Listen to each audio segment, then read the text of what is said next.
Now 8:05 p.m. I would ask everyone who is able to stand and join us in the Pledge of Allegiance. I pledge allegiance to the flag of the United States of America and to the republic for which it stands, one nation, under God, indivisible, with liberty and justice for all. Madam City Clerk, will you, for the record, acknowledge whether or not we have a quorum? Yes, Mayor, we do have a quorum this evening. We have all 7 council members present in chambers. Thank you. At this time, I will entertain any motions if there are any agenda additions, deletions, or amendments. Councilwoman Mdabadu. I'd like to make a motion to postpone the presentation of Proclamation to new business Blink charging. Blink would like to work with us a little bit more on some workforce skills mapping on some upcoming jobs that they have coming to the city. So I'd like to make a motion to postpone that under city presentations to a later meeting. It's been moved and properly seconded. Any discussions? Hearing none, we will move that to new business, correct? A later meeting. A later meeting, not today. Not today at all? Correct. Okay, thank you. All right, any other motions at this time for changes to the agenda, deletions or amendments? Hearing none, we will move on to citizen participation. Madam City Clerk, do we have any?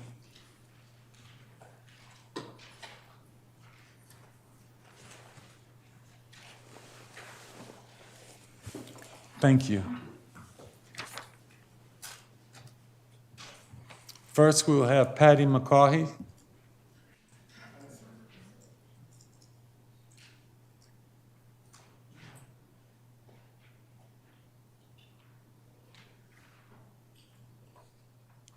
Good evening. Good evening. Mr. Mayor, City Council, and City staff, thank you for this opportunity. So, on 3 separate occasions, I have come before the council to advocate for safety improvements to the intersection at Maryland 197 and Ken Hill Drive. As a longtime bicyclist and pedestrian user of Bowie streets and sidewalks, I'm fairly aware of a variety of deficiencies and safety issues within the city. I was pleasantly surprised last year to find that the city had proposed plans to make this intersection and the length of Ken Hill Drive a first ever complete streets project in Bowie. Not much time passed before these plans started to unravel for a number of reasons and complications. Now I understand the city is proposing to abandon the complete streets implementation for the length of Ken Hill Drive and instead focus on the section between Cambridge and Maryland 197.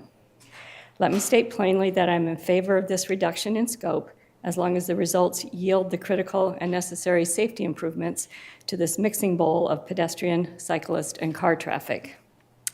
However, in reducing the scope of this project, it seems that the city is proposing modifications to the route of the Bowie Byway without any apparent justification. The Bowie Byway is a transportation artery designed by a process of community outreach, resident planning sessions, and surveys directed by experienced professionals. As a main component of the Trails Master Plan, it serves as a backbone for alternative modes of transportation across the city. It is not a just for recreation amenity. Folks like me use the bicycle routes for transportation. We bike to stores, pharmacies, the library, restaurants, parks, and even City Hall.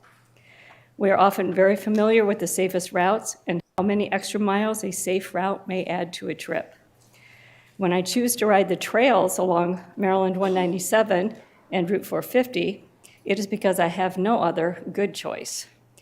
Simply keeping the section of Ken Hill Drive between Cambridge to Bel Air along with the Stony Brook, as designated bike routes on the Bowie Byway is vastly superior to a realignment onto the trails of 197 and 450. As an analogy, for my non-cycling audience, to me, it would be like rerouting cars to a gravel road so that trucks could have exclusive use of the paved streets. I see zero reasons to reroute the byway away from Ken Hill, Bel Air, and Stony Brook drives. I've been cycling these routes for years and find them much, much safer than the proposed trails. Thank you very much. Thank you.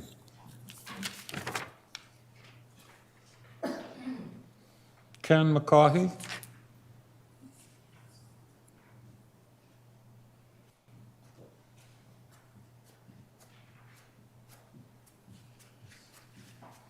Good evening.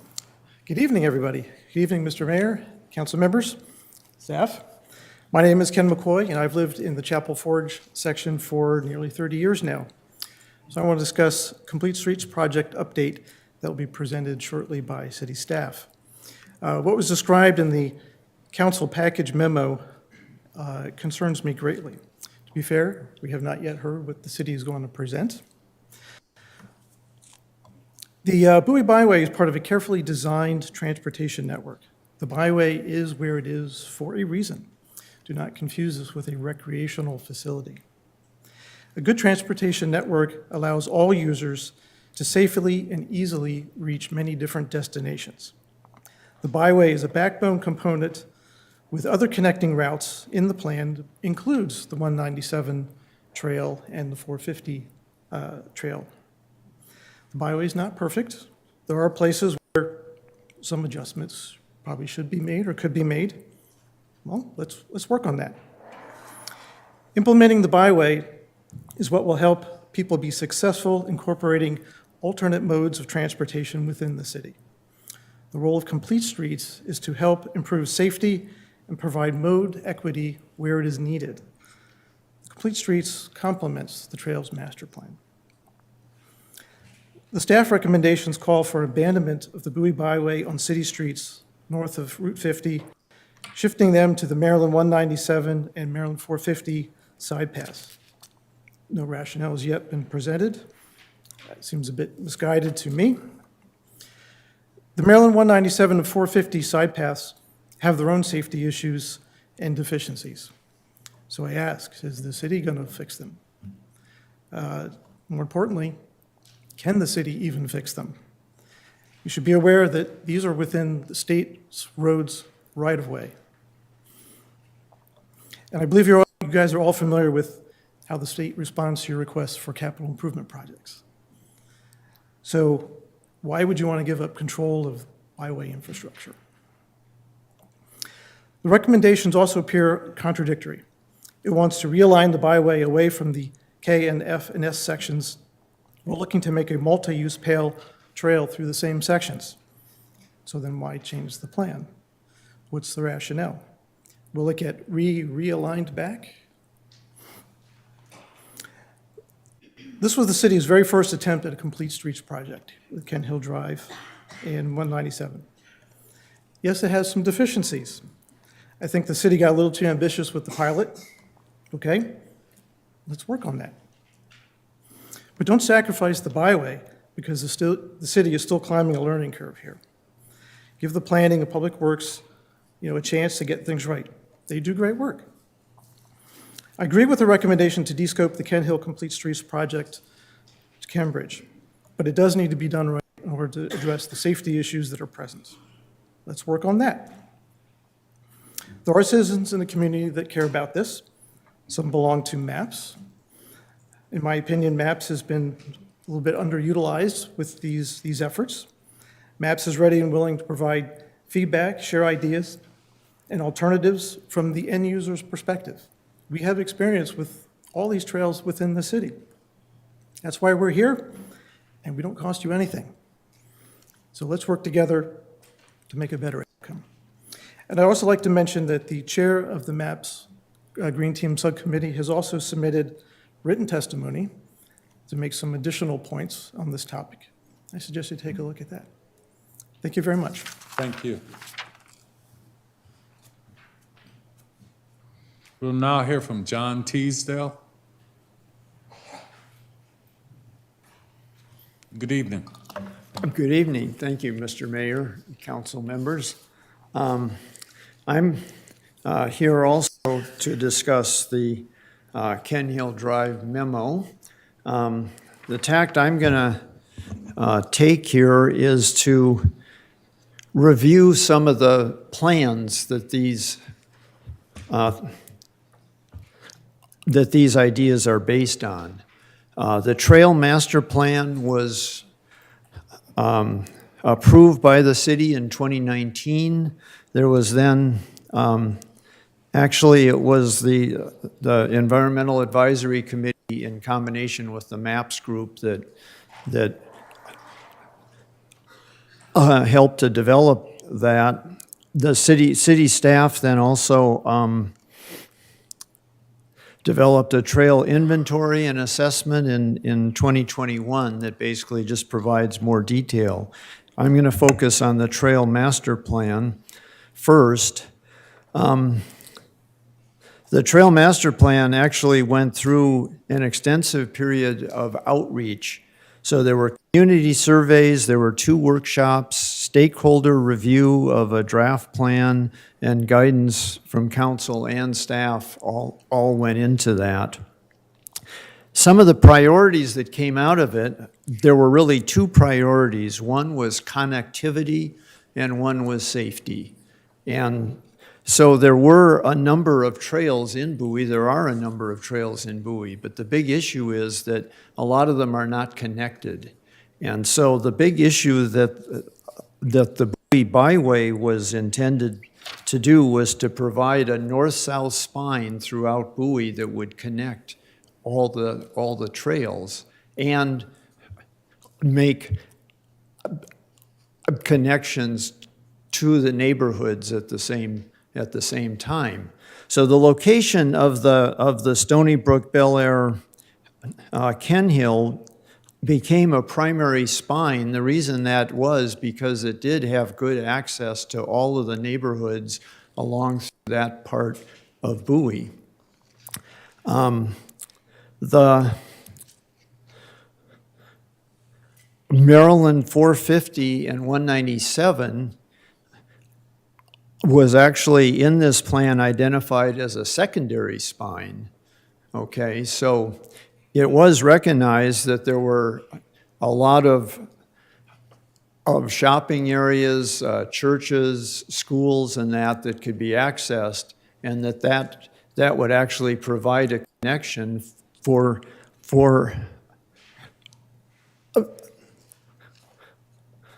50 would provide a connection to the central spine of the byway. The reason probably that 450, 197 was not chosen to be a part of the spine was because there was actually lots of improvements that would be needed to that route too. So although there is a trail there, there's lots of issues. In fact, the Trail Master Plan includes a whole page of improvements that would be needed to this. They include a lot of driveways, a lot of intersections that would need improvement along the way. As you know, that there's many shopping centers and churches and schools along the way that people turn in and out of, and that there would be, so there are safety concerns with that as well that would need to be addressed. In addition, the fact that Ken just mentioned that this is mostly on state right-of-way and includes private property, shopping malls, the churches, or county property, whatever would be involved, would make it more difficult for the city to manage that route as a part of the byway. So my point number 1 then is that I do agree with Ken and Patty that the Stony Brook, Bel Air, Ken Hill Drive should remain the primary spine of the Bowie Byway, and 450, 197 should be a secondary spine as presented in the Trail Master Plan. Okay, getting to the second priority people talked about was safety. And this brings up complete streets policy. The city developed a complete streets policy in 2019, and they developed complete streets guide and standards in 2021.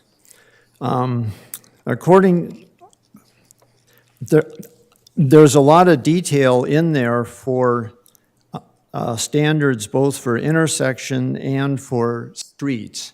As far as the intersections, there's a lot of detail, but generally I do, point number 2 is I do agree with the memorandum that says that we should proceed with developing a complete streets for the 197 Ken Hill Drive intersection. I think that intersection we can move forward with.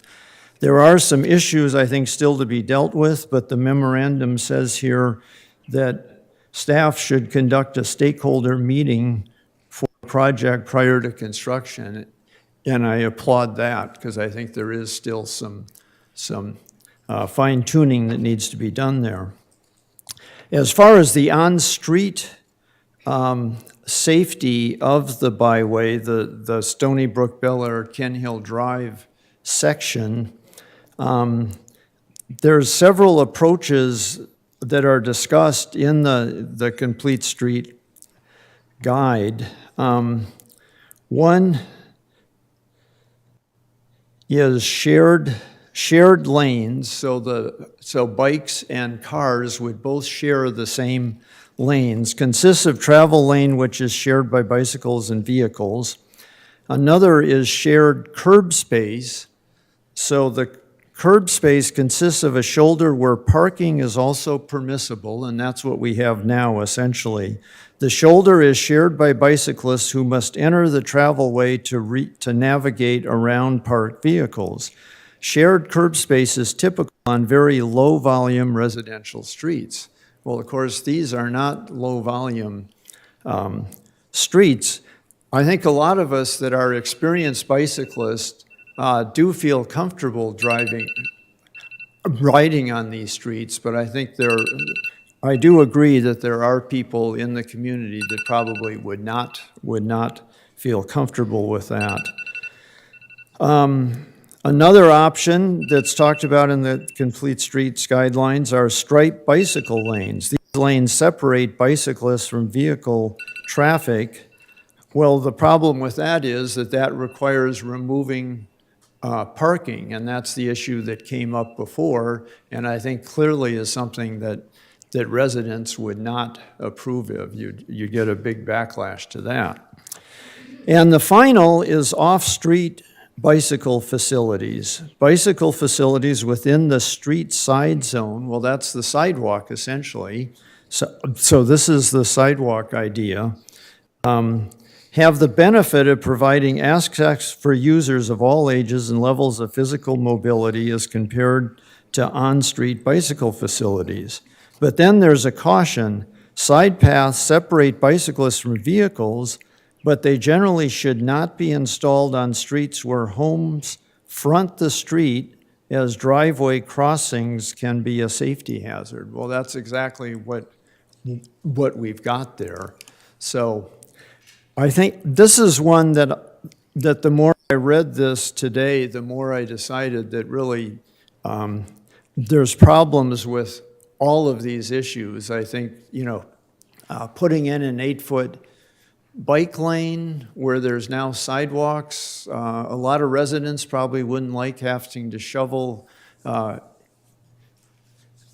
8 feet of snow rather than 4 or whatever it is now. There might be landscaping that would be interviewed, so I think you'd get some pushback from that. But on the other hand, as I say, the other options, there's not really an easy option here. So I suggest this is a place where it might be good to have a public some kind of a public input session, and I think this would be the appropriate topic to see where the public would like to see us come down on. So that's my thoughts. Thank you. Thank you. At this time, we will now move on to presentations, and the Diversity Committee will present on Women's History Month.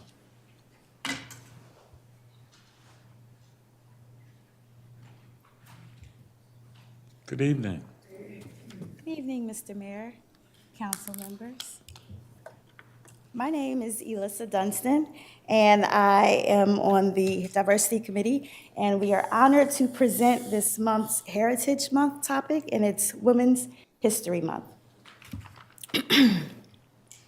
March is Women's History Month, a time to celebrate women's contributions, achievements, and resilience throughout history.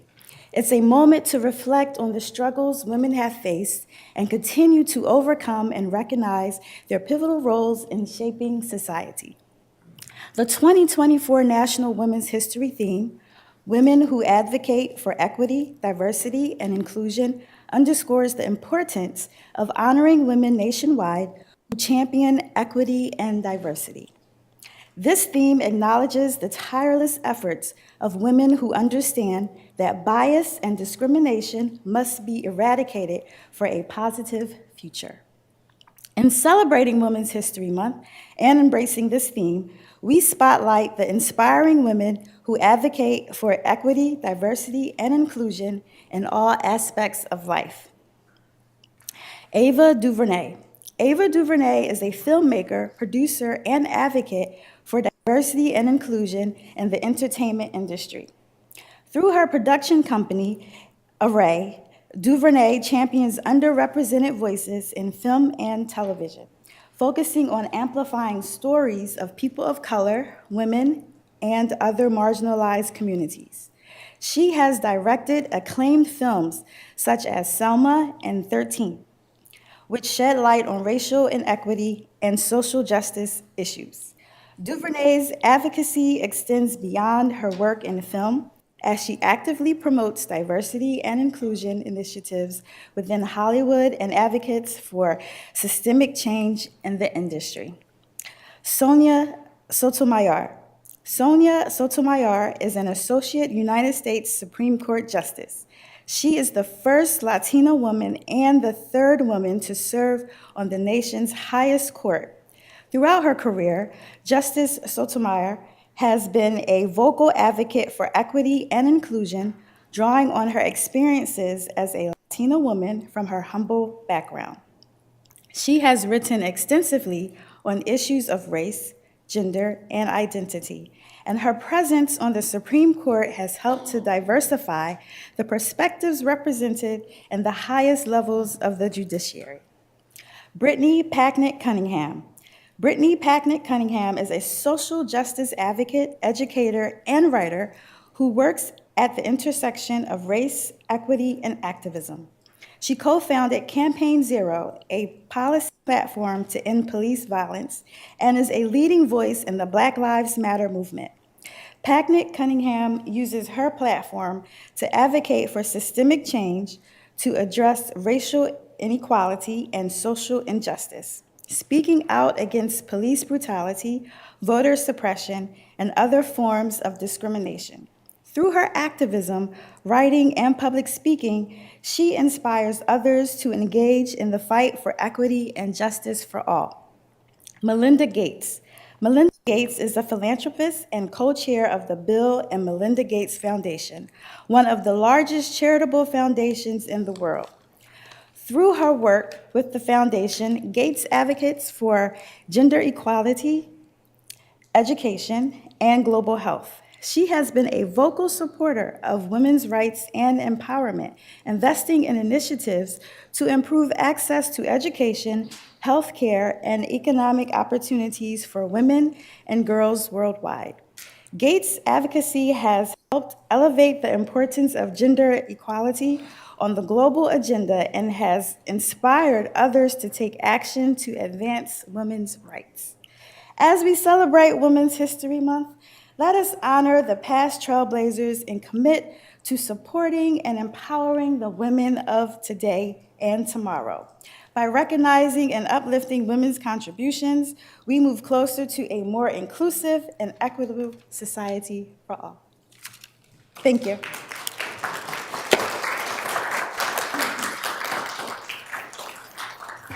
Thank you very much for that. At this time, we will move to the presentation, proclamation to the new business Blink Charging Company. No, that's postponed. That's the one. That's the one we, next meeting. Okay. I'm sorry, Councilwoman, I thought we were moving past B. Bear with me. So at this time, we'll have a presentation of proclamations recognizing Bowie women leaders for Women's History Month, and I will turn it over to Councilwoman Enda Mamadu. Thank you so much, Mr. Mayor. First of all, let me start out by saying good evening, City of Bowie residents and all of our adjacent supporters. It is an honor this evening to recognize, especially following that amazing presentation, and honor the achievements and contributions that women from all backgrounds have made throughout the history of the United States, but starting here in the City of Bowie. This evening, as the representative for District 4, I have selected 4 women who have impacted the City of Bowie, as well as that are residents of District 4 who have made a difference throughout our time. The 4 women that I'll be honoring this evening, unfortunately 2 are not able to be here for health reasons, so I will wish them well as they go through a speedy recovery, and we will honor them at a later time in person. But the 4 women that I've selected, and I will tell you why, to honor this evening are Katie Owens of Pointer Ridge, Maryland, and I'll tell you why about Katie.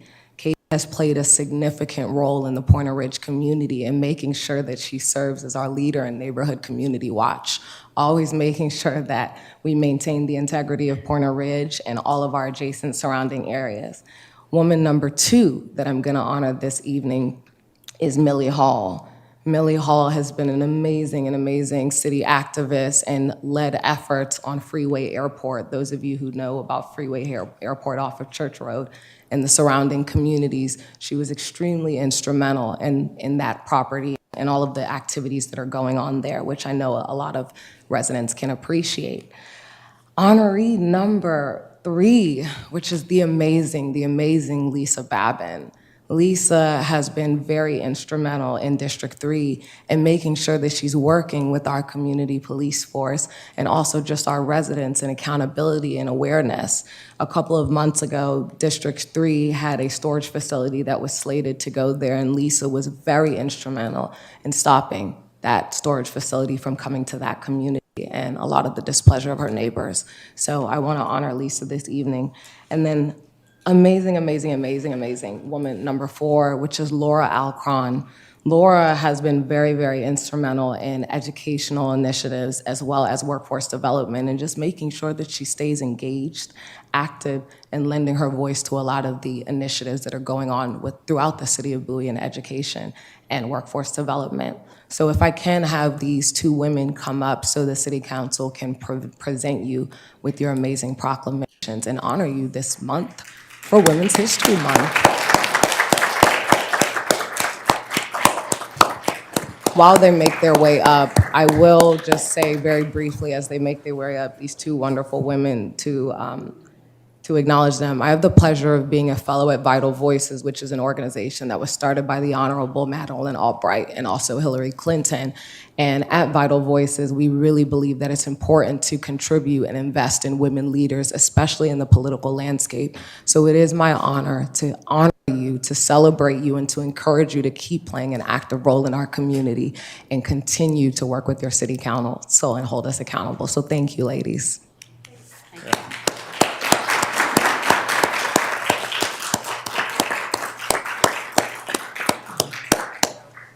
Would you like us to go down?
At this time, we will be moving on to the city boards and committees.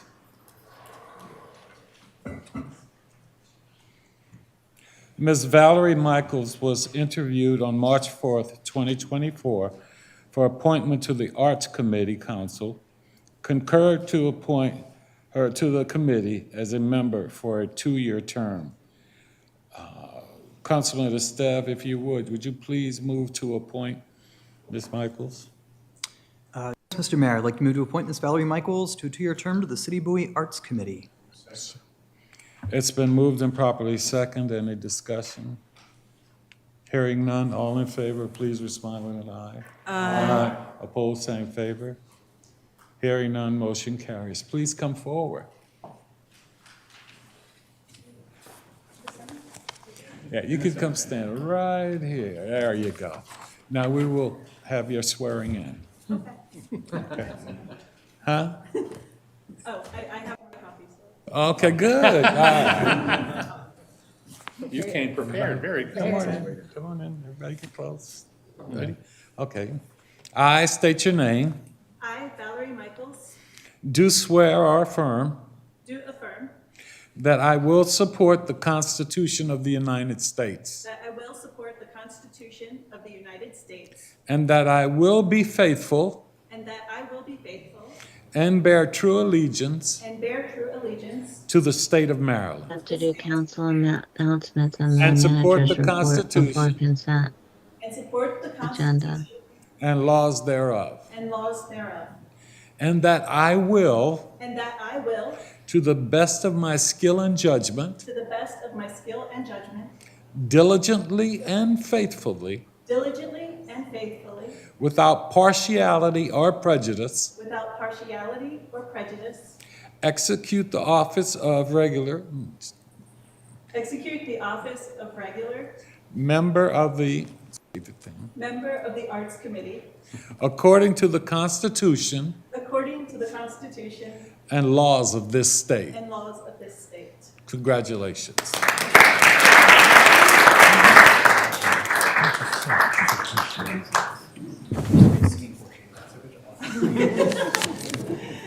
Thank you, welcome aboard. And here you go. Please. It's official now. It's official. Thank you again so very much.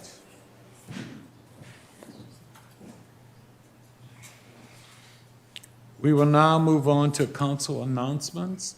Are there any announcements from council members? Council member Andadabadu. Okay. Good evening again. Bear with me. I've got a lot of announcements, a lot of updates, exciting updates. The first update is just to give further context on the proclamation for Blink charging. Blink is a new company that has moved their headquarters from Miami, Florida to the wonderful city of Bowie, Maryland that will be located in Melford. Blink is an organization that provides electronic vehicle charging stations, and they do employ about 7,000 employees, with 70% of their employee base in North America. We will be working with them on employment projections and really figuring out what skills are they looking to map for their workforce for the jobs that they plan on bringing to Bowie, which is why we delayed the proclamation, just to give you further context. So we are excited to welcome Blink to the community, and that's just a huge accomplishment for us from the perspective of economic development. Announcement number 2, as we know, the wonderful Bowie Friendship Aspire STEM Academy will be opening this fall. Just for those of you who do not know, we do have a new STEM charter school that is coming to the city of Bowie, Maryland. Friendship will be opening this fall in a temporary location in Upper Marlboro off of Frank Tippett Road for grades K through 1 for the first year.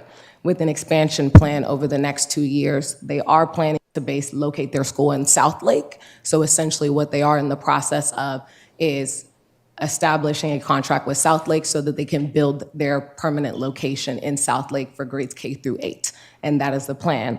I did have an opportunity, as I've been sharing with the community and this council, to meet with Superintendent Millard House to make sure that we can have a 30% set aside for Bowie residents. For those of you who are unaware, when there is a charter school that comes to the community, it does go into automatic lottery enrollment, meaning that we do not control essentially what students get accepted in that school, and it is open to all Prince George's County residents. So with that being stated, my meeting with Superintendent Millard House that happened about a week and a half ago to 2 weeks was to establish a 30% catchment area for the city of Bowie so that 30% set-aside seats would be allocated to Bowie residents.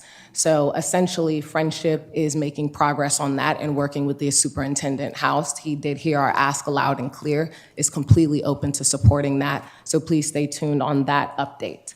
The next update I do have is thanks to our mayor, have been appointed to represent the city on the Metropolitan Washington Council of Governments on the Human Services Policy Committee alongside wonderful Jesse Buggs, who does work for our city staff.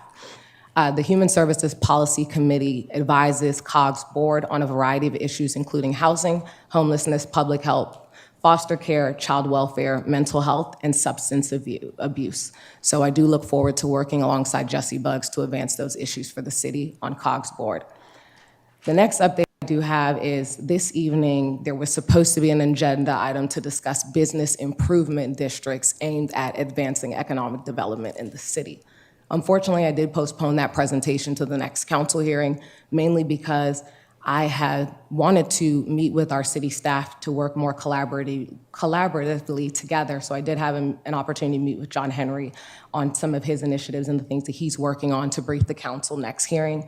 And then also, I have been meeting with the following individuals to get an understanding of best practices and just learning from their failures, which is our Rockville Economic Development Corporation. I did have an opportunity to meet with them this week.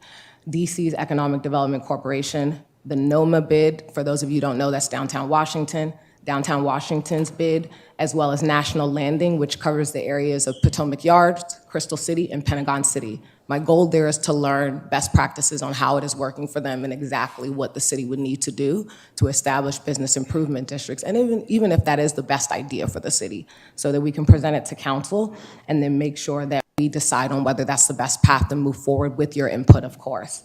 And then the last updates that I have, alongside of economic development, I will be traveling to ICSC this year in Las Vegas, which is the International Council of Shopping Centers, to recruit more businesses to come to Bowie and to also improve our restaurant quality. That's a big target for me specifically this year.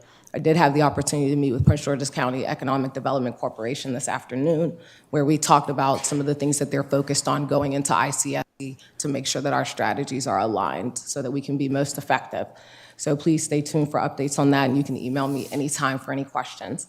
The last areas I do want to give are a couple of shout outs.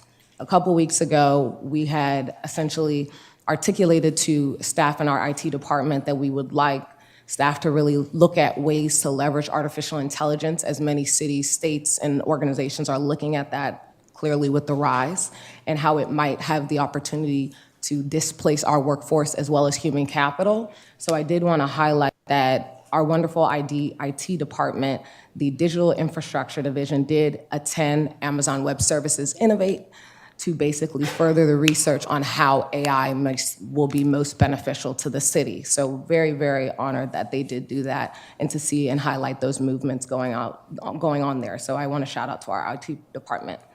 The next area is our sustainability. Luckily, I didn't plan this. Our sustainability manager happened to be here this evening. I do want to congratulate you on passing the LEED green exam, so congratulations there. And then also, a couple weeks ago, we did talk about establishing strategic partnerships or looking at with universities so that we are not always hiring outside consultants, and we're leveraging some of the work of our universities right in our backyard. So I do want to highlight that our wonderful sustainability manager, Ms. Ashley Diaz, did work with the University of Maryland environmental program, see, education's top of mind, environmental program, and she did work with them on a report on native species policies and ecological landscapes, and that was a very amazing comprehensive report that our city manager did forward to our city council. So I do want to highlight that that work was done and that we're making progress there, and that's amazing to see. The last department that I do want to shout out, and this is not any offense to any other departments, these are just the ones that I know of the work that's top of mind that's happening, is our police department. I've been getting a lot of emails from District 4 residents that are very, very excited to see that they're feeling the presence of our police force out in the community, seeing the lights late at night.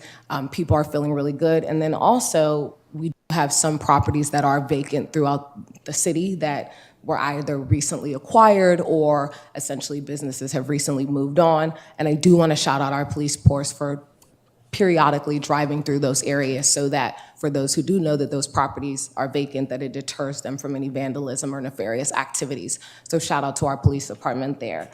Thank you. This concludes all my announcements from District 4, and I wish you all a wonderful evening and hope you stay for the entirety of the meeting. Thank you, Mr. Mayor. Thank you. Any other council members with any announcements at this time? Hearing none, I'd just like to emphasize again the importance of Women's History Month. And we do have a lot of history makers right here in the city of Bowie. And so we would like to encourage and thank you for all the contributions. You know, we talk about Women's History Month, but we know that it goes far beyond that. And everything that we as a nation and that we have been able to accomplish, we know that that is part of women's history as well. So thank you so very much for all you do. And Councilwoman Ndubamadu, I want to thank you for those recognitions you did today. Appreciate that. Having said that, we will now go on to the city manager's report. Oh, Mr. Mayor, good evening, and council and residents out there. We staff are focusing on calculating the numbers associated with the forthcoming proposed 2025 budget. And we've done all our work here, and Finance Director and his team are working on that. And also a major effort here in this area, in this day of low unemployment. We are continually striving to hire the best qualified people in a very tight market. Thank you, sir. Thank you. We will now move on to the consent agenda. I will entertain a motion at this time. Mr. Mayor, I'd like to move to approve the consent agenda. Second? It's been moved and properly second. Any discussion? Hearing none, I'll call for the vote. All in favor, please respond with an aye. Aye. Aye. Opposed, same favor. Hearing none, motion carries. We will now move on to old business, and that's the adoption of ordinance 0-2-24, amending the Bowie City Code, Chapter 22. At this time, I'll turn it over to city staff. Good evening. I'm Jamie Braun, Code Compliance Manager. We're presenting this because residents brought to our attention that Chapter 22 was inefficient in handling a public safety issue of the public sidewalks and the streets.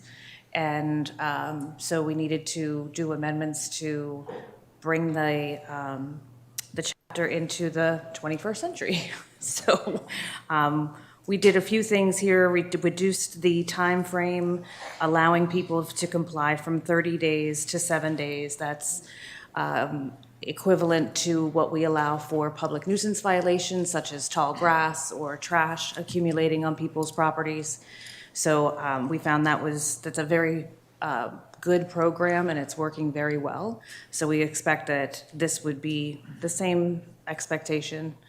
Then there's the addition of prohibiting homeowners from planting or damaging the right-of-way in any way, increased fines for these violations, and then clarifications for, like I said, the language in the code. So we're requesting your approval. Okay, thank you. Any questions from any of the council members? Council member Estelle? Thank you, Mr. Mayor. Ms. Braun, thank you for your time tonight. I'm aware after a long season we had of folks kind of raising concerns, especially wheelchair-bound folks, about not being able to clear sidewalks. I know we had some internal discussions, and I was expecting staff would come back with some proposed changes. But boy, you guys took what was a fly swatter and turned it into something much more forceful. Initial fines would go from $100 to $250. You're adding sections of the code that'll deal with street visibility, and we're cutting the 30-day compliance period down to 7, I think are the key summaries. I guess I have 2 quick things. One, I'm wondering if there isn't a little bit more of a balance that we can take. Maybe instead of 30 days, it's 2 weeks. Maybe instead of a $250 fine, it's $150. Just something to show the rest of the public that we're not completely indifferent to certain realities. I just throw that out there. Obviously, this isn't the close of any conversation. But one main question that I have, just for my own awareness and for the folks at home and in the audience, describe to me the existing rules that we have, and describe to me what enforcement of those rules currently looks like, just so we're all on the same page. Sure.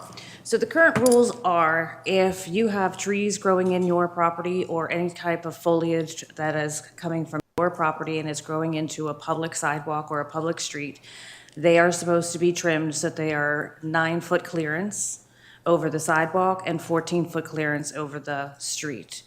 Currently, the code allows people 30 days to trim those. If they don't trim those within that 30 days, the city has the right to trim them and bill them for that work. And then if that work, or if that money is not returned to the city, we can place a lien onto the property. What we found was that there is the issue of the grass growing onto the sidewalks. It is also written in the code that the homeowners are responsible for cutting the grass and edging the sidewalks.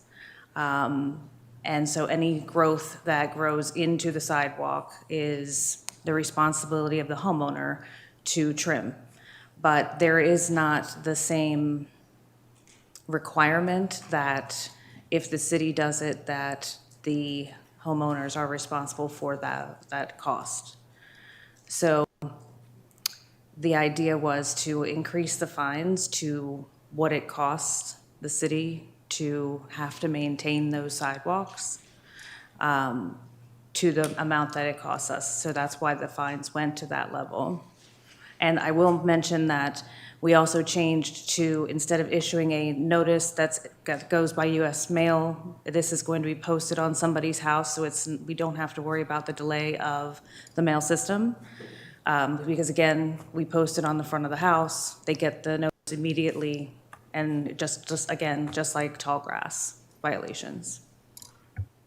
Understood. So just so I understand the current process, because I think this is something that a lot of folks struggle with, right? People assume that code compliance is patrolling the streets like cops every single day, and that's just not the case, right? Right. Well, we are. I mean, we're out there every day, but we're investigating so many complaints and having to follow up on older cases. So we try and put several months out of the year. So we start in June, July, August, and try and get our officers out there walking. But there are miles and miles of sidewalks in the city of Bowie. We just can't walk every single one, and we need the assistance. Right. And so my point being simply that oftentimes it's not unusual at all that you'll have a cul-de-sac or even an entire street where residents are just more chill about this stuff and never call code, and would never dawn on them to call code. But then you have other neighborhoods, sometimes the next block over, where residents care very deeply how tall their neighbor's grass is, and you guys get called all the time. And so there is this sort of inherent, so like this past season, we had folks specifically who were wheelchair bound who really made this an issue. I mean, they went out of their way to show us all the ways in which, there were deficiencies. And so people started getting $100 fines and warnings who had never even been aware that there were any existing rules. And so that took a lot of people by surprise, right? And so the point that I'm just trying to make is that for a lot of people, this will be new, right? For a lot of people, like the $250 fine will be the very first time they might even be aware that there was a requirement to maintain the sidewalk beyond just like what they were perhaps doing out of habit. And that's something that I'm trying to be mindful of. In your current enforcement process, my experience with you guys has been that you guys tend to give like warnings first. You tend to do education and awareness early on, and somebody really has to almost kind of go out of their way to end up accumulating fines. Can you talk to me about how that would actually work with the new ordinance? Sure. So we, of course, would have an education period where we would try and get the word out to, like we did with the trash can notice. It was a courtesy notice that we would leave at somebody's door saying, hey, by the way, the code changed, and here's what it's now being required of you. And, you know, it may not say anything about the fine, because that's always the thing that makes everybody so upset, is mentioning the fine. And then we would issue that door hanger notice that does say, if you don't do this, you could get a fine and the city will do it. And so that would be the process we would follow. And if somebody asks for an extension, absolutely, we are willing to work with people to give extensions. They just have to contact us. We can't read people's minds. We have to get contact from them. And so on that point exactly, oftentimes what will happen is residents will get that notice and they'll just kind of panic. They'll like hide it in their glove compartment and hope that it goes away and that you guys just forget, right? Is there any way that on the notices we can basically make sure that we like highlight, circle, redline, whatever it is, to be like, if you don't think you can meet this, call us. Here's the number. This, you know, and just really emphasize that, because oftentimes what I'll see is a person in their 90s will get this, will panic, will hide it, and then, you know, a month and a half later they've racked up a couple $100s in fines, and they're like, I didn't know I could just call someone, make this, you know, go away, or work with. So what can we do to really make sure people know that they can work with folks? Because especially if it's only 1 week, we're going to get folks on vacation. We're going to get folks who disappear. I'm not here every single day, right? So how can we just really make sure that people are aware and don't end up racking up fines needlessly? Well, my thought process is to make that door hanger a completely separate notice from all of our door hangers right now have multiple sections of code that are referenced, but we would just make a one just for this, and it would be a situation where the officer could absolutely circle what needs to be done, and then also make sure, you know, we can highlight the fines, or, you know, all of the corrective action and everything on there so that it's clear. Now, again, I would suggest that be the door hanger notice, but we can certainly follow that up with a regular mailed notice. My concern with that, though, is that there is a delay with the mail system. And I'm not particularly invested in where it happens in the notice process. I guess I'm just saying more, let's make it very clear to call you guys, right, if there's a problem. Because oftentimes people don't realize they have that out if there really is an issue, and then they just panic, and then next thing you know, I got a person who owes a bunch of money and their lawn isn't cut, or what, you know, or their sidewalk isn't trimmed. You know what I mean? And then no one wins. So that's I think what I'm getting at. Do you guys have any? You're proposing 1 week. I guess my question is, why not 2? What's the rationale with the 1 week? Again, we considered this to be a public safety issue. And so if you're including public nuisance, which is tall grass and trash accumulation on somebody's private property, but you're talking about a public sidewalk, that's a public safety issue, we felt it should be even, at minimum, be even with what a public nuisance violation corrective action dates are. That's where we got this from, honestly. Understood. That's something that I'm still going to stew on a little bit and think about before I render judgment, but I want to turn the mic over to other folks because I've been kind of monopolizing this. So thank you, Mr. Mayor. Thank you. Any other questions or comment? Mayor Pro Tem? I'm sorry, at this time we can't have any discussions. We will be having, opening it up for a public hearing shortly. Again, if you have signed up, yes. Well, did you sign up to speak? You need to sign up if you want to speak before council. Can you come up and put your name so when you call, so I could have Okay, Councilman, go right ahead. Thank you. First of all, thank you, Jamie. I know that there's a lot of good work that's been going into this. I read through, and there's some things that I'm unambiguous about when I look look at grass overgrowing sidewalks that make it too narrow for, people to pass. Clearly, in my mind, that's something a property owner doesn't need much notice about. However, I mean, it didn't happen overnight, and people have had plenty of opportunity. However, that having been said, I do think that the timing issue is a problem, because frankly, in some cases, if it's a tree overhanging or something else like that, it took more than 7 days for that to happen unless a storm came through, which is typically not what the issue is. And something that may have accumulated or accrued slowly over time, and then all of a sudden somebody gets something that says in 7 days you got to have this cleaned up. And the underlying concern is also mentioned by Councilman Estev was when somebody gets these, they panic. And a lot of times, and what I'm finding more and more with my constituents is they are no longer able to do it themselves. In a task that I might be able to go out and do right now, I may not be able to do in 10 years. Which means now I have to go find somebody, which is, finding a contractor to come in and to do some of this work can take more than a week to do. And I know that there's opportunity to call and so forth, but when people read the code, what they're seeing is I got 7 days, and that's what the rule is. So I think we have to work on something different, and maybe it's different by different categories. I don't know, but I also agree that on the fine part, it may be a bit egregious as well. So I think, a bit too heavy-handed as well.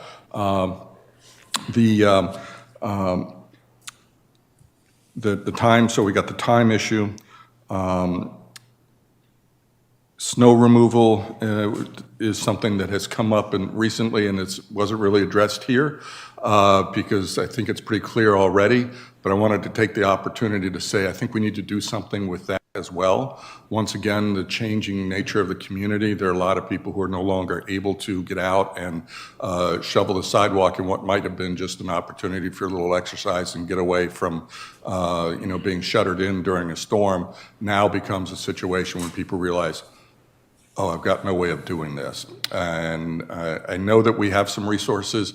What I'm going to ask is if we could work, particularly maybe through the senior center, to get a communique out to people before the season that presents opportunity, to inform people or remind people of the obligation, and B, present alternatives for being prepared for the coming winter. So if you realize now, hey, you know what, maybe I don't want to, or I'm not able to do the snow clearing myself, contact, this community group or contact the city, or please, search for, a landscaper or somebody else to do it in a private sector manner.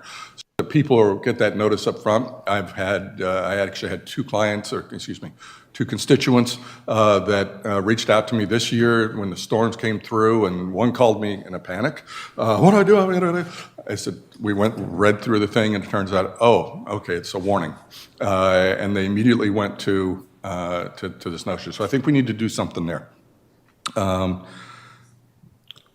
There were some comments on storage of things. Pods, we've had constituents who are moving and are using the pod type services where in some cases the driveways aren't suitable for putting a pod because it's the incline is too much one way or another. Is there a provision, some way that people could get a temporary permit for putting a pod in the street or something like that? I would need to have a conversation with Public Works on that. And the message that I've gotten from Public Works in the past is when there are situations like this for dumpsters or pods, those have the capability of damaging the city street, and people need to pay bonds and all kinds of wonderful things that Public Works has mentioned to me. So the general consensus has been, no, we don't allow them in the street. You can put them on your private property, but we're not going to allow you to put them in the street. Now, again, we can have that conversation with Public Works and maybe make a small, deposit or something that somebody has to do. I don't imagine that pods have the capability of making as much damage as a dumpster does. Right. But, again, I don't know for sure, and the message I've always gotten from Public Works is no. Yeah. But I will have a conversation with them. Okay, thank you. Next item is, when does parking become storage? So parking is regulated by Chapter 14. That happens to be where the snow and ice removal section, the snow emergency section of the code is as well. Chapter 14 says that a vehicle that is left for more than 72 hours that has not been moved, a full vehicle length, is considered abandoned. And then it's subject to the impoundment procedures and enforcement procedures by the Bowie Police Department. Okay, and that applies to trailers as well? Yes. Okay, all right, excellent. All right, well, I think we'll probably have some constituents who would like to follow up with that, because I do know that there are a number of cases where people do leave vehicles out and unattended for longer than 72 hours, and detrimental to the community, obviously the look and feel and whatnot. So thank you much on that. The issue on the right-of-way, and this is I think something where we have to go back and revisit as well, with what people are allowed to plant and what they're not allowed to plant, what's there, and what they can and can't remove. So when Levitt came in and built our Levitt sections of the town, he put in all these triangle areas, pretty much they all had shrubbery and other things, which have, in some cases, I saw one where, a tree is now 100 and something feet tall, and I'm quite certain it's probably within that triangle, but yet it doesn't block the view of traffic moving through and whatnot. Yet if someone were to read the code, or at least this version of it, it would suggest that they're obligated to go take that out, and which could obviously be quite pricey and expensive. And there are a large number of people in our communities as well who have installed shrubbery or other landscaping artifacts either near or on the public right-of-way that really present no harm to the community from a visibility standpoint. I don't think they affect us if we needed to put in a sidewalk, which is essentially what that right-of-way is principally there for. I don't think there would be anybody would object if someone came through and had to remove part of it for some project or what have you. However, the notion that all of the front yards with these enhancements, if you will, with this, whether they're trees or shrubs that aren't really presenting a problem, end up becoming a violation. And I have a concern with that, because I'm not sure that I want to have something in code that says it's wrong and you can't do it, but we're not going to enforce it, which becomes kind of the concern about selective enforcement. How come you picked me to come and tell me about the shrub that's in this, within 6 feet of the road instead of 8 feet or what have you, or 12 feet or whatever it might be. And I'm concerned about that. And even in this notion of saying, in this idea that there's also in the same code, it's telling us that constituents can't remove trees or other stuff in this area as well. I mean, you can't injure it, you can't top it, you can't do this, you can't do that, which of course is completely contradictory to having something that's there already. Can you speak to that a little bit? A lot, actually. Excellent, thank you. So, going with the corner lot obstruction, that law has been in effect since 2017, I want to say. We've been enforcing that law for the corner lot obstruction, where that triangle forms 25 feet, and there's a way of measuring it as well. And I will say, I've never had, I think there was one large bush that was very tall, but it was absolutely blocking that's the line of sight for vehicles. And so they had to cut that back to the 3 feet. They didn't have to remove it entirely, but it had to be cut back. But when we're talking about the not being able to do anything to any trees in the right-of-way, that's actually a state law. The state of Maryland has the right-of-way tree law that says you have to have a permit to do anything to a right-of-way tree. Only the city of Bowie has that permit to do anything to a right-of-way tree. Even in those areas of Levitt, Bowie, where Levitt didn't plant any trees in the right-of-way, he planted them on the private properties, but over the years, people have planted trees in the right-of-way. The city has taken those trees over, and they do all the maintenance for those trees. Our Parks and Grounds office does a great job on that. So that's a state law. We can't change that. And these are some laws that have been in place for all the time that I've been working here, for 30 years at least.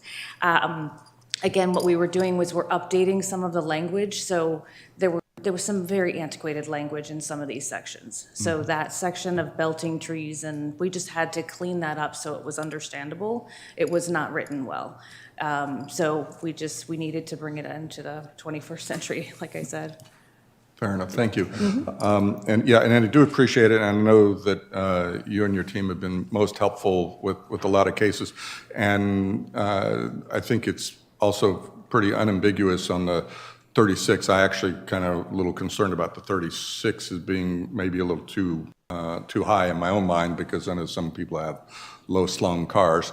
But nonetheless, I think it's absolutely imperative that we maintain visibility at those intersections. My concern is that we do have some of them are now heritage trees. I mean, they're that big.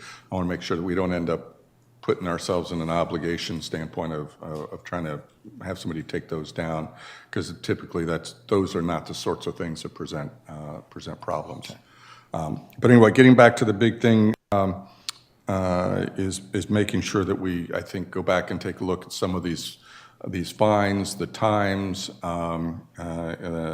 available for folks, some of the information, and I think that's it for the time being. Thank you. All right, thank you. Any other Councilman Brady? Thank you, Mayor. Let me start off by commending staff for the job that they do.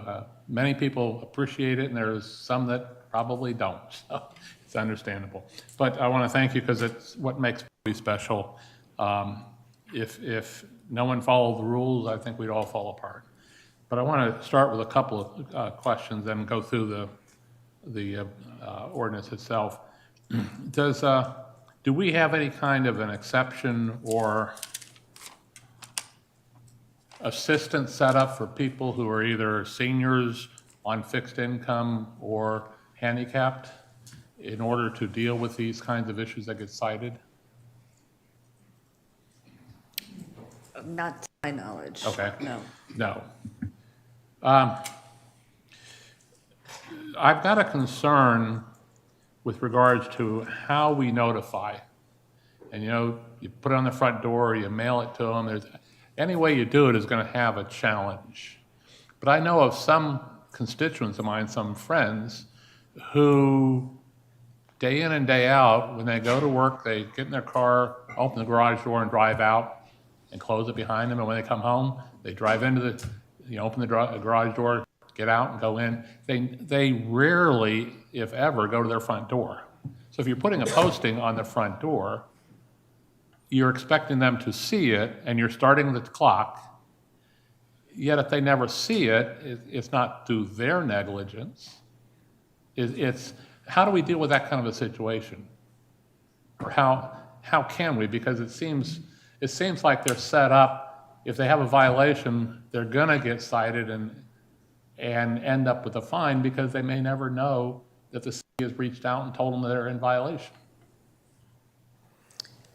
So again, my suggestion would be to change the notice. Maybe that notice isn't white. Maybe that notice is bright pink or another bright color, so that they can notice it when they're driving into their driveways. I will say we have some subdivisions Woodmore Highlands being one of them, where the garages are literally on the side of the houses, so the front door faces the street, but when they drive into their driveways, they don't even see the front door.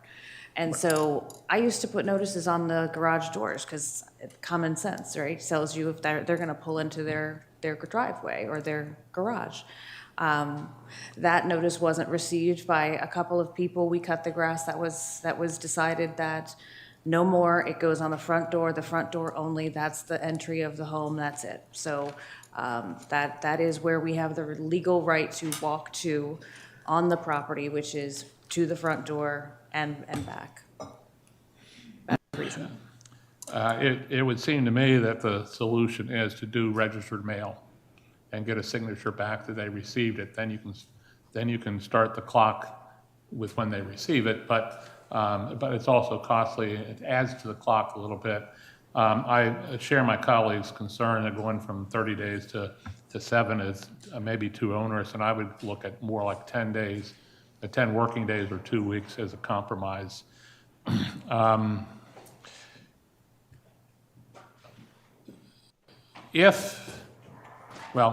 me say this. We expect citizens to follow the rules. And there are times when we as a city or the county or the state seem to ignore the same rules. And in particular, I'd use as an example the recent reconstruction of the sidewalk along Mitchellville Road. It was in terrible condition. It was a safety issue, and it had been like that for probably 2 decades. And they finally got around to fixing it. I think we ought to set an example. So I'm not going to require anything in this, but I think there's an onus upon us to deal with safety things. So whenever there's a sidewalk, instead of saying, oh, we'll get around to it in the next fiscal year, we ought to have something in place that will allow us to address it in a more timely, because if you're expecting them to follow the rules, then we ought to set an example for the adherence aspect of it. So that's what I would suggest. Just going through, hold on one second. On section 22.2, spilling materials on streets prohibited. Does code assume that gravel, dirt, mulch that's spilt in the road in front of a house is due to that homeowner? No. Okay, because the reason I asked that is a couple of years ago we had water main break. WSSC came out and fixed it, yet they left a lot of gray stone in the gutter. Now, my concern would be that would be a possibility that this homeowner would get cited for. How does staff know those kinds of things are not the responsibility of the homeowner? So we have to have evidence before we charge a homeowner with something to that effect. Okay. And again, this says when it comes from a vehicle, truck, trailer, cart, okay? That would mean that we would have to witness it coming from that vehicle. We would have to get that vehicle's tag number. We would have to probably get the assistance of the police department to look whose tag that is, Okay. and go through all of that. But when we're talking about there's another section in here that talks about excavation. So if you're talking about excavation, you can tell where that's coming from, because the truck was there and the tire marks go from the street into the driveway or, over the curb onto that particular property. But again, we issue warning notices first. If somebody contacts us and said, hey, BG&E came and did that, I didn't have them do that, then, we Okay. don't charge them for that. Okay. In section 22.9, where it says, including but not limited to basketball, hoops, skateboard ramps, and other recreational items. And I've walked through communities and I've seen the nets set up where they're doing the street hockey and what have you. And I imagine that's what you're talking about, either temporary or permanent structures that are in the right-of-way, in the easement, the 12 feet in front of the home or on the street. Is that correct? It's both. So the issue is the kids are playing in the street, or the obstruction is within the street or the right-of-way. This is a section of code that code enforcement officers have wanted changed for years, because it used to just say structure, and we would have to define a structure to every person we cited the basketball hoop for, to explain that that's a structure and it can't remain in the city street and it's an obstruction. So we made sure to actually spell it out here so that everybody understands. You can, one of my previous bosses used to say is put the P back in portable, make it portable, and put it back in your driveway when you're done, so. And this reminds me of a conversation I had with Bob Levan probably 20 years ago. I was hoping I had that right here. And he and I had a debate over this issue. And I suggested to him that if you're talking about having something in the right-of-way, is that planted in the right-of-way, on top of the right-of-way, or above the right-of-way? Because the point I raised with him was somebody could cantilever a basketball goal, anchoring it 14 feet in and cantilevering it out to the road, and they would not be violating this because it's not planted or placed in the right-of-way. Now, it would be an awfully expensive structure to build, and mom and dad would have to be very, very supportive of their son or daughter to do that. But I'm just saying, the language seems to be a little. Well, the law has changed since that 20 years ago, right? So once the cell towers became a question or a concern, adding them to city street lamps and Right. city street signs, that made it that anything hanging over a right-of-way also is a violation. Okay, So yeah, the law has changed over the Okay. years. And then on section 2212, extinguishing or obstructing street lights. What is meant by obstructing? And I have a personal question because every couple of years I have to go out and trim the sycamore branches because they tend to block some of the light, but how much light gets blocked? How much light blockage will result in a citation? It seems to be kind of vague in what it says, obstruction. So I would imagine it would be more than 50% of the light, but this is generally for when somebody's trees or bushes, or more often the bamboo has grown up so much that you can't see the light. It extinguishes almost entirely. So that becomes the violation, that you can't even, the purpose of a street light isn't providing what the light that it needs to for the street. That would be obstructing it. And then I agree with the second district councilman concerning the issue about the corner on the intersections with regards to what can and can't. And I think the important thing there is the site obstruction. And usually it's below 2 to 3 feet. Anything below that should be acceptable. Anything above that is problematic because not all cars are high, like a pickup truck, so you get some that are short. And I think we need to be careful with that. Also, some of the language in there talking about to plant, install, or grow any trees, shrubs, bushes, plants, or landscaping within the public right-of-way adjoining their property. My concern there is the fact that, to me, when you talk about shrubs, bushes, and plants, that would include grass. So that I don't think we want to discourage anyone growing grass in their front yard, but that's what it seems to be saying. And then the last one is more of a humorous one. Let me pull it up, find it. And in 2219, talking about riding horses, et cetera, and I understand where it's coming from, but as I was reading it, I read through the section and got to the point where it said, or cause or permit any wagon or other vehicle. And to me, when I read that, I'm not thinking of a motorized vehicle or anything like that. What immediately struck me on that was citing a mom or a dad for pulling their kid that's in a red Flyer wagon, because that's more the connotation of that word than what I think is expected or intended in that. So, as I said, more of a lighter note on the last one. Thank you, Mr. Mayor. Okay, any other questions Okay, yeah, because we're going to need to, go ahead, Councilwoman Rogers. Good evening. Thank you for that, Councilman Brady. That last one. Staff, thank you so much for the work that you do. I know code compliance is damned if you do and damned if you don't. And when it's needed, and people want you to be there.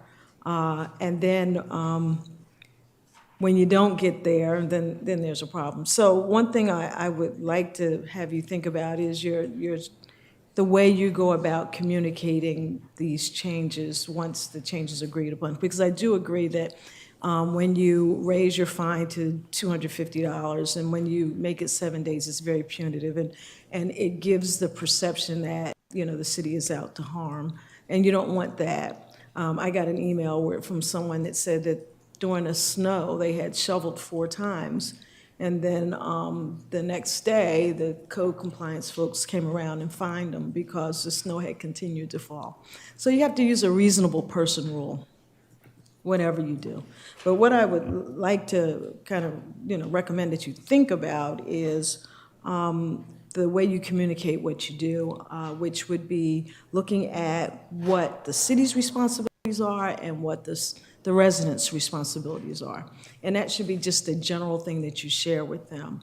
And I agree with Councilman Esteve when he said that the education and awareness is going to be something that's very key and very important. I think that from a diversity and inclusion perspective, the handicap part is extremely, and the senior citizens, extremely important. I had a friend that lived in another community that was walking on a sidewalk and fell and broke their arm because the sidewalk was uneven. So we don't want that to happen in Bowie. We want to have a community that is proud of the way we look and the way we act and interact with one another. So I just strongly recommend that we tell our story and tell it well so that people fully understand what their responsibilities are and ours are. Thank you very much for what you do. Thank you. Welcome. Any other comments from any of the other council members? I'll go to you for one quick one, then I'll close it out. Go ahead. Thank you, Mr. Mayor. Actually, when I go back, there was one item that Councilmember Brady mentioned, which was Section 14-C, which was not planting anything. I think I don't think anybody has any objection to there being daisies by the roadside, but I do think that the real concern is one of obstructing views and so forth. So I would say that if we could change that section to reflect the 36-inch height, I think that would make it consistent with the corner aspects as well, so that, there are a lot of people who are going to put in little, little globe type, shrubs at the intersection of their driveway, the apron down near the curb, down along those lines like that, which I don't think presents any harm to the community. In fact, I think it actually enhances it. It's decorative and, pride of ownership and maintenance and all that kind of thing.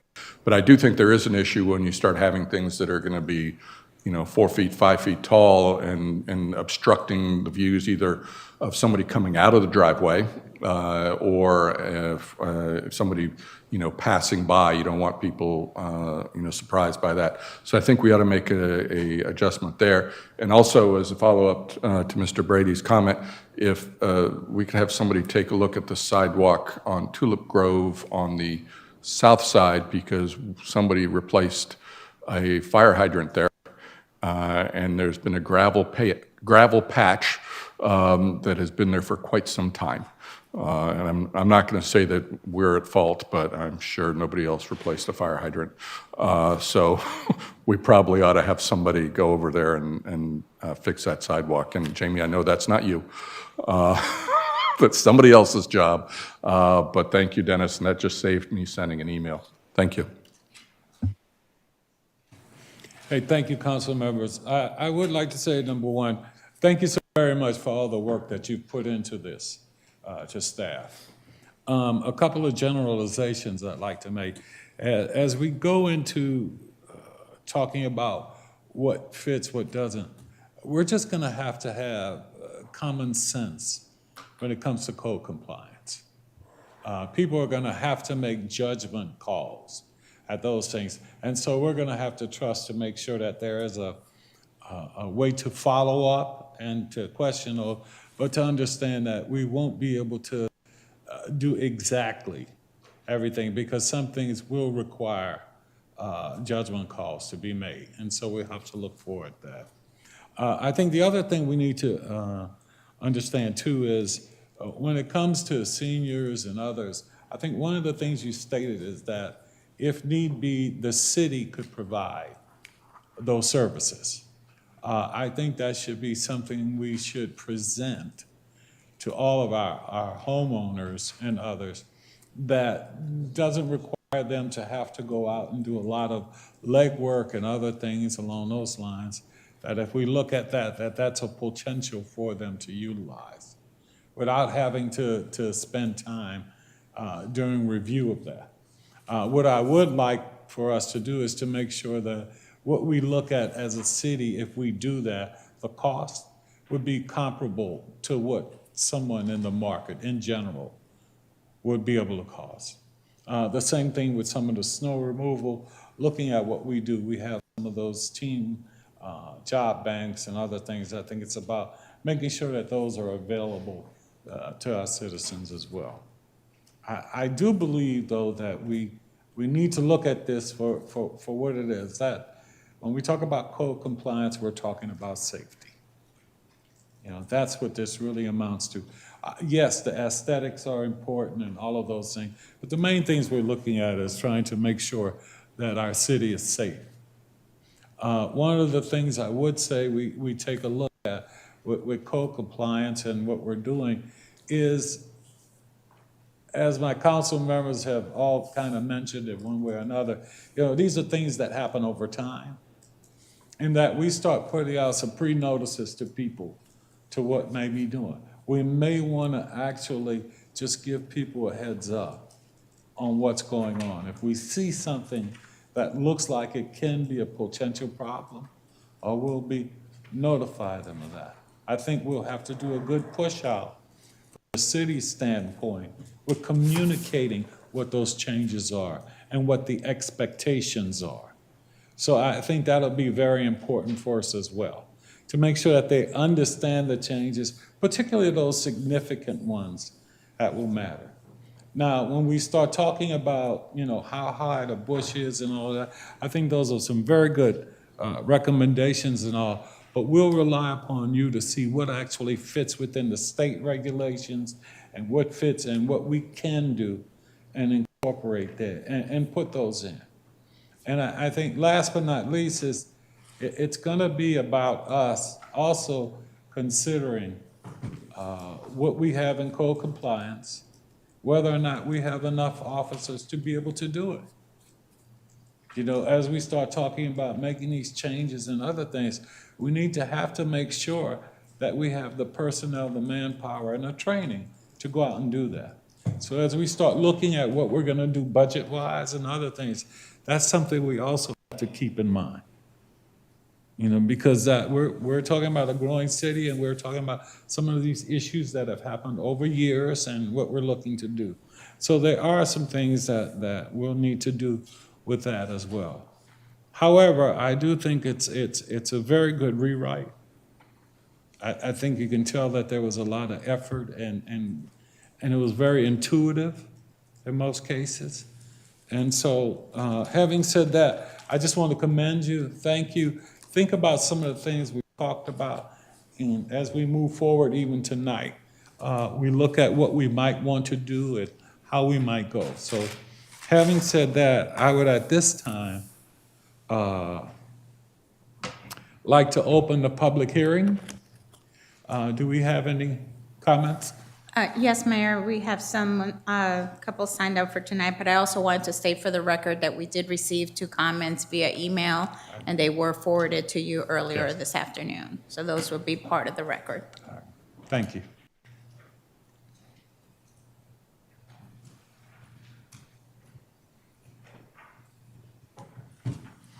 Thank you, City.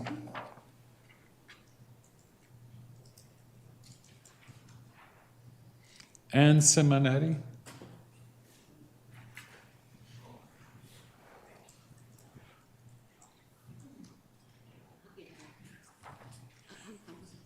Hey, take your time. Good evening. First, I want to say, put that in there. I don't have a talk prepared, so this is just off the cuff. Thank you, Mr. Michael, Ms. Rogers, Mr. Wolfley, Mr. Brady, for bringing up all the inconsistencies and all the gray areas in this. To me, I'm sitting here thinking, and I've lived here, 14 years, and I'm thinking, is there anything I can do to my property, what I thought was my property, that I shouldn't be calling City Hall first to make sure I get permission? $250 for me on a limited income with the hit that I've taken with Biden economics is a month's worth of groceries for my son and I. And I don't think we're the exception because we have an aging population here in Bowie. If I got to the point where I couldn't mow my lawn, I would, and this is the kind of person I am, I would get 3 estimates, and then I would decide over those 3 companies which one I would want to come and do the lawn, and that would take me more than 7 days. I can guarantee you that. That would take me more than 7 days, but that's how I do anything on my property. Okay, this is draconian to me. This is just ridiculous. You are trying to go after the chief offenders and then you're hurting most of the people who live in Bowie who take very good care of their property. That's not fair.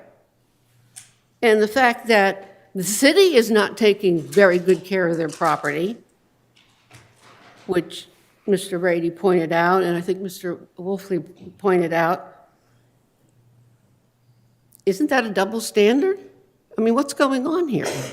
Is there a special rules for the city and different rules for the people who live here? And the fact that you can put a lien on someone's property? Really? You think you have the right to do that? I don't believe you do. I need my glasses. Let me read something that makes me question. This might be familiar. I hope it's familiar. We hold these truths to be self-evident that all men are created equal, and they are endowed by their Creator with certain inalienable rights, that among these is life, liberty, and the pursuit of happiness. And in my research and in my reading, that includes property, my right to property. That to secure these rights, governments are instituted among men, deriving their just powers from the consent of the governed. Okay, your powers come from us. We, the people, are sovereign. Okay, the only power that you have is the power that we have that we delegate to you. Now, I can't go up to that nice lady over there and put a lien on her house. I don't have the power to do that. If I don't have the power to do that, then I can't delegate that power to you. So you don't have the power to do that unless you violate your oath to uphold the Constitution. Okay?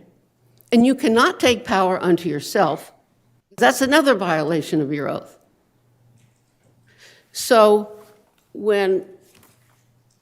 how I judge a law, when I read a law, okay, it's either proposed or whatever, the way I judge it, I say to myself, do I have the power to do this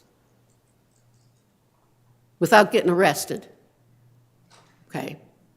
If the answer is no, then the government entity that's putting forth this law also does not have the right to enforce it.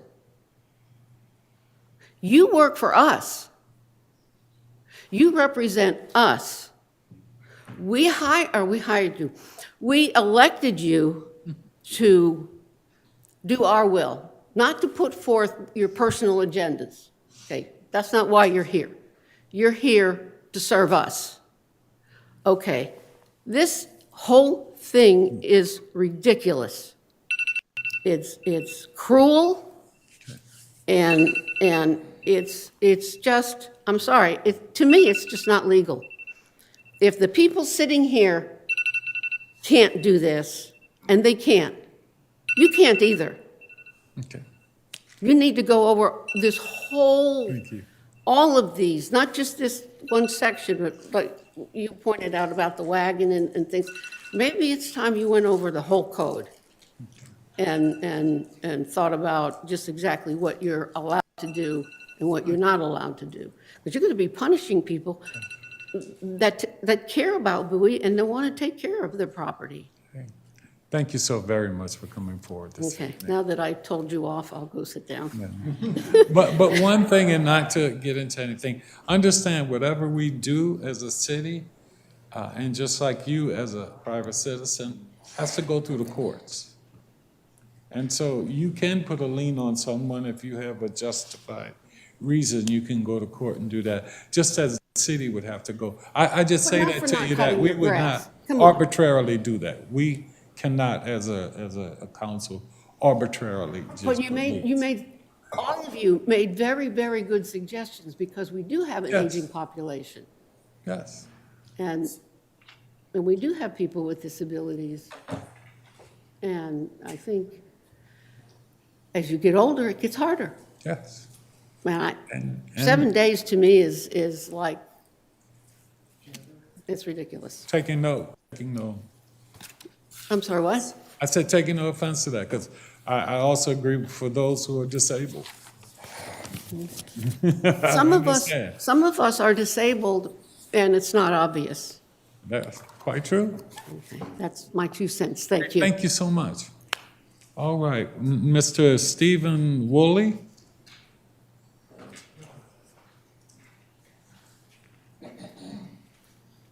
Good evening, ladies and gentlemen. Good evening. This is my first time doing this, so if I step on anybody's toes procedurally, I apologize in advance. Good evening, Mayor, Councilmen, Councilwomen. I want to start by saying that Councilman Brady, when you brought up lead by example, it's very rare to hear an elected official on any level of government say something like that. That tells me that you don't think there's a double standard. And I see too many examples of that in politics these days.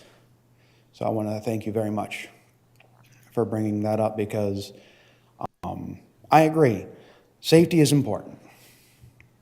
Freedom is also important, and you can't sacrifice one for the other, but safety is important. An example would be, I don't know if the shopping center has a name, but it's where the Burger King is. The bushes by the fitness center were horrendous until somebody finally cut it down. So I understand the standards set forth, especially for homeowners. But the proposed law does feel like a double standard. It feels like code's going to be out there, or a nosy neighbor is going to be out there with a ruler, and people are going to get hit with warnings and fines for being out of compliance. Meanwhile, we have roads that are a nightmare to drive on, and nothing happens. We pay our taxes. Proof of that is the fact that we're not in prison for tax evasion. So nothing's being done about it. I know people complain about it because they have to drive on it. And yet, we're going to be required to, it feels like, have this picturesque homeowners association dream environment. And again, the time frame, 7 days. If you've ever dealt with a contractor, good luck getting them, good luck having a dialogue within 7 days. It's just not going to happen, especially during busy season, which when it comes to pruning and whatnot, when those violations are going to happen, it's going to be during the busy season. So it should be at least a minimum of 30 days, because sometimes it can take 2 to 3 weeks to get in touch with anyone for any reason. And you're never going to go with the first person. It doesn't matter if you're on a fixed income or not, because you work hard for your money. I mean, it's a part of the American work ethic. This country would not be the way it is without a work ethic. So you work hard for your money, so you want to get the most out of it. You're not going to go with the first person in the phone book. That's the first lesson of keeping money in the bank. So the time limit does need to be increased. It has to be, if it's going to be effective. I will disagree with my mom. $250 because of inflation is not a month's worth of groceries. It's about 2 weeks. So you hit someone with a $250 fine, you're not encouraging them in any way. You're taking food off their table. You're punishing them. It's not a warning. It's a shot across the bow. You're taking aim at them being able to put food on their table because people are foreclosing on mortgages. They're living off credit card payments because they can't make ends meet. And yet, here's $100, here's a $250 fine. Where are they going to get the money? Start selling their kids? They can't do that. It needs to be realistic based on today's economics. And because of inflation, because we're sending billions of dollars to the Ukraine, we can't afford to do that. It's not realistic. I'm on disability. So hitting me with $250 is, it's mean. It's not educational. It's not a gentle reminder or anything like that. It's just being mean. Growing up, I was bullied constantly, and that's what this feels like. And I know none of you want to be the bully, because if you wanted to be a bully, you'd be bullies. You would not be politicians. So I really hope that you take all that into consideration when you go over this code and when you vote, because you're supposed to be on our side. And I understand that there's damned if you do, damned if you don't. So the only thing you got to ask yourself is, what's the right thing to do? I mean, I'm assuming all of us are Christian here. That's what the disciples did. They didn't sit there and care about what people said. They did what they thought was right, what they felt was right, what they knew was right. And you got to do the same thing. And I'm hoping that you'll force the deadline to be increased and that the fines will be reduced, at least commensurate with people on fixed incomes. Because you got the boomer generation, and, well, their time is done. It's time for them to enjoy their old age, and for the rest of us to pick up where they left off. I appreciate your time. Hey, thank you. All right. And I think that's all we have for the public hearing. At this time, I would like to declare the public hearing closed. And I think we've heard some good feedback from both the council and from those, and that being looking at the timing of when it's enforced, about the amount for the fines and what those things are. So I think those are all very positive things that we need to look at with that. So this is something that is eligible for action at this time. So I'd like to open the floor to council members at this time. Mr. Mayor, I'd like to make a motion. Councilman Dufour. Mr. Mayor, I'd like to make a motion to return this back to staff to incorporate the discussion points that we had earlier in our conversation so that we can address this in a revised format. Second. It's been moved and properly second. Any discussion? Yes, question on the motion. So sorry, we were so close. Do we have a date by which we want to hear back on this? So on the one hand, I think we're all probably kind of in agreement about how the kind of changes we want to make to the proposal.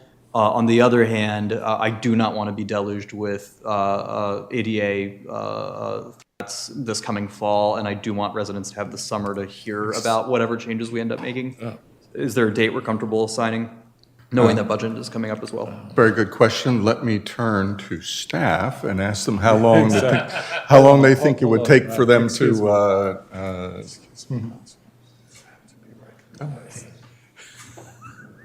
Councilman DeFore, you had a comment? Thank Go you. ahead. yes. So if we could turn back to staff and how long do you think it would take you to, Discussing with the city attorney, because we have to work on it together. all right, fair enough? Second meeting in April is what our suggestion is. I'm sorry, one more time, I couldn't hear. The second meeting in April? Second meeting in April. Thank you.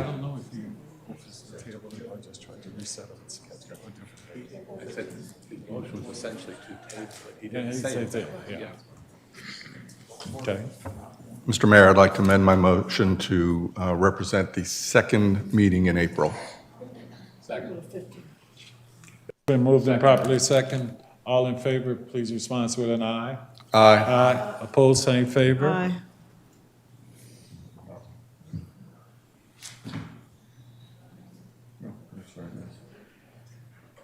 Motion carries.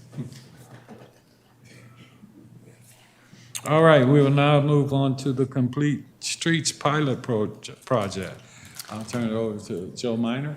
Good evening, Mayor and members of the council. I'm Joe Minert, the City Planning Director, and I'm here tonight to give you a report on the Ken Hill Drive pilot project that we proposed to you for complete streets treatment back on February 5th.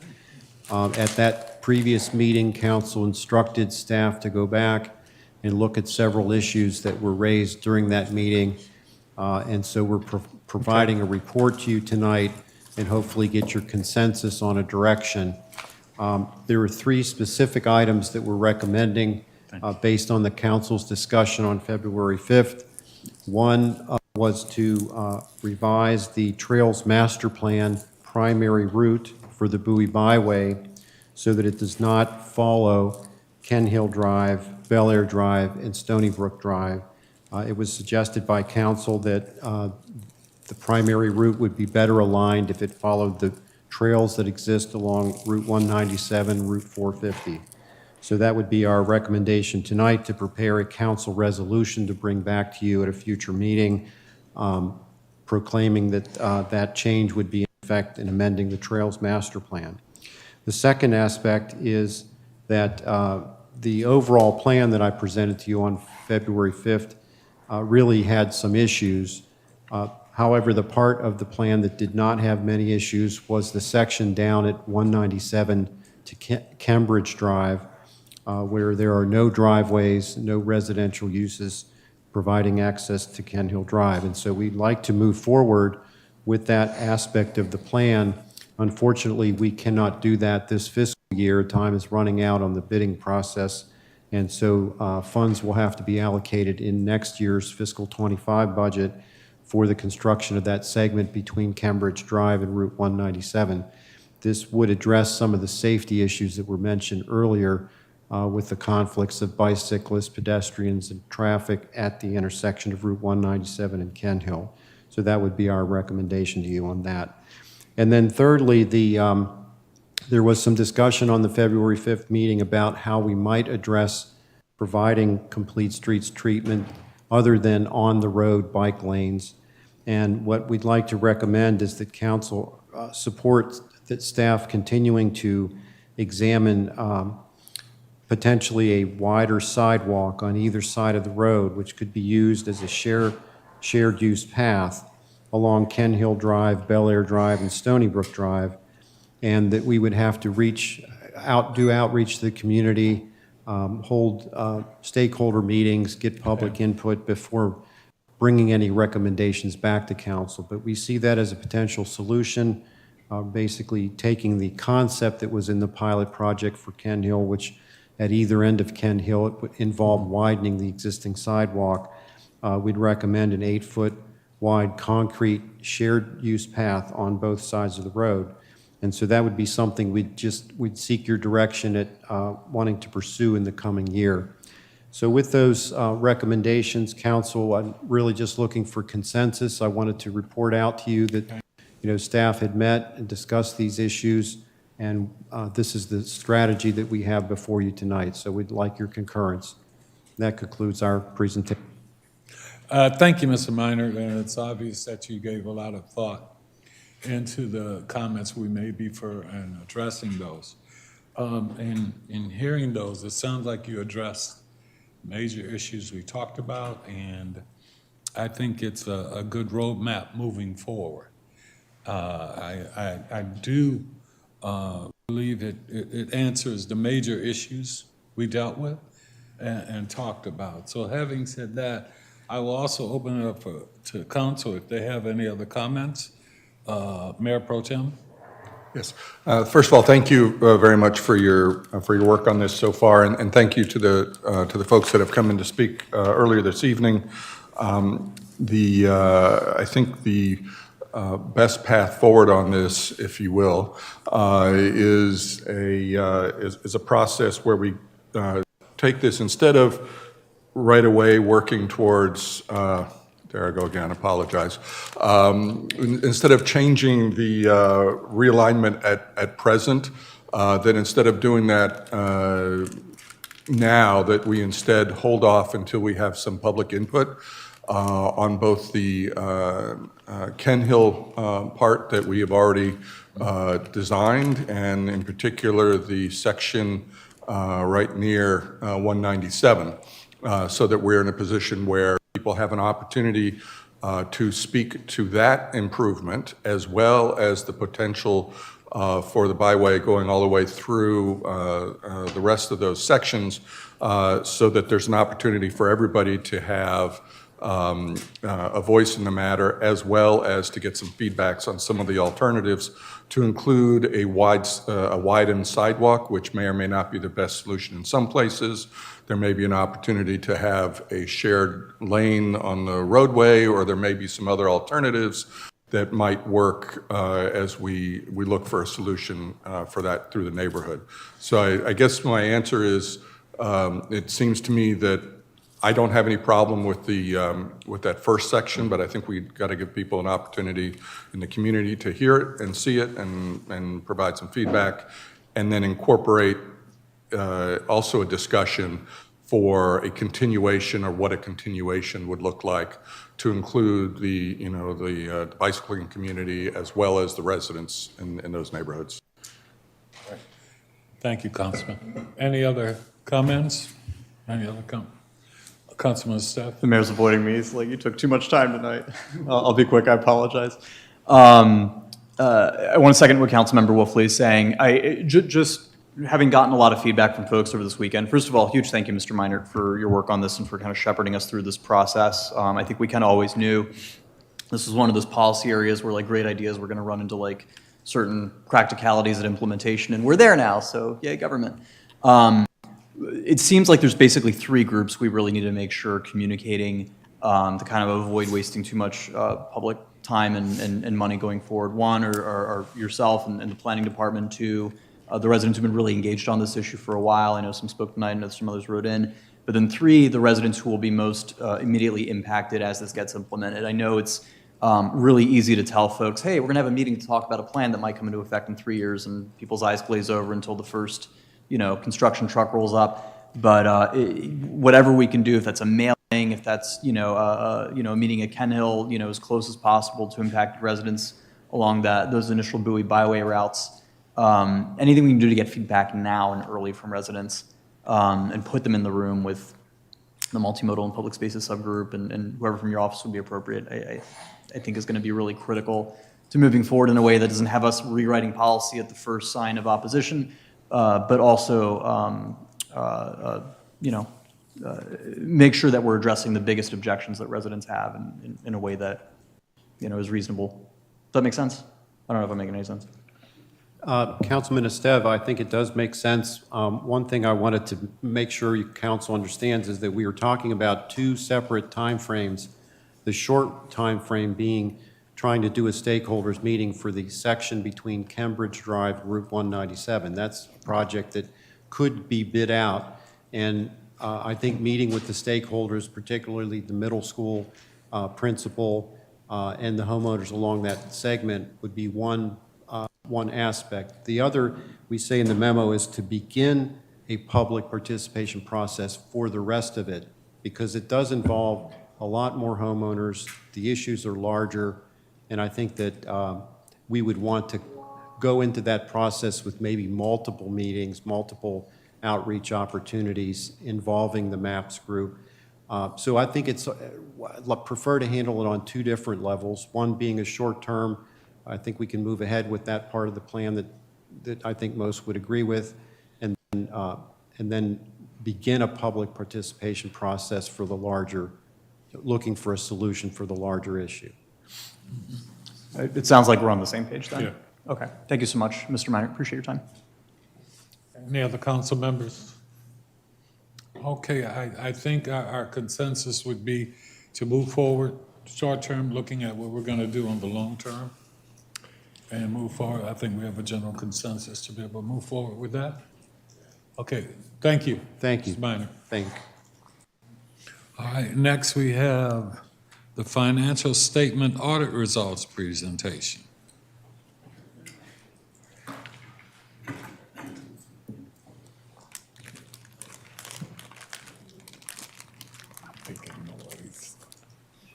Thank you.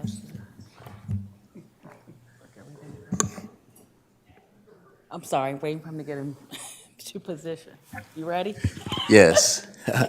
Good evening, Mayor and Council. This evening, we have Aris Coleman, CPA from our independent audit firm, Clifton Larson and Allen, LLC. She is the engagement director for state and local governments, and she'll be giving us a presentation on the result of the City of Bowie's audit. Thank you very much. Thank you for having me this evening, Mr. Mayor and the council. I'm going to take a little bit of your time to go over, as Byron mentioned, the financial results of the ACFR, which is the Annual Comprehensive Financial Report for the City of Bowie. A lot of words there. What you see on the screen, just go back. Okay. What you see on the screen is basically required by my firm's lawyers, and what it's stating is that we are not providing any tax advice, and that we are giving information based on our audit results, and it's more so just kind of protecting us that, things that we're saying, please, they're not advisory, they are based on the audit results that we did over the financial information. Next one. Okay. Before I start, I want to give a thanks to Byron and Lola and the finance team and all those other departments that helped them create this moment that we're here today. The ACFR, as you see, is about 185 pages. What I'm going to speak about is 3 pages in that whole entire document. The financial information is the information for the City of Bowie. It is not the auditor's information. We did not create it, and it takes a lot of work from the team to put this together, and they do it every year, and it's pretty much almost a year-long process. After budget, Byron and Lola are working on the ACFR. So what I'm going to take a little bit of your time to talk about is just the audit approach, what it means and what we do to get here, the audit results, and then some required communications that we must make to council. Next one, please. Okay, let's talk about our audit approach, what we do. As I mentioned, the financial document is about 185, 200 pages, and we have three pages in that whole document. So when we look at the financial information that's compiled by the city finance team, we are doing a couple things. It's a risk-based approach. We're not looking and testing every number. We do sampling. We do some analysis trends. We talk to several persons. We talk to someone from council. We've spoken to other department heads. And we say risk-based because we do not audit. It's not enough time to audit every single number, every single transaction. So what we do is get a feel for policy procedures and where the risks are, and that's where we are spending more of our time. That's where we are asking more questions, doing the analysis, and so forth. And then as part of that process, you did hear about meetings, status meetings, meetings with different members in the city of Bowie. Again, just getting a very in-depth knowledge of the financial activities, also items that may affect the financial activities. Tonight, there's a lot of talk, and it's really been a good conversation to listen. I love coming to these meetings. But you have citizen concerns, you have budgets, and other things that affect the financial statements that we're auditing. Next, please. All right, so our audit results. We gave an unmodified opinion. An unmodified opinion is the highest level of financial assurance that we're allowed to give. It's called a clean opinion. And what that means is that the financials are maturely presented, and they are presented in accordance with generally accepted accounting principles. It was a new standard that was relevant for this year or last year's ACFR. It's GASB 96. Last year, I think I stood here and we talked about leases. GASB 96 is the same thing, but it's for your information technology agreements.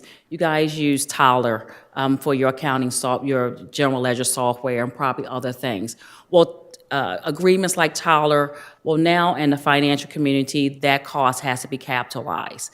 And what that means is now you're showing someone that I'm using Tyler, but over a long period, I am kind of contractually liable to Tyler for these dollars. So it's really just showing more of an extension or the long-term effect of having that agreement today. And it's called SBITA, just for the short language. So for those of you who are in the financial world, you'll hear the word SBITA. So we looked at those agreements. The city also works with DebtBook, who gives them, as a third-party contractor, who is a wonderful resource for this implementation of this standard. And we assessed it, and it was immaterial, so the impact to your financial statements for these agreements is going to be little to none. You will see disclosures, you'll see some charts, but as far as changing overall effects on the financials, it was immaterial. The city gets a GFOA certificate, and was a Governmental Financial Officers Association. And what that is, outside the opinion, it's another financial institution that looks at the financial records. They basically have a checklist that go over all of the requirements that a financial statements are supposed to have, and then they give you a certificate stating that, hey, you passed the checklist. You hit all yeses and no nos. So the city did. They have gotten it every year. For 23, it takes a little bit of time, so I know for 23 that application was put in as well. All right, so let's give you some audit results and as well as some communications. When I talk about the audit, I talked about the auditor's opinion, which is 3 pages in the financials. We also, because you are a government and you have to be audited in accordance with government auditing standards, we do an assessment of the internal controls over the financials. And so with that, we do issue a report. We can't say your internal controls are great. We can't say they're bad. We can't say that. What we say is that they meet standards. And that's part of that risk assessment that I talked about, is also looking at the internal controls over the financials. So we issued that report. We had no issues. It's a standardized report. There were no material weaknesses or significant deficiencies identified that rose to a level of being reported. And I like to make that distinguishment because there could be issues. There could be someone not signing something. There's a lot of things that go on in an organization this size. So we're looking at the magnitude, and again, what is their impact on the financial activities? And when we're, from our samples and discussions, we have none that needs to be reported. I spoke about the auditing standards in which the financial statements are compiled. It's generally accepted accounting principles known as GAAP. When you look at the financial statements, there are a couple of things I would tell, especially someone who doesn't want to read 185 pages. You have the management discussion and analysis, which is about maybe 15 pages, give you a really brief summary of the activity, the financial activity from year to year. It's a really good thing to look at. And then the other part is the notes. When you look at the notes, and that's the qualitative aspects there, the notes really give you a deeper summary or a deeper analysis of the financial statements. So when you're looking at capital assets and you go, well, I wonder what's in that number, go to the notes, and the notes give you a deeper kind of insight. If that's your thing, you want to read financial statements, it gives you a deeper insight into what the capital assets and other things are that make up the financial statements. Next one, please. All right, in the financial statements, every number is not an exact number. Some numbers are estimates. You have your pension and your OPEB liability. Those are based on actuarial valuations. The city does get actuarial valuation. They do provide it to us. We look at it again according to standards. If we need to send it to one of our actuaries just to make sure it's fitting, it's had all the proper components, we will. And then we use that computation that is done by that third-party actuary to determine what that estimate should be. You also have allowable allowance for doubtful accounts for your personal property taxes, and that's based on a collection rate that the city has over the years for those paying those taxes. There were no sensitive financial disclosures. Next one, please. We did not encounter any difficulties by doing the audit. There were no disagreements with management, and management was required to sign a representation letter of the financial statements, basically attesting to what I'm speaking about today. The information was management's. There's nothing that has changed, materially changed in the financial information they provided to us, and that to their knowledge, it is accurate and is not misstated. We did not issue a letter with any other recommended findings or issues, and that management did not have discussion with other auditors. If we had a disagreement with management, sometimes you will have where my client or a client may want to ask other professionals their opinion, and then it's almost if you were to hire, if I was to hire you, would you make this situation go away? So management did not have any consultation except for us when they had any kind of questions. Next one, please. There were no material misstatements detected in the financials, and that the other information that is in the financial statements, we do not give an opinion on. And what that would be statistical information. I spoke about the management discussion and analysis. Things they are help to explain the financials, but we do not give an opinion on them. We read them to make sure that they support the information that we are giving an opinion on, and that they do not mislead the reader of the financial statements. Next, please. All right, I'm all done there. So I will open up for any questions. Well, first, I'd like to thank you for your presentation this evening. I think the key things are that there were no discrepancy, there was no management report that we need to see, so that's always very, very positive. Okay. It goes to our financial management team, our CFO and others, all in accounting and all. I think we have a world-class organization here. And it's good to hear that in your review that you validated that for us. So thank you so much. Are there any questions or anything from anyone? We have a comment from, let me just open it up to the council member, Wanda Rogers, you know. I'm sorry, it's late. It's late. That's okay. I just wanted to make a comment. So over the last, for 36 years of my career, I was responsible for doing the financial statements for the United States federal government. Okay. And I will tell you. And then I also had direct responsibility for the Treasury managed accounts, like the Presidential Election Campaign Fund and Judgment Fund. And it was never a time that I did not have something that came back in the management letter discussion, something that came back that we could do differently or better, or recommendations on technology. I mean, we never reconciled the entire federal government's financial statements. That just never happened. It's still not happening. It's just too big. I'll just ask, did you have any recommendations that you gave to the city that you thought would help the city run more efficiently or more effectively? So the auditing standards have changed, and I'm going to preference this to answer your question. And at one time, when you spoke about management letters, and they were kind of required part of that auditor's package.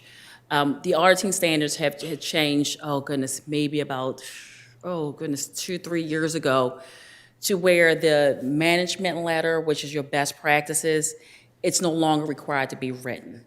The only thing that's required to be written and actually should be public information is a significant deficiency or material weakness.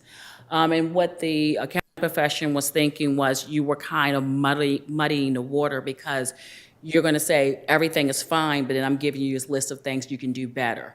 So what their stance were, I mean, you can give a written management letter, but if it's something that you feel was best practices, then it wasn't worth writing unless it rose to that level of being reported. So there are a number of issues that we look at and we talk to. So I would say yes, and yes and no in a sense. There are a number of issues we're going through. We're asking questions all the time. We're asking why is a balance why is the balance this year and last year was different. I talked about the write-off or the analysis for allowance for uncollectibles. We look at that, why is someone paying, so there are always conversations that we're having. Tonight you guys spoke, and homeowners spoke extensively about fines. We look at that as well. Are there old fines? What are you doing about them? I'm not asking you to levy anyone's home, please, but I'm just saying we do ask about these things, and we do make sure. So there are tons of conversations that we have, none that arose to the level that I think I need to present or require me to present to council and the mayor. But yeah, there are always times, and one of the things we do ask when we have these, we start our meeting and we do speak to a representative of the council, is bring that concern up. And sometimes it's not so much that you're looking for an issue, but you may bring it up because you just want to know. It may be something you're thinking, well, how exactly, a particular area, I just want to know, what happens. And we get questions like that all the time. And we are here to not only audit the financial statements, we do work for the accounts, the governing body for our clients. So we do welcome those types of conversations. But yes, we do have those, we just don't write them down. So I just want to thank you, and I want to thank this stellar staff because it just made my job so much easier. This is like, riding a smooth wave because the folks here in Bowie have done such a great job with their finances, or their financial statements. So thank you for your explanation. Thank you, staff. Any other comments? Hearing none, thank you so very much. And thank you, staff.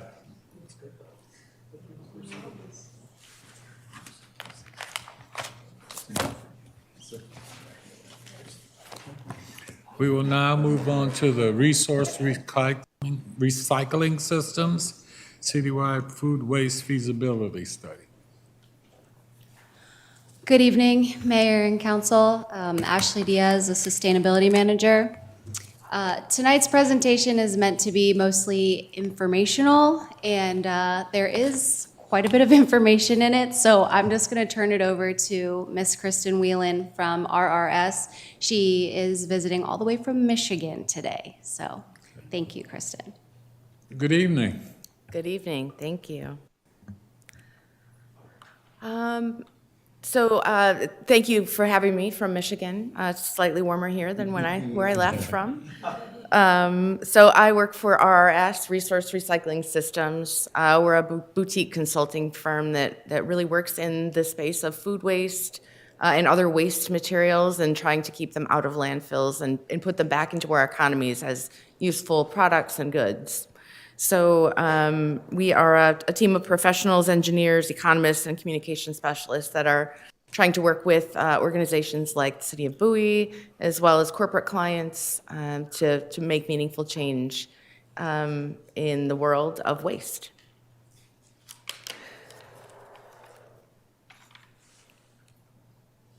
So it seems a little bit funny that it's 10:30 and we're talking about what is food waste, but we're after dinner time. So I wanted to just real quickly go through a couple of different scenarios and in what would actually become and how food actually becomes a waste. So the image on the left might be something that happens after a holiday. So you've cooked a lot of food, you've had a lot of folks to your home. You typically would cook a little extra that day for that event, and you end up with a lot of plastic containers and glass dishes in your refrigerator. The middle one is that beautiful box of strawberries that you bought at the grocery store, and maybe you bought 2 of them because they were on sale, and then someone ended up pushing them to the back of the refrigerator, and you never found them again until they were a little bit furry and didn't look that suitable to eat. And then the one on the right is the apple that maybe you bought a bag of apples, you ate it, and you did what you were supposed to do with that apple, but most people don't eat the entire apple. There's that core left. And so in each of these scenarios, we find ourselves with excess food that we're not going to consume, and we could put it in our trash, but and you have a pilot study going on in Bowie, and so we know that there's a better place for that material to go. So that's what we're talking about today.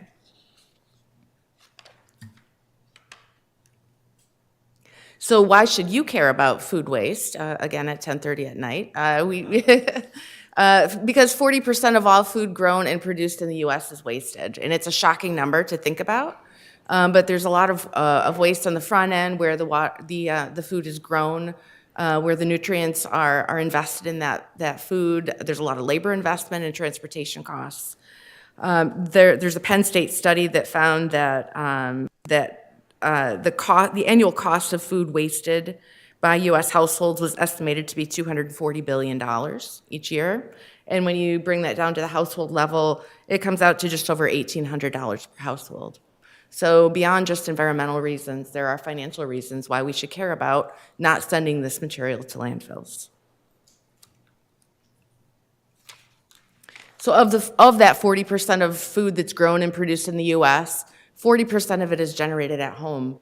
Sometimes I think we assume that a lot of food waste happens at restaurants or at manufacturing facilities, but really 40% of it is generated at home where we're making our meals for our families. So on the back end of that, there's also disposal costs and transportation costs that come in when we end up with that wasted food. Food is the most prevalent material disposed in Maryland's landfills, and there are people like me that like digging through trash and researching things like this. And so this is a meaningful number for us to understand, because if we're trying to get things out of the landfill, food waste is one of the most important things that we can understand. Organic material and paper products together make up just under 50% of what is in the landfills in the state. And I would encourage you, if you've never been to a landfill, take a visit to a landfill if you get the opportunity. It's really a fascinating place. You can see a lot of consumption behaviors from people, and it's kind of like a psychology lesson at a landfill. So despite what a lot of people think, landfills are not composting facilities. So once food and other organic material goes to a landfill, it's buried under tons of other debris, and then at the end of the day, a daily cover material is applied.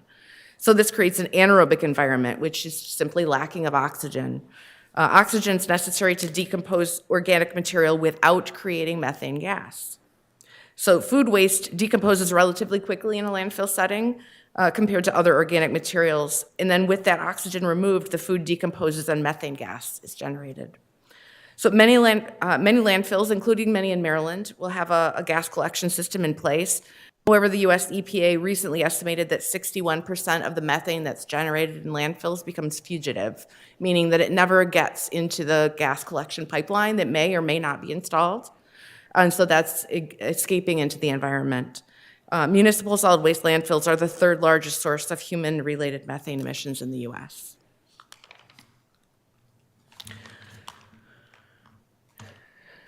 So reducing the generation of food waste is one of the most significant actions that we can take to reduce greenhouse gas emissions. In Maryland, emissions from landfills are equal to driving 975,000 cars annually, according to the Environmental Integrity Report. And that was a recent study. Another comparison is that Maryland's landfills have almost twice the greenhouse gas emissions as the largest coal-fired power plant in the state. This data from the same report shows that landfills account for 37% of Maryland's methane emissions. So organic material and paper products together make up just under 50% of that material in landfills in the state, as a reminder. So Bowie has taken steps to mitigate some of these impacts, and these two reports should be familiar to you, the Climate Action Plan and the Sustainability Plan. The Climate Action Plan calls for a 50% reduction in greenhouse gas emissions by 2030. And the 2016 Sustainability Plan calls for a decrease in the tonnage of residential waste sent to landfills by 30%.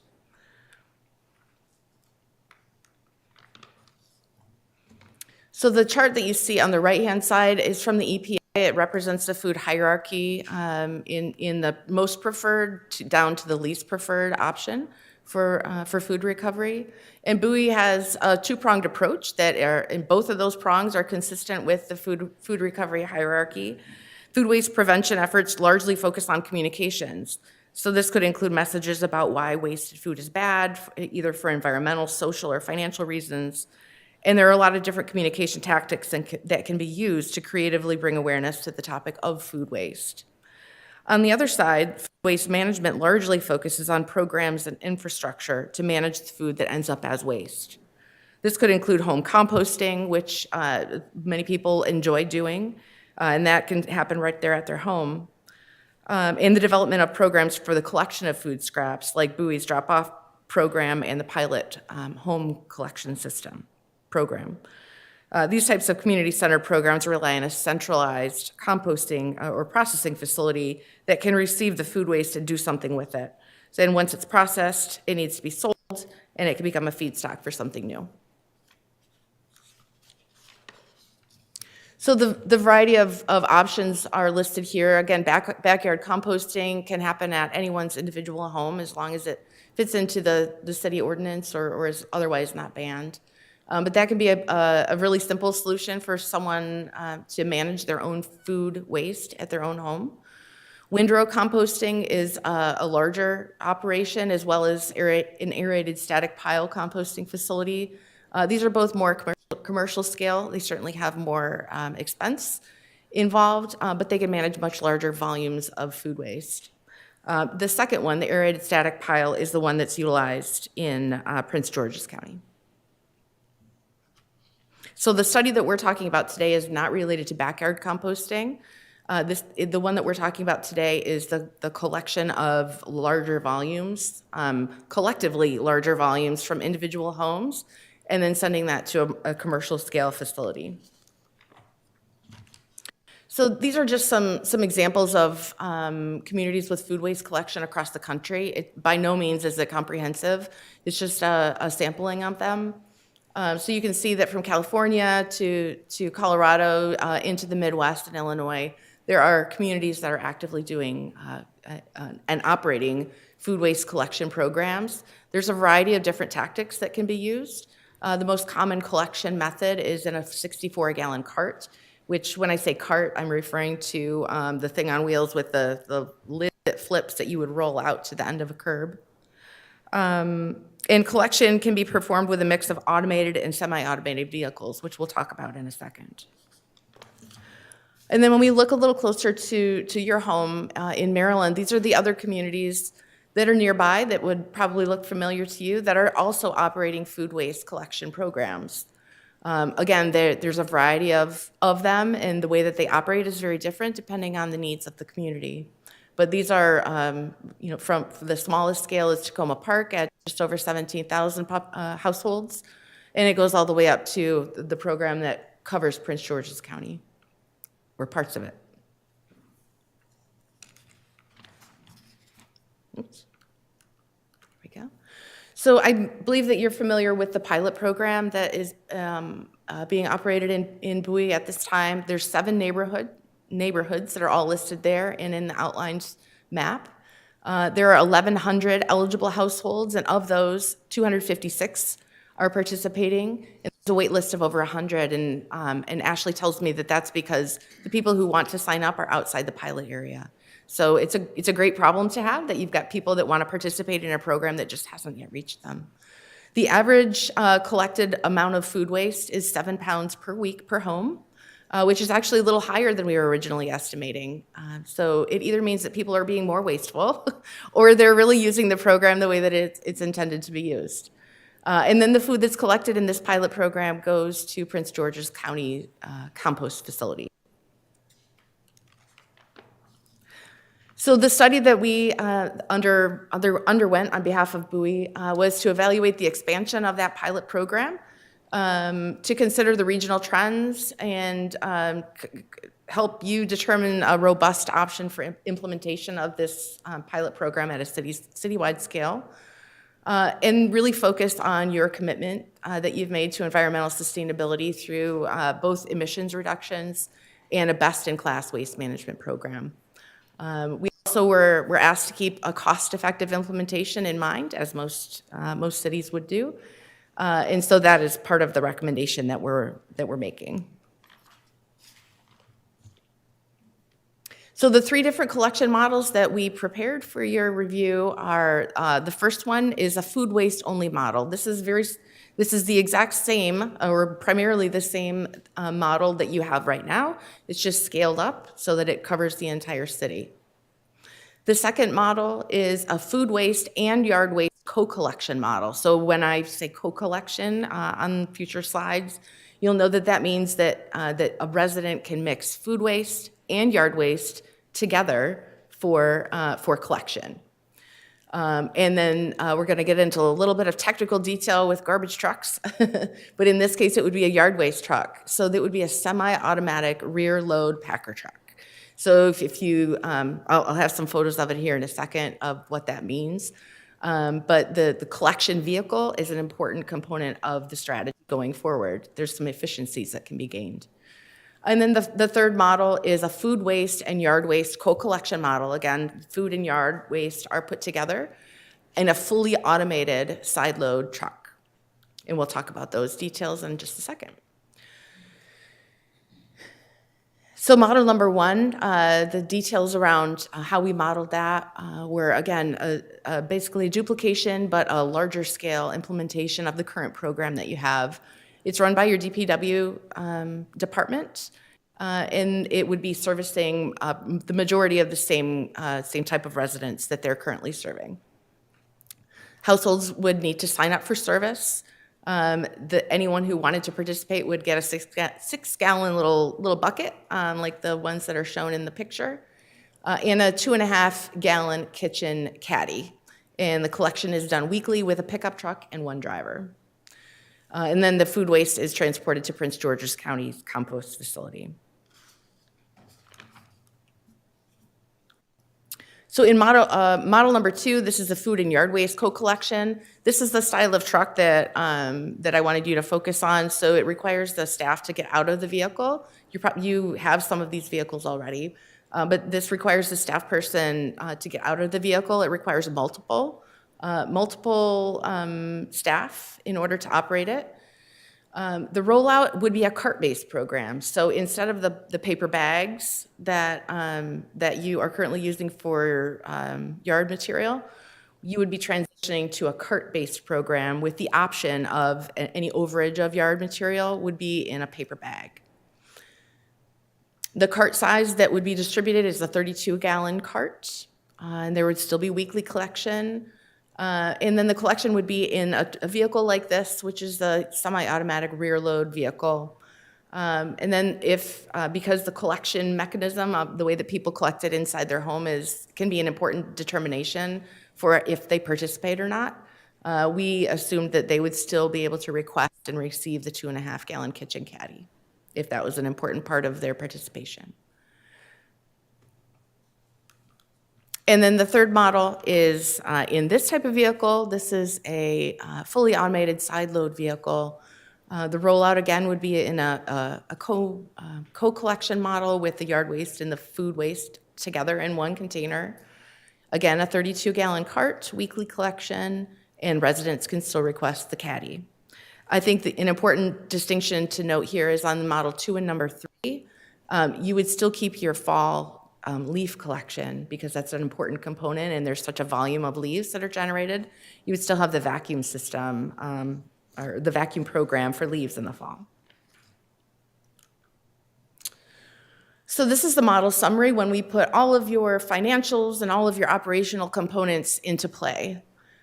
So you can see that the column on the left, the food waste only, is the similar model to what you have right now. The middle one is model number 2, which is the co-collection semi-automatic, and the third one is the co-collection in the fully automatic vehicle.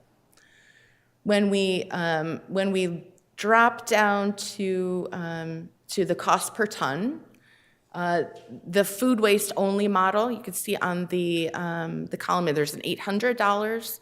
So in a food waste only model, when you take into account the tonnage, the capital costs, the operational costs, is $800 per ton. It's very high disposal cost for a per ton. And it gradually gets lower as you go into more of an automated collection program. Dropping down to the annual cost per household, and I want to stress that this is not the cost that we're suggesting that you pass on to the household. This is just to help you visualize the amount that they would cost to a specific household that is being serviced. Again, is that the highest cost is the food waste only model at $145, scaling down to $70 per household for the co-collection fully automated collection.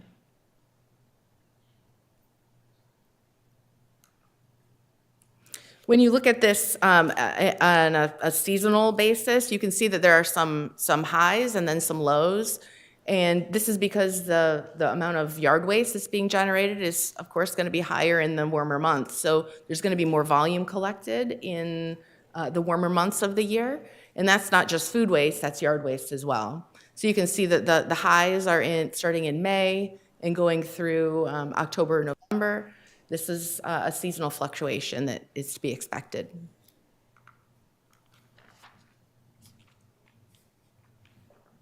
So when we compare them, we actually, I think the heading at the top explains it the best. So because Bowie already takes yard waste to Prince George's County for composting, because Maryland has a ban on yard waste in landfills, you're already making the trip there with the yard waste.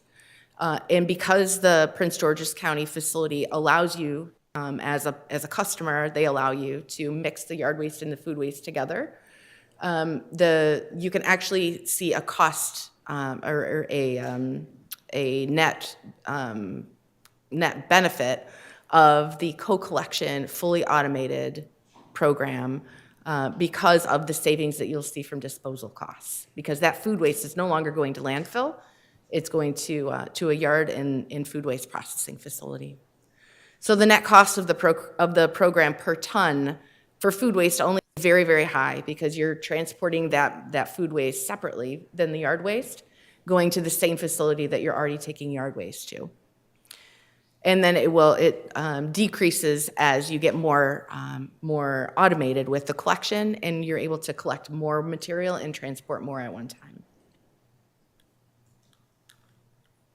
So when we talk about net greenhouse gas savings from diverting food waste, no matter what you do, as long as you divert food waste from landfill, you will have greenhouse gas savings. There's a difference in the food waste only model than the co-collection model in either of the co-collection models because you're already running those trucks to the yard waste disposal facility, the composting facility. The food waste only model is added truck traffic that is on the road that you wouldn't otherwise have. So that's the difference. You do have a little bit more greenhouse gas savings from the co-collection model simply because it's less vehicles on the road. And that negative 599 is equivalent to removing 121 passenger vehicles. So when we transition into the participants, I don't know, there's a lot that we need to hold on to here. There's a lot of single-family homes in Bowie. There are some multifamily homes as well. And those are projected to have lower participation rates based on the available studies. This is what we expect across all waste generation and waste participation programs. Single-family homes typically have a higher participation rate, and that's not unique to Bowie, and it's not unique to this type of program. So we'll begin to look to transition into the participation rates. So the model is looking at a 24% participation rate for most, just as a baseline. And that's purely because it's consistent with what your pilot program has. It's around a 24% participation rate. When we scale that up to 48%, we selected 48 because it's midway between the high and the low. But the high of 85, I just want to make sure that you sort of have some visibility into what it would take to get an 85% participation rate. So that 85% is based on the Vermont model, which the state of Vermont has a statewide ban on food waste in the trash for residents. So it's very policy heavy in order to get to that 85% participation rate. So 24% is a good place for you to start. At least that's our recommendation. So the graph on the right is the one that I think is most important to focus on. So the green line on the top is a food waste only model. The one in the middle, the yellowish, is the co-collection semi-automatic. And then the one on the bottom is the co-collection fully automatic. So as you get more participation, the rate goes down per participant. It's not a surprising statistic, but I just wanted to make sure that you could see that. So when we look at annual greenhouse gas emissions, with the current participation of 24%, you would have the negative 599. As participation goes up, the greater the greenhouse gas emission savings you'll see. So it will eventually scale up.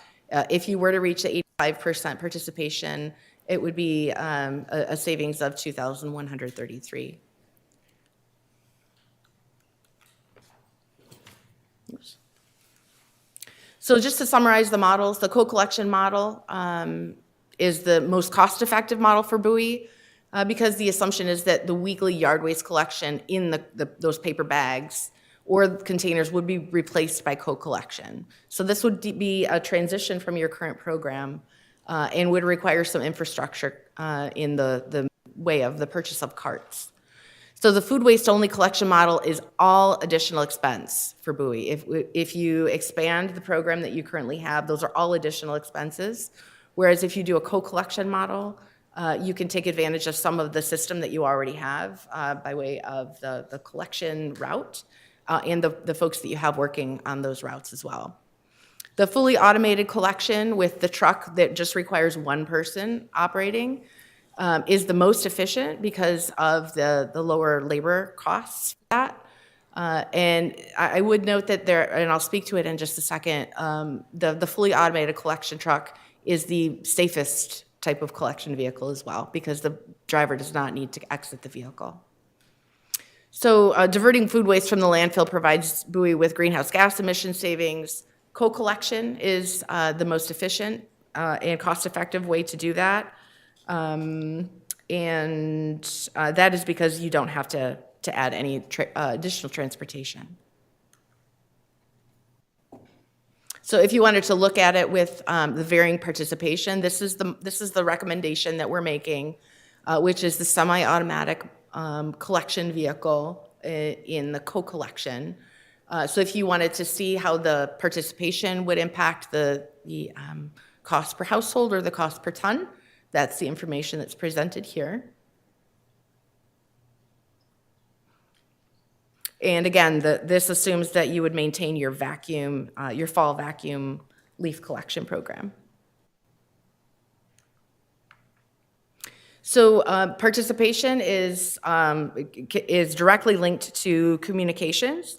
So we are aiming for a 30%, even though 24% is what was modeled.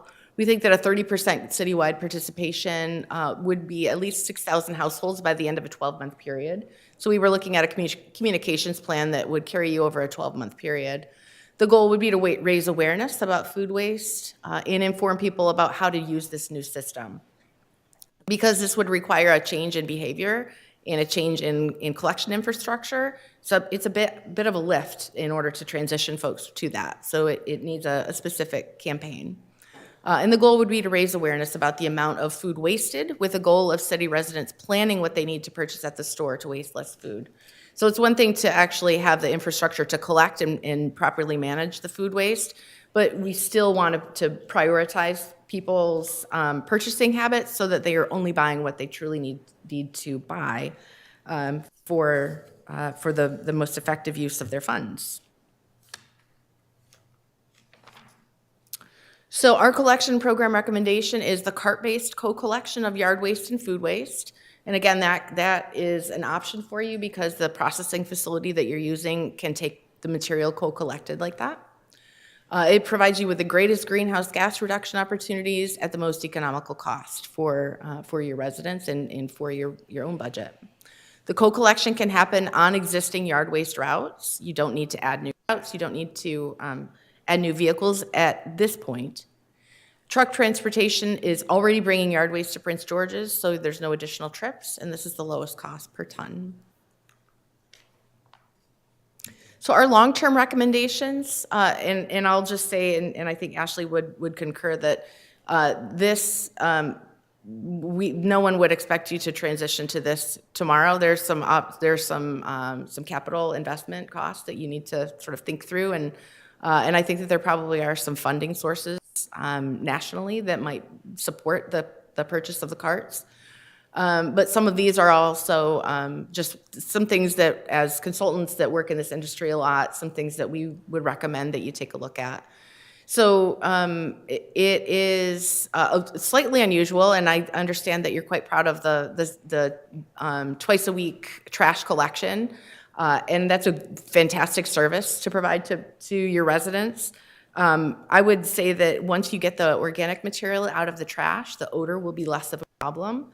And so if people are concerned about sitting on their trash for a week at a time, their organics are also going to be collected once a week, and so the organics will not be in the trash anymore. You're unlocking opportunity for additional services if you were to transition that second week trash collection to a different service. It could be a bulky waste collection, it could be an e-waste collection, there could be other services that you could fill in that space. But we understand that it's politically a difficult message, so. Number 2 is to strive to move to fully automated collection vehicles. There are lower labor costs, increased staff retention, and the likelihood of lower insurance costs, all because of the transition from one type of truck to another. And then the electric or other low-emission vehicles, these are actually coming onto market more and more. The vehicle that you see in the photo there is from a community in Florida, and that's an electric garbage collection vehicle. So there's actually a couple different kinds of alternative fuel trucks that are on the market. They're going to have a higher upfront cost, but they'll be contributing to your sustainability goals as a city. So additional recommendations for any type of collection program when you're sending your staff out on the streets would be to have high visibility clothing, minimize the time that they're spending riding on the back of the truck, use any sort of mechanized lifting equipment that you can to prevent repetitive lifting and injuries related to that, regular safety and hazard training, and then ideally move to a fully automated type of collection vehicle to provide the greatest protection for your staff. Waste collection is the 7th deadliest industry in the U.S. Because of the time, I'll let you read through some of that, but it's shocking to see that waste collection is consistently in the top 10 most dangerous industry. And so collection is actually where the majority of the injuries and fatalities happen. We won't belabor the point. waste and recycling and organics collection is a dangerous industry. So keeping people inside the vehicle is the safest place for them. So next steps, we would recommend that you, let me step back for a second. The model results here assume that all new capital costs, such as the carts and the trucks, need to be purchased, and that's probably not the case. We needed to do that in order to have a level playing field for the modeling. But it may not be true that you actually need to purchase all new trucks. You will need to purchase carts, though. So it might be possible for you to redeploy some of your current equipment. So we would recommend that you have a detailed examination of your current yard waste routes and consider rerouting if that makes sense. And if possible, to move to the co-collection model when the funding is available. Collaborate with your DPW to assess the current fleet and the staffing needs for this transition.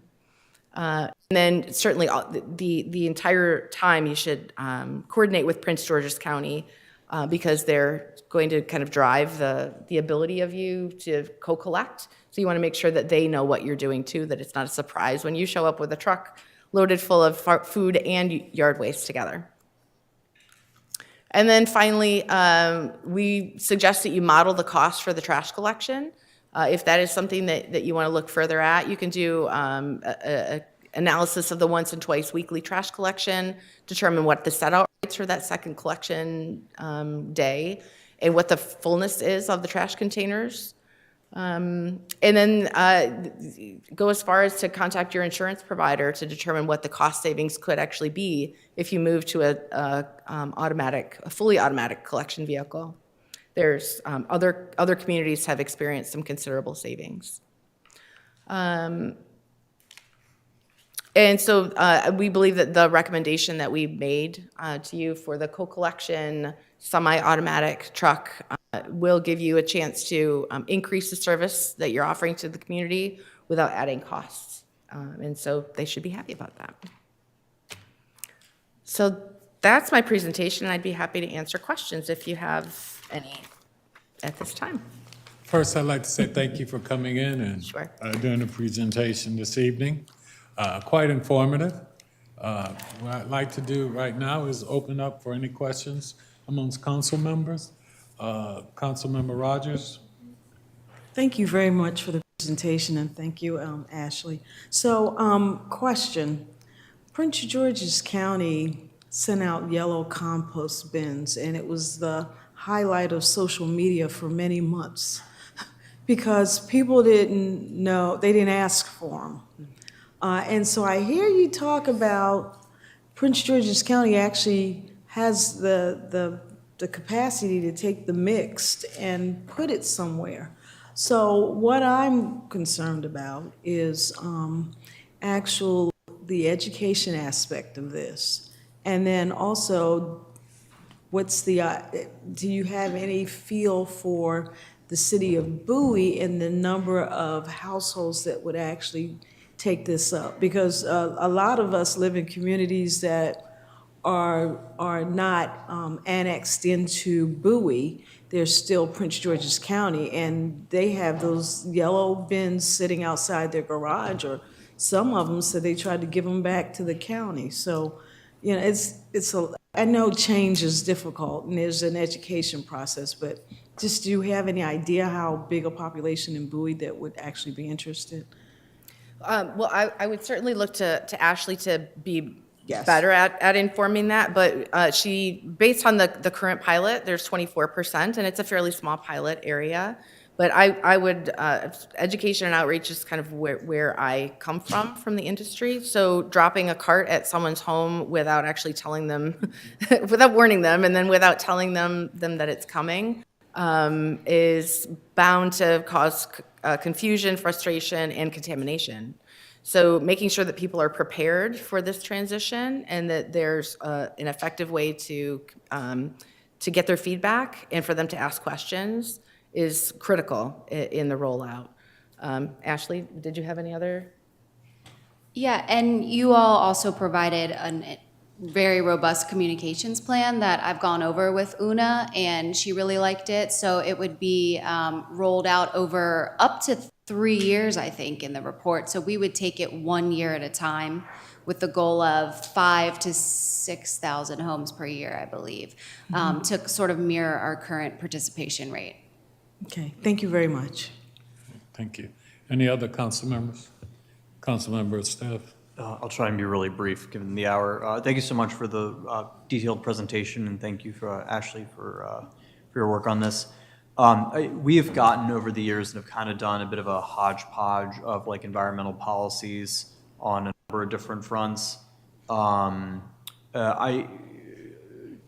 Do we have like an overarching green or clean policy that we're working on that kind of incorporates a lot of different things? Because I know I've heard from residents who talked about like,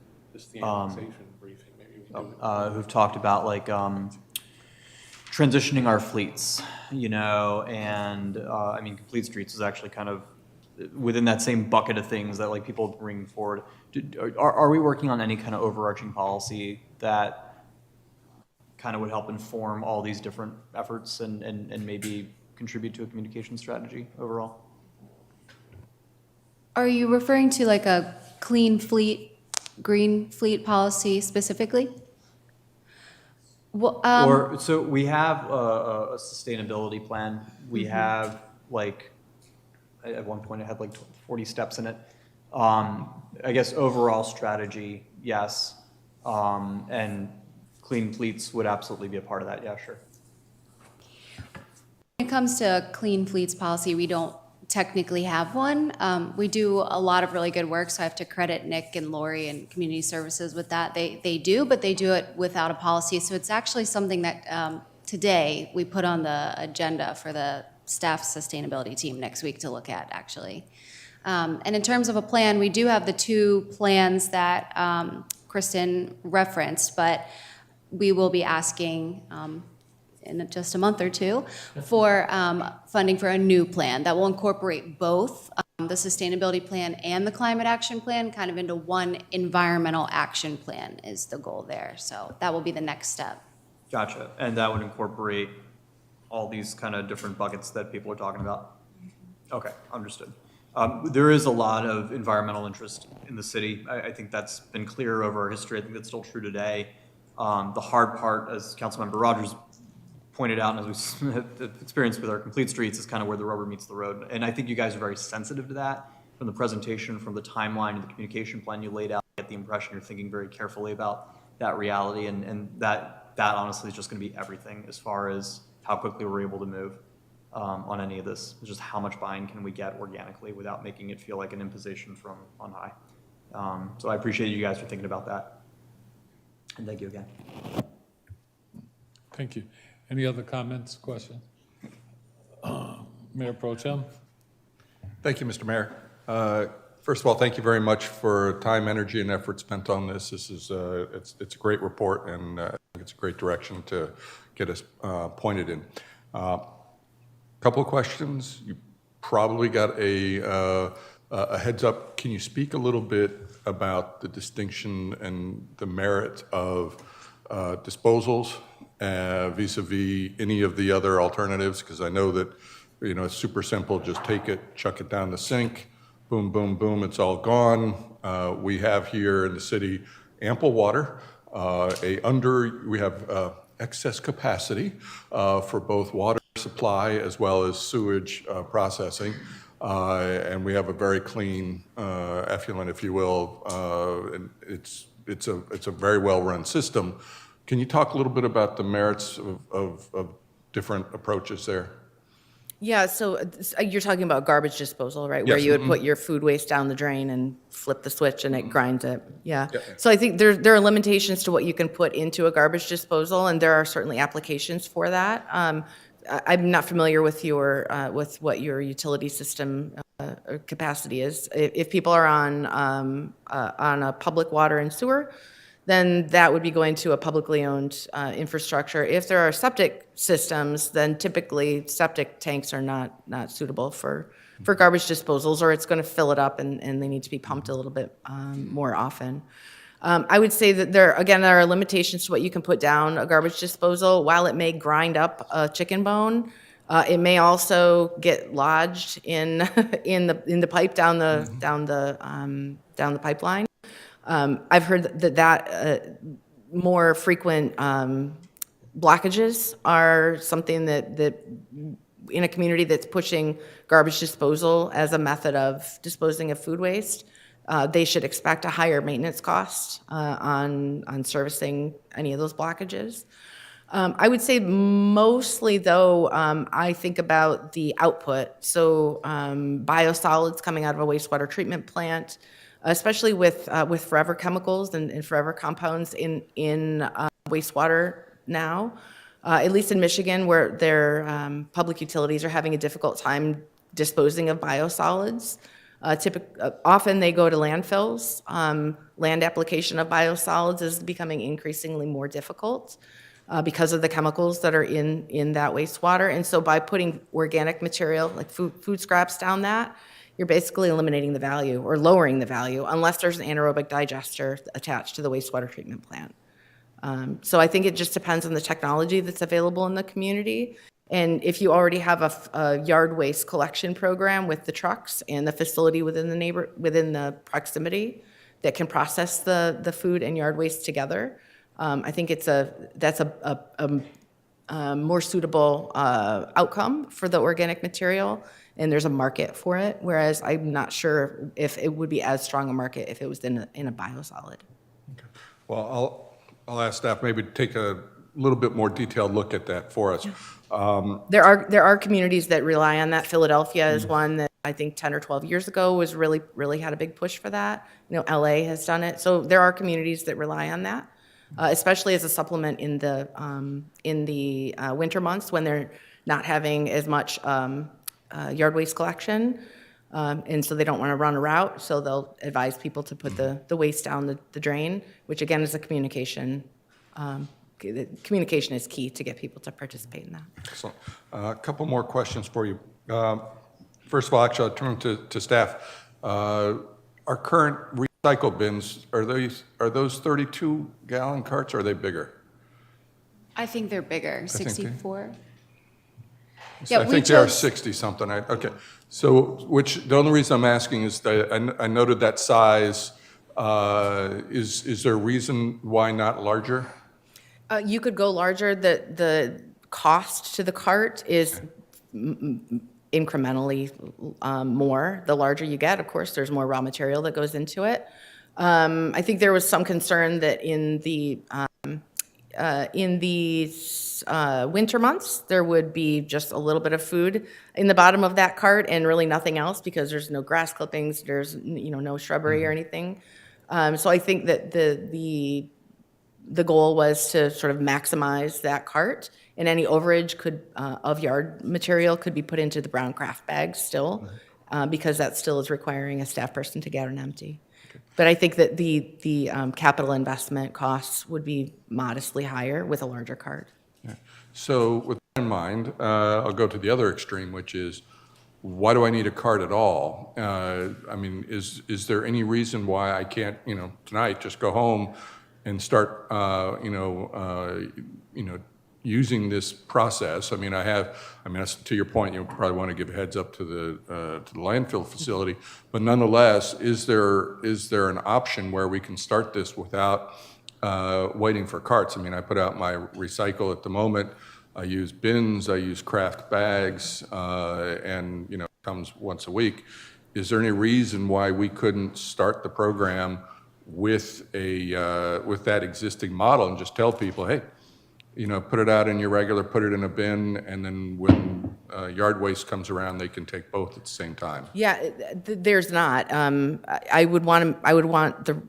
As a resident, I would want to know that it was going into the same truck, because they may get frustrated that they're seeing it go into the same truck and thinking that it's not actually being composted the way that they think it is.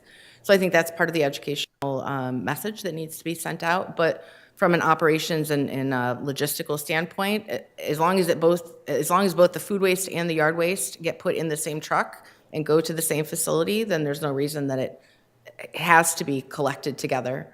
The carts is just simply it's a more efficient way of collecting it, so it's going to take less time for your staff who are actually, lifting up the material and tossing it in the cart.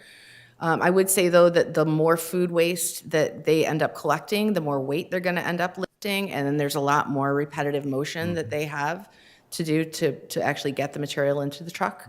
But from a logistics point of view, there's no reason that you couldn't roll it out without the cart. So we could start, in essence, almost immediately. Oh no, I see another data point about to fly in. You would need carts of some sort because we've already experienced issues with food waste and organic material just in trash cans, and so now there's been code changes because of that. So I think you would need a bin, and I think people are more comfortable with bins when it comes to food for whatever reason. And I also just wanted to add that the 32-gallon was to mirror the county model. They may have had some hiccups in their rollout, but their program is pretty good, and the size of the carts seems to be well received. So we changed it to mirror that. You will also want to have a bin for vermin control. You do not want to have food waste sitting in your craft paper bags and things like that you have your regular yard waste in. Otherwise, we will have raccoons and... Agreed. No, my thinking is that, in the way I currently do it, I use whatever I have around the house first, and then I go to the craft bags. So if it seems to me that the same thing applies currently for existing trash refuse, that you have to have it in an enclosed container, that the same would apply for any food waste would need to be in the same thing. But if you already have a can that's got a lid that can sit out, right in front of my house, just like it does on Monday, when you come by on Wednesday, you can have the same can there with the food waste in there. And that might be an interim starting point to get this thing going, because I love the idea of trying to cut some of this back, and it would be probably helping kind of graduating its way on up the acceptance and utilization. And I really like the idea, and perhaps you could point us in the direction of third-party monies that might be available to support this. That would be all the better if there are some grants out there that might take a little while. I could start the program sooner and wait for the grant money to come in and start modifying some of these trucks and attending to the purchase of these carts. So I think that's absolutely fantastic. And then just a quick question for staff. Can I start right now, or do I have to wait? You should probably wait. Yeah, all right. We have to talk to the facility first, because right now Prince George's County is the only one doing that. And the last time that we toured there, they said they wanted to start offering that to other municipalities that bring waste there. But for right now, everyone brings it separately, yard and food, so we would need to discuss it with them first. All right, okay. Well, I look forward with great anticipation to the results of those conversations.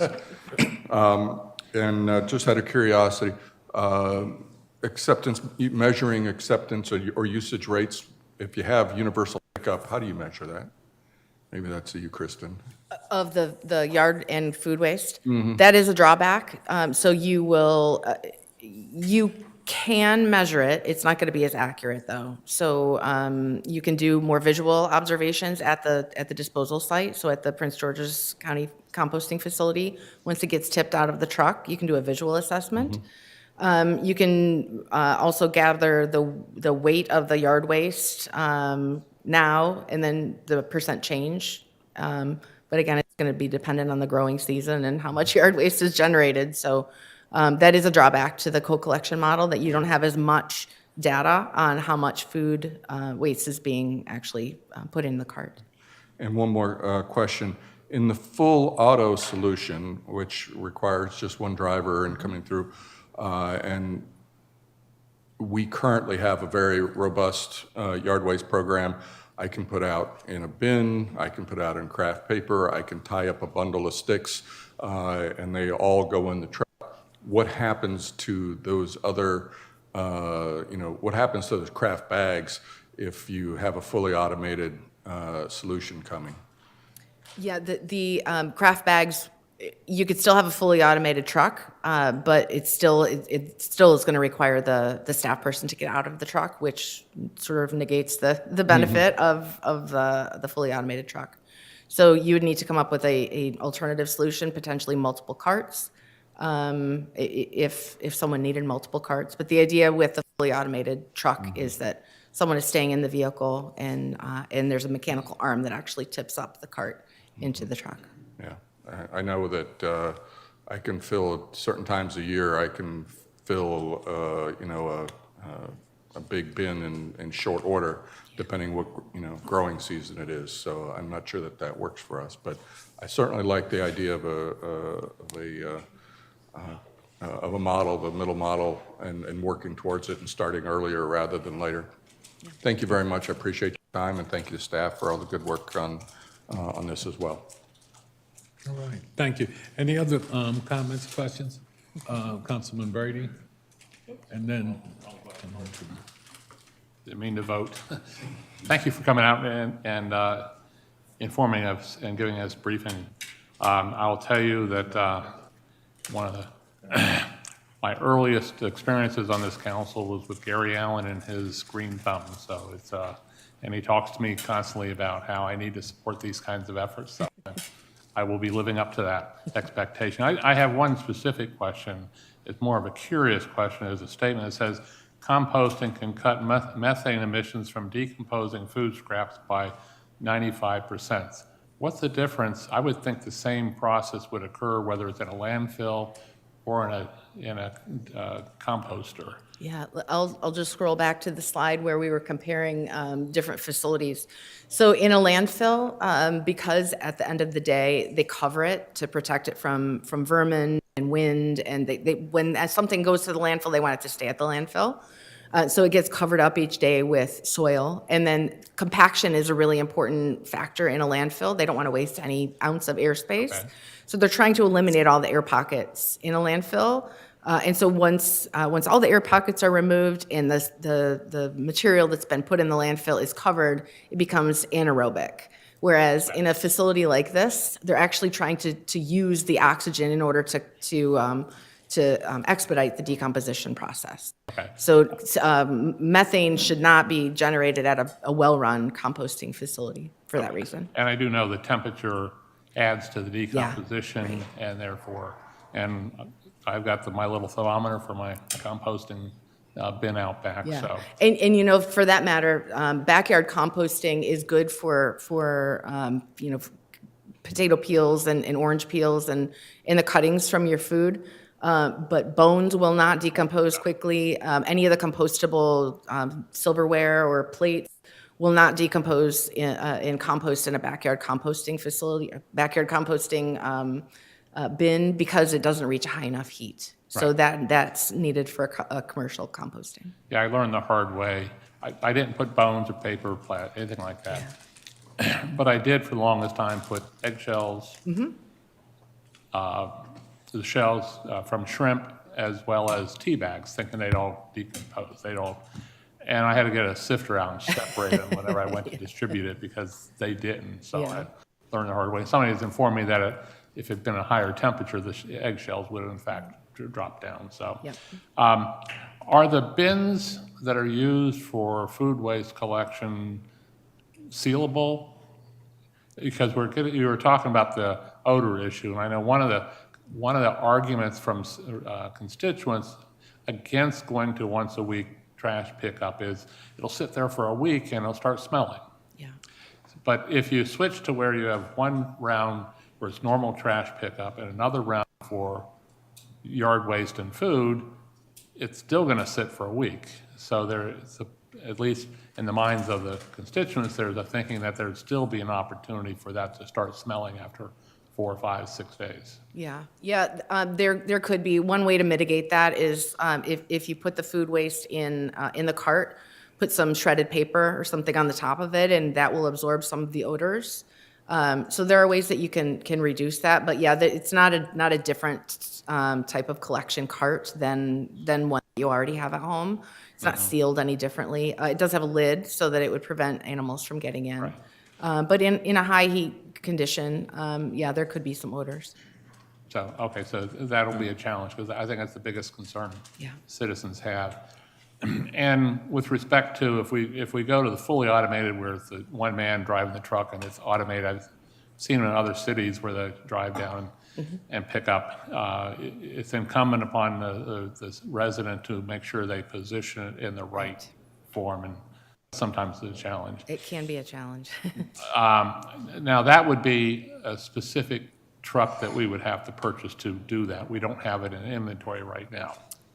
Do you have, yeah, no No, fully, don't no have- fully automated trucks. And I'll say, I'm not familiar with if you have tight alleys or really, really narrow streets in any of the areas of Bowie, but there may be instances where a fully automated truck that has an arm on the side doesn't work. So there may be some modifications in different parts of the city that you would need to think about. Where I was going with the question, I appreciate that explanation. Where I was going was, a standard refuse truck that has a three-man crew, driver and the two, it doesn't matter whether it's normal trash or it's yard waste and food, correct?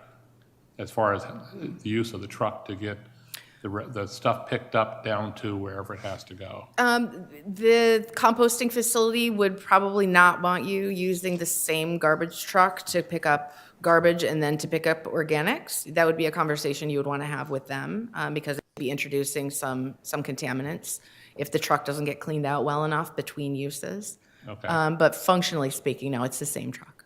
Okay. I appreciate that. Thank you, Mayor. Thank you. Councilman Truesdale. Thank you, Mayor. Thank you for your presentation. Thank you, Ashley, for this work. So recently, look, the more I was hearing about waste, the hungry I was getting behind this desk right here. But recently, just being appointed by the Council of Government, Fairfax has a very aggressive composting mechanism there, and in a meeting there last week, they were emphasizing that Prince George's County has the facility, and I guess just my question: how do us as a city, really take benefit in of being part of that? Because but Fairfax, they bring their supplies here to the county as well. And so how do we as a city benefit from being, neighboring, though? How do we collaborate? I think you mentioned something to that effect. Do you mean how would you work with Prince George's? Yes. Yeah.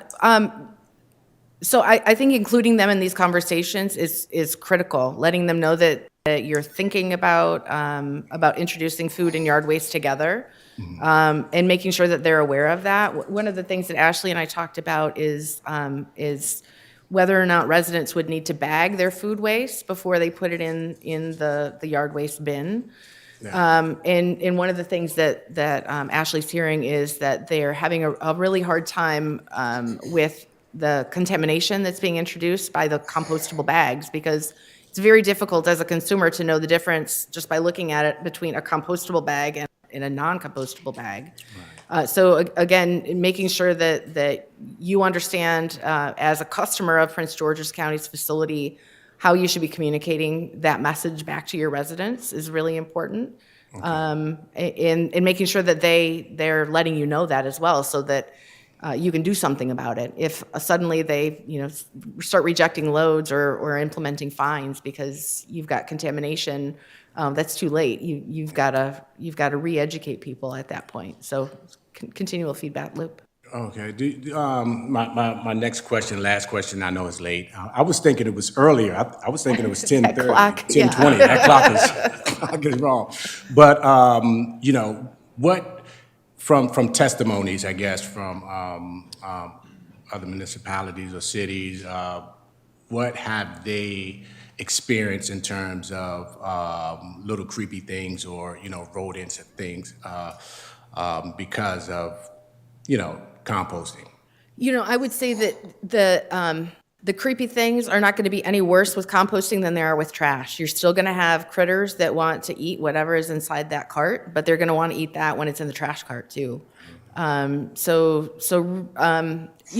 of the cart, when it's got food waste and yard waste in it, rinsing out the inside of the cart periodically will be important. But otherwise, I don't think that you're just separating the waste instead of having it be in the trash. It's going to be in its own cart now. Okay, because I have a colleague that sits on that board, Food and Agriculture, and he's actually from DC, so I know they have their problems anyway, but he had brought that up. So I'm like, let me find out, So thanks for your work on this. Thanks, great presentation. Thanks, Ashley. All right, any other council members? Any other questions? Councilwoman Anda Mamadu? Good evening. Thank you so much for being here. I know it's late. I don't really have any questions, but I just want to say this is super timely. Thank you for the comprehensiveness of your presentation. I really particularly am drawn towards Model 3. I think it's really exciting, to be honest with you. And I think we have a unique opportunity here. So I just want to thank you for your work and thank you for working with Ashley on bringing this to the council. Thank you. Thank you. Thanks. Glad to have the opportunity. Okay. Again, on behalf of the council and staff, I want to say thank you for your presentation this evening and look forward to talking with you in the future. Okay. Thank you very much. Thank you. We'll now move on to preliminary plan PPS 2022104, Premier 8-2 Consolidated Storage Facility. I will turn it over to Joe Minor. Good evening, Mayor, members of the council. I'm Joe Minert, the Planning Director. And what I'd like to suggest for council is you might want to combine item C and item D on the agenda into one hearing because they both involve the same property. We have two applications. Item C is preliminary plan PPS 2022014, and that is a preliminary plan of subdivision. The detailed site plan is DET 2022-012, and this project is for a proposed 80,652 square foot consolidated storage facility. The property is located on the north side of Old Annapolis Road, approximately 320 feet west of Grenville Lane, and that property is zoned CGO. This hearing tonight was advertised properly, and we did send public notices out to 195 surrounding property owners. We posted the property with 3 public hearing signs. The Bowie Advisory Planning Board held a public hearing on March 12th. Our chairman was unable to make it tonight, but I can provide a brief summary, which you have in your packet. The Advisory Planning Board members had asked questions during their hearing about the stakeholders meeting topics that were raised. Also, whether there would be just storage involved or were there other uses in the proposed building, how many units would there be, and it was answered that there would be 600 storage units in the building, and also what the approach to the outreach was on behalf of the developer to the public. And so those were the items that were discussed by Advisory Planning Board members at their meeting. We did hear from 3 people during the public hearing at the Advisory Planning Board. A couple of the concerns related to an overabundance of storage facilities in the Bowie area, possibly an overcapacity issue, and also the height of the building in the immediate neighborhood were concerns that were raised during the public hearing. In terms of our review of these applications, I'll review the preliminary plan first. We did have a stakeholders meeting that we held back in December, and for both applications. But the preliminary plan is a subdivision plan which focuses on adequate public facilities. And we list on page 2 of the staff report the various criteria for approval and also the different sections of the subdivision regulations that apply to this. The applicant, we feel, has addressed the preliminary plan requirements in their statement of justification, which you have, and we are willing to accept the bicycle and pedestrian impact statement condition, which provides for an extended sidewalk on the south side of Maryland Route 450 east of Church Road, and then adding crosswalks at the intersections of Church Road and Sweet Emily Drive and Church Road and Woodmore North Boulevard. So accepting that proffer by the applicant, staff found that there were no issues with the preliminary plan, and we recommended approval of the preliminary plan PPS 2022-014 with that condition that I've just stated. In terms of the detailed site plan, which is really the site plan that shows the actual construction that's proposed on the lot, the zoning ordinance provides a series of design standards in 27-6 of the zoning ordinance, and we listed those sections on page 2 of the staff report. The criteria for approval of a detailed site plan basically boils down to that the proposed development represents a reasonable alternative for satisfying the site design guidelines of the zoning ordinance without requiring unreasonable costs and without detracting substantially from the utility of the proposed development for its intended use. One thing that's worth noting is that this property or this proposed use in the CGO zone is a permitted use for the purposes of this application. And council is probably aware that the county council did change the law back in 2023 where they prohibited consolidated storage in the CGO zone except for those properties that had a pre-application neighborhood meeting and qualified for the grandfathering under CB 11. This site did meet the requirements for grandfathering as a pre-application neighborhood meeting was held in August of 2022. So for all intents and purposes, this is a permitted use in the zone. We don't believe there are any outstanding issues with this application. We believe the statement of justification has addressed the standards. We did point out that the proposed landscape schedule did not include 100% native plant species, and it is the city's policy to try to get 100% native. And so we recommended an approval condition of detailed site plan DET 2022-012 that all non-native plant species be removed and that the plan include 100% native, and the applicant has agreed with that condition. So that would conclude the staff presentation on both the preliminary plan and the detailed site plan.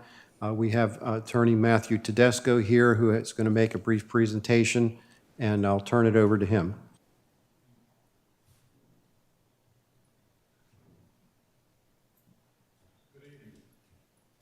Almost good morning. But good evening nonetheless. It's a pleasure to be before you, Mr. Mayor Pro Tem, members of the City Council. For the record, Matthew Tedesco, the law firm of McNamee Hosey and Greenbelt, on behalf of the owner and applicant Premier A2, Bowie, Maryland, LLC, represented this evening by Mr. Scott Cooper, who is in the back row to my right, to your left. Also, as part of our team, we have Emily Gallagher from Kimley Horn, the professional engineer for the project, our traffic engineer, Mr. Mike Lenhart from Lenhart Traffic and Consulting, and also from GS Proctor & Associates, we have Tatiana Alston with us. First, I just want to thank you all. It's been a very long evening. It's been a long day. I want to personally, regardless of the outcome and the recommendation of the council, I want to thank the citizens who are here. I want to thank the citizens, many of whom were at the BAPB last week. They've been very patient. I'd like to acknowledge their patience. We have made a significant amount of outreach in this case, understanding, however, that you might hear tonight that some folks didn't learn about it until recently.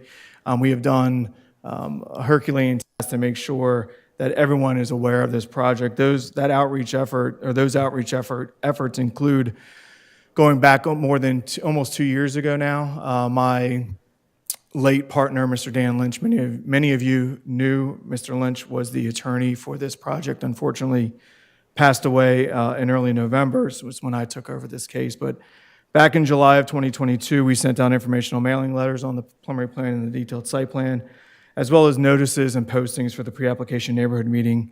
As Mr. Minor indicated, that neighborhood meeting occurred on August 29, 2022. In December of 2023, we sent out a second notice of the pre-application neighborhood meeting for the preliminary plan and the detailed site plan. On January 10, 2024, we sent out the acceptance mailings for the preliminary plan. On January 18, 2024, we we held the second pre-application neighborhood meeting for these applications.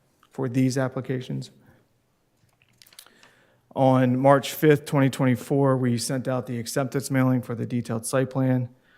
All pre-application neighborhood meetings were posted with notifications sent. The city held a stakeholder meeting on December 12, 2023, in which the city sent out its own notifications and postings, as well as the notifications and postings for this hearing tonight. The city had sent out more than 195 notices. We've also had GS Proctor & Associates helping us with immediate outreach to Highbridge Civic Association and Highbridge Park HOA. We do have a quick presentation. I'll go through it quickly. As I mentioned, I know it's been a long night. I know there's a few residents that would like to be heard on this application. Once I go through the presentation, I have a couple of high points I'll try to marry into the presentation, and then I'll conclude, answer any questions that you may have. As I mentioned, Mr. Lenhart's here, Ms. Gallagher's here, and Mr. Cooper's here if there's any questions that I can't answer. So before you on your screen is a 3D rendering model of the proposed consolidated storage at the property.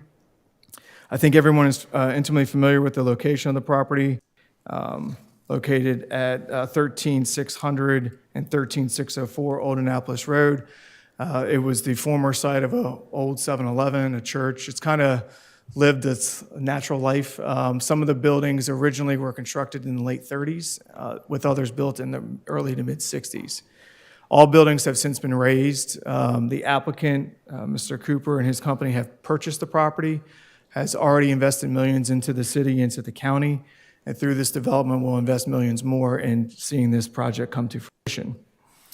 So you have before you the 3D model rendering. Old Annapolis Road is plan view east, but it's really to the south. Maryland 450 Annapolis Road, plan view west, but really to the north. This is a rendered site plan showing the building footprint, as well as the proposed landscaping and parking facility on the subject property. To the east is the power lines, the high-tension power lines. To the west is SHA-owned property within the right-of-way for Maryland 450. To the north is Maryland 450, and then to the south is Old Annapolis Road. The elevations, and working with your staff as well as with Park and Planning, the elevations have kind of gone through modifications and different iterations to what you see before you. Primarily, the biggest change in the elevations as this application has proceeded and been reviewed by staff has been the incorporation and addition of an additional amount of brick, both at the base as well as along the facades, as well as the introduction of a lot more glass and windows. So the image that you see at the top of the screen is the elevation facing Annapolis Road. On the bottom of the screen is the elevation facing east, which is the side of the building. On the top of the screen is the rear elevation facing Old Annapolis Road. Again, you can see the significant amount of brick, both the brown color as well as the light gray color. The dark gray is EIFS material, and then the windows are obviously the glass and glazing materials with metal framing. The bottom of your screen is the side elevation, west-facing elevation. This plan is to show the stormwater management facilities. I wanted to highlight that this property currently is almost 100% impervious area with absolutely no stormwater management facilities for water quality or quantity. This redevelopment of this property will introduce for the first time stormwater management facilities, both quality and quantity, to the MEP using ESD treatments. The next slide is the landscape plan, and I don't mean to be going through these so quickly. I'm just trying to be mindful of the time and everyone's, Happy to go back if there's any specific questions. But the landscape plan obviously is the next slide. A lot of circles and dots and indicators of plant materials.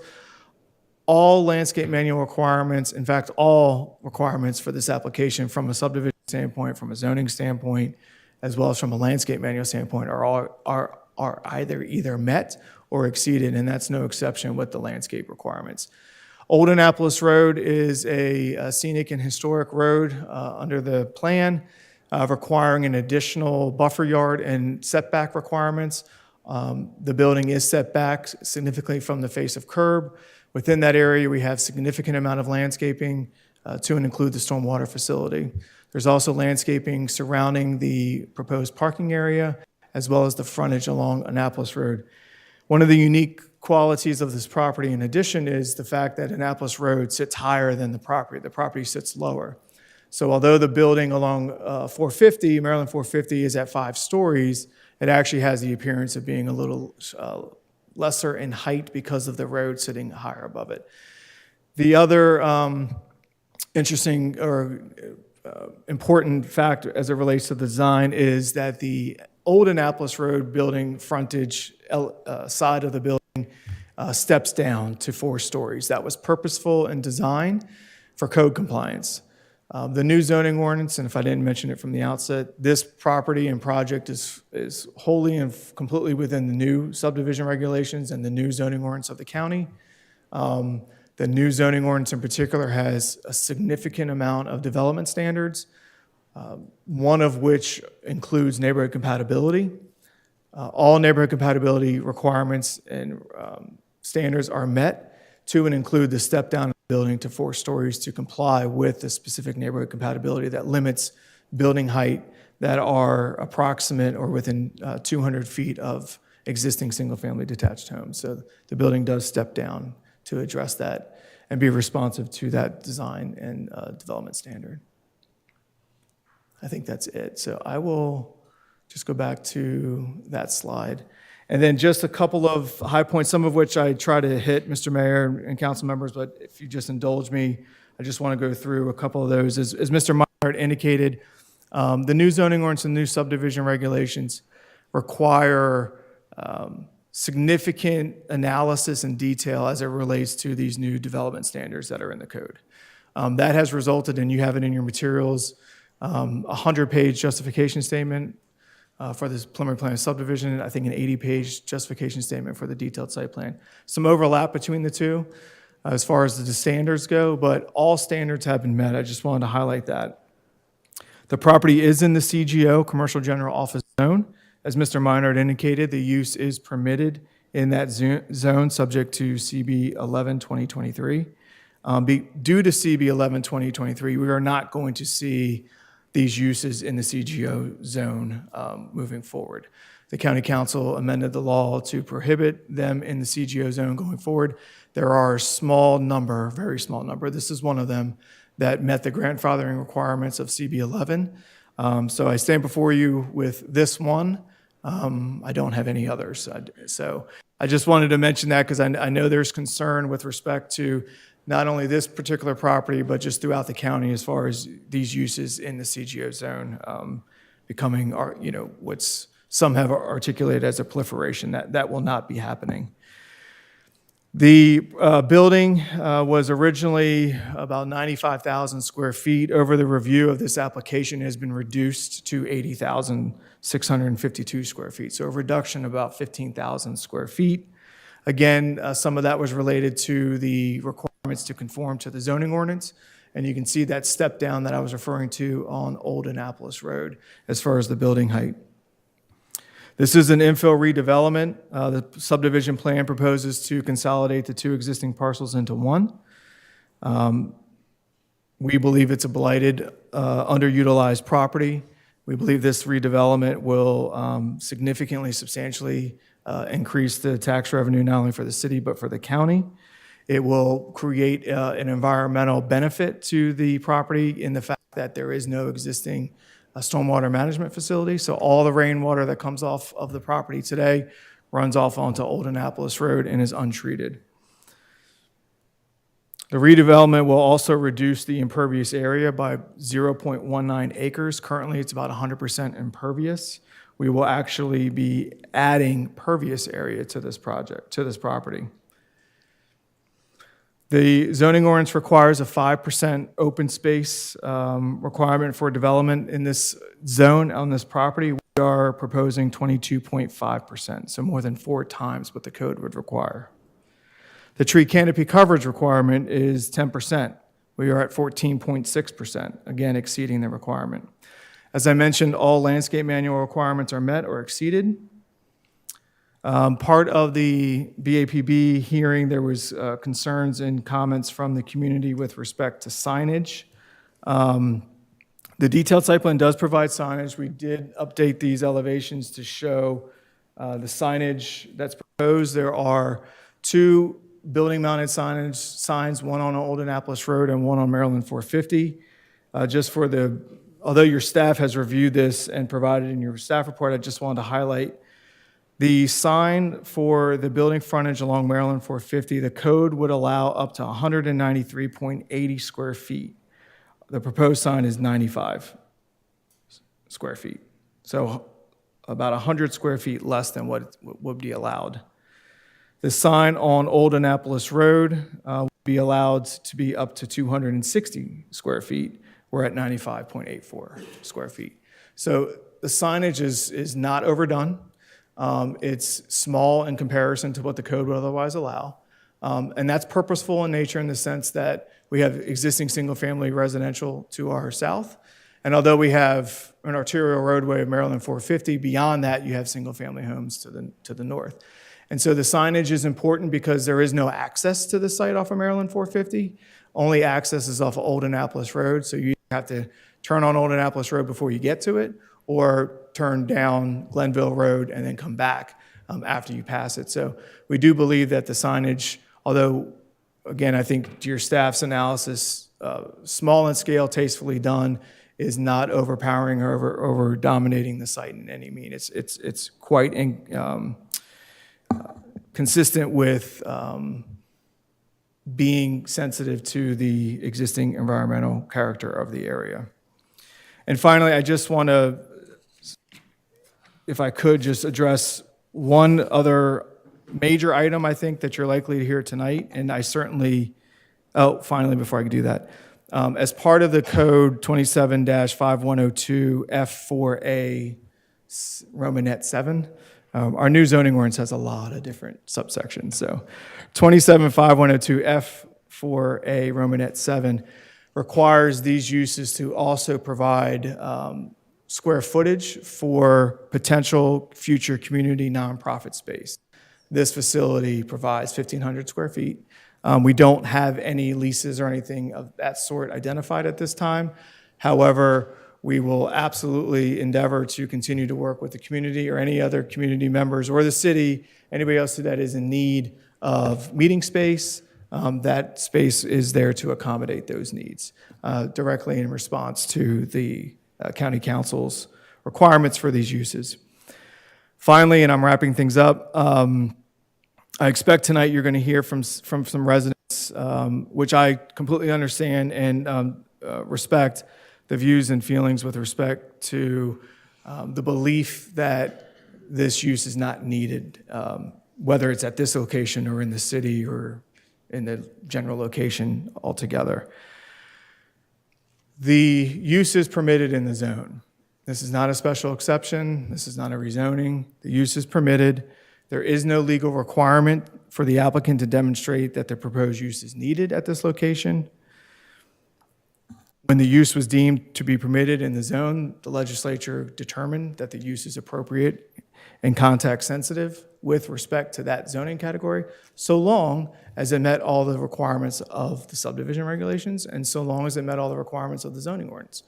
I stand before you and your staff has recommended, and the BAPB has recommended, all requirements for approval have been met. All development standards are met in this case. Notwithstanding the fact that we do not have to demonstrate need, I do want to be responsive to the community's concerns with respect to why do we need another one of these, because I expect you'll hear that tonight. My client, the applicant, Mr. Scott Cooper, who you all met in January, we came before you just to make introductions, has already purchased this property for over $1 million. This project, capital improvement, is going to be 3 or 4 times that, making a significant investment into the city, a significant investment into the county. We would not be doing that but for our very strong belief and understanding based upon our data and pro forma that this site is needed and will be utilized and be successful at this location. In so doing that, Mr. Cooper and his company look at industry standards that most of these uses look at, which is about a 3-mile radius from the property. And yes, while you will hear, and I will concede, that there are other facilities within that 3-mile radius of this property. Some of those facilities, not all, some of those facilities are old and outdated, not climate controlled, not secure, but your older, outdated, typical consolidated storage facilities with roll-up doors and exterior units. Again, not all, but some. Within that 3-mile radius, there's a 2.7 square foot per capita utilization of this use. 1.8 square feet are climate controlled, 0.9 square feet are not climate controlled, equaling 2.7. When Mr. Cooper and his partners and his company look at going into any jurisdiction, the threshold is about 8 square feet per capita. Right now, the 3-mile radius is at 2.7. Therefore, this area is significantly underserved.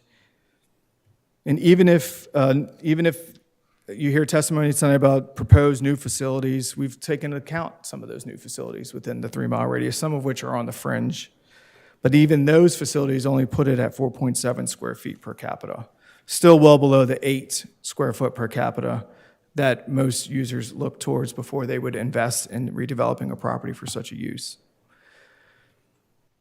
So although need is not dispositive of the outcome of this case, the applicant is confident its facility will serve the citizens of the city of Bowie who are currently underserved. Any decision of this matter based upon need or any review of this application based upon need would be arbitrary and capricious. As Mr. Minard indicated, the standard that you have before you is whether this development meets the development standards and whether it presents an alternative scenario that without unreasonable cost to the applicant. And I humbly and respectfully stand before you and would answer those in the affirmative, just as your staff has indicated. I think with that, Mr. Mayor, I'm happy to answer any questions or allow the citizens to be heard and then come back and address you however the council wishes.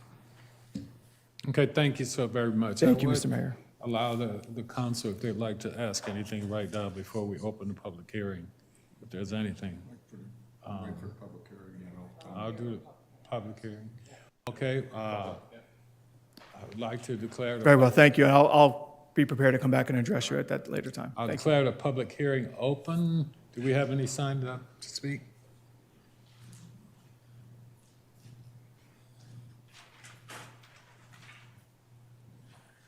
Thank you.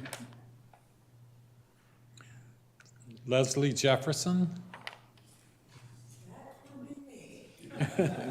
Good evening. You haven't gotten me at my best here at midnight, but I'm gonna do my best. And just listening, thank you very much for the gentleman that just spoke, and thank you for keeping us here and allowing us to have the opportunity to share. 180 pages of justification sounds like we should all have a stomachache. And I live in High Bridge, right across the street from where this is gonna go, this extra space storage. As a consumer, you have the option of choosing 6 storage facilities while traveling down Route 50 once you leave Route 450 once you leave Route 50.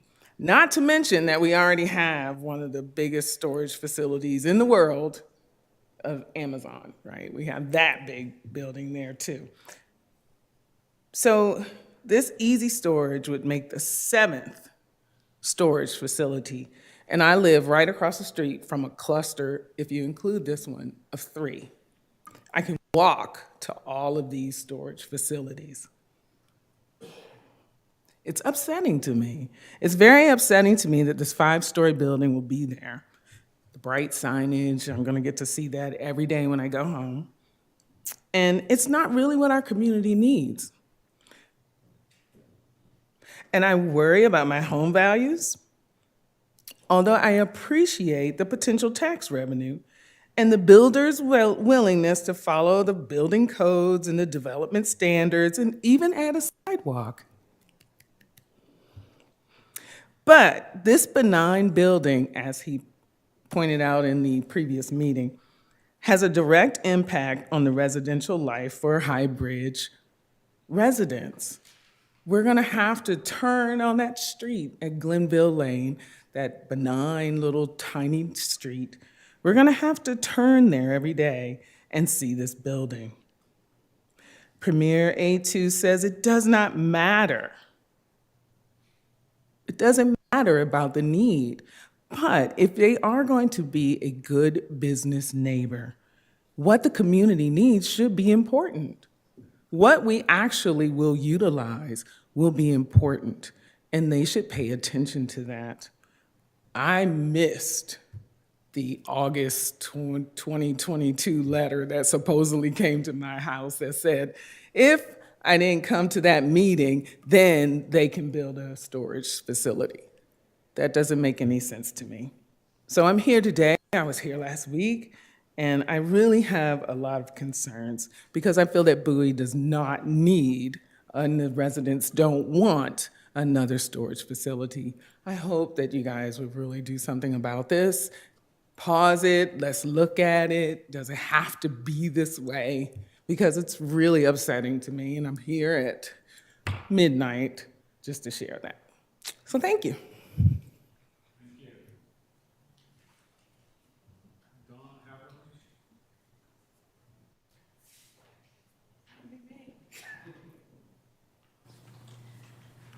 Thank you, Mayor. Thank you, City Council members, Bowie staff. It's been a long night. I too, I look at this and I say, wow, that's a really beautiful building compared to what used to be there. And I can't say that I cried tears when those buildings were raised. I live in Red Willow. I bought my home 25 years ago in the Red Willow subdivision, just down the street from this. I drive by this every day. And the only reason I knew about this going up was that I drove by a sign and stopped and paid attention to what the meeting was. My homeowners association didn't get any notice, to my knowledge. Nobody knew anything about it. So yes, I know there was an effort and a lot of notices were sent out, but a lot of people are unaware of this facility. So this is a 5-story building on the Route 450 side on the New Annapolis Road. And we're gonna give it benefit of the doubt and say, hey, maybe they're just gonna do 10 feet per floor. That's a commercial height. It's probably gonna be more than that, but that puts that building at 50 feet high. They talked last week about how, well, the building sets in a little bit.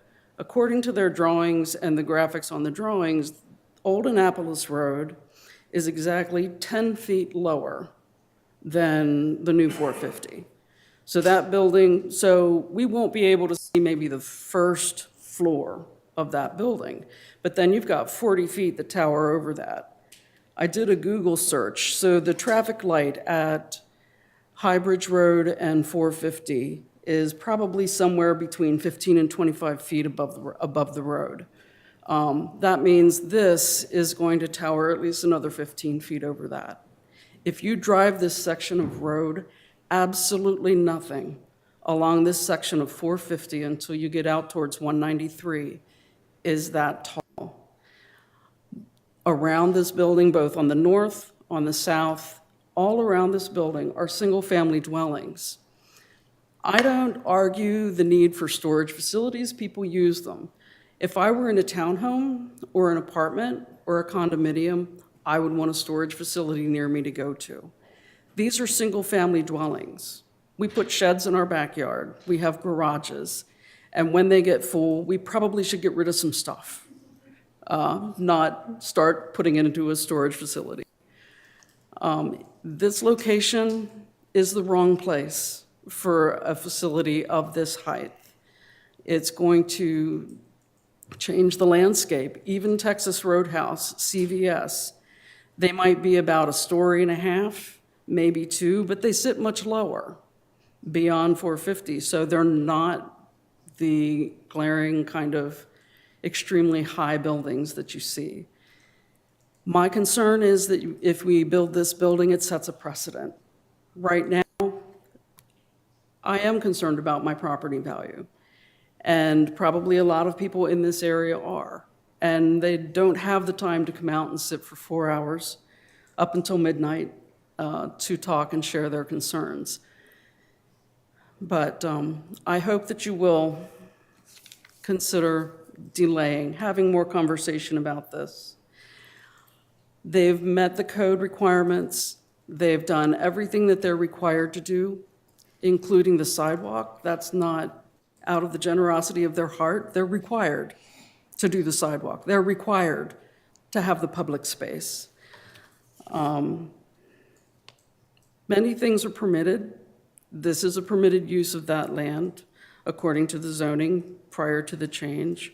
Many things are permitted. That doesn't necessarily make them smart or prudent. One of the things that's been in my head is there are two kinds of people. There are people who let life happen. There are people who make life happen. There are two ways to do it. My question is, as a city, I wrote it down here. Do we let development create who we are as a city and as a community? Or do we have a plan and do we guide the development to meet our goals and our desires and do the things that are best for our homeowners, our residents, our children and youth? What side are we going to go on? I hope that we put some serious thought into the kinds of structures that we're allowing and where. If I won the lottery, I would gladly buy this piece of land and do something different with it, something that's a little bit lower. But I don't have that kind of money. So, thank you very much. Thank you. Lisa Bevan?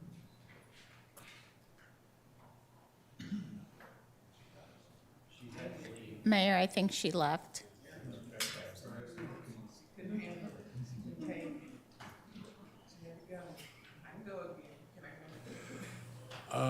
Karen Parker, the handwriting, with all due respect, I can't quite make it to. Please introduce yourself when you come up. Hi, Mayor and council members. My name is Karen Parker, and I'm representing a few people who couldn't be here either because they don't like to drive after dark. And anyway, so I literally just found out about this on Friday. I saw a posting on Nextdoor, and I mentioned it to a few of my friends. They had never heard of it either. So I haven't had a lot of time to do research, but I did go on the City of Bowie website, and under Section A, 2.2, under commercial development, it talks about the height of a storage warehouse should not exceed 30 feet. And just from what I'm hearing, it seems like this is taller than that. So I know you talked about something being grandfathered, but just based on the information on the City of Bowie website, it seems like this facility is higher than what's on the actual website. And as other residents had mentioned, I do think that we are served in this area with all the other storage facilities that are available. And I feel like the land here could be used in other capacities that would benefit the residents more than another storage unit. So I hope you take that into consideration and also look at what's already on your website when it comes to storage units and how high they should be. Thank you. Thank you. At this time, I'd like to declare the public hearing closed.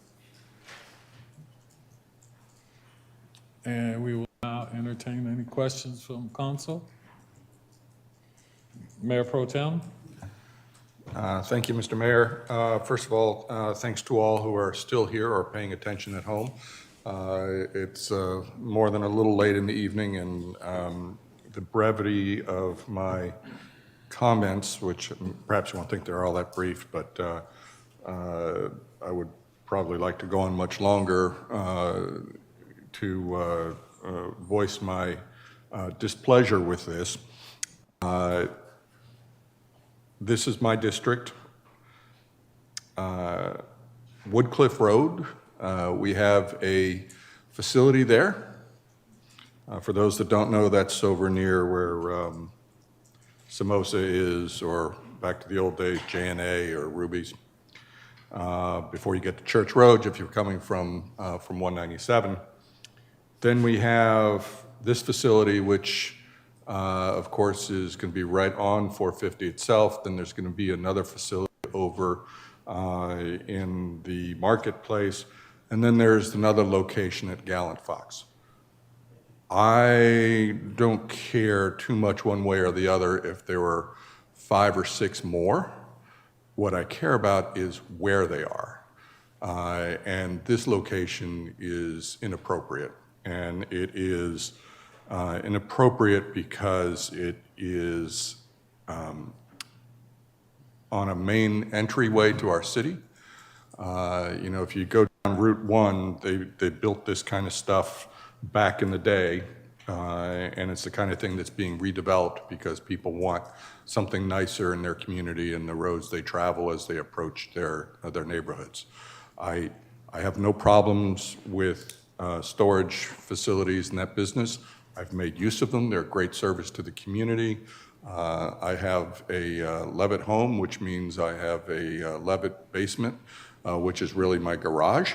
So I would, you know, I certainly see how there's value in that, and I would say that we probably have a greater need in this community as a result of that. So you could probably take the figure of 8 and increase it more because there are a number of people who have homes on slabs.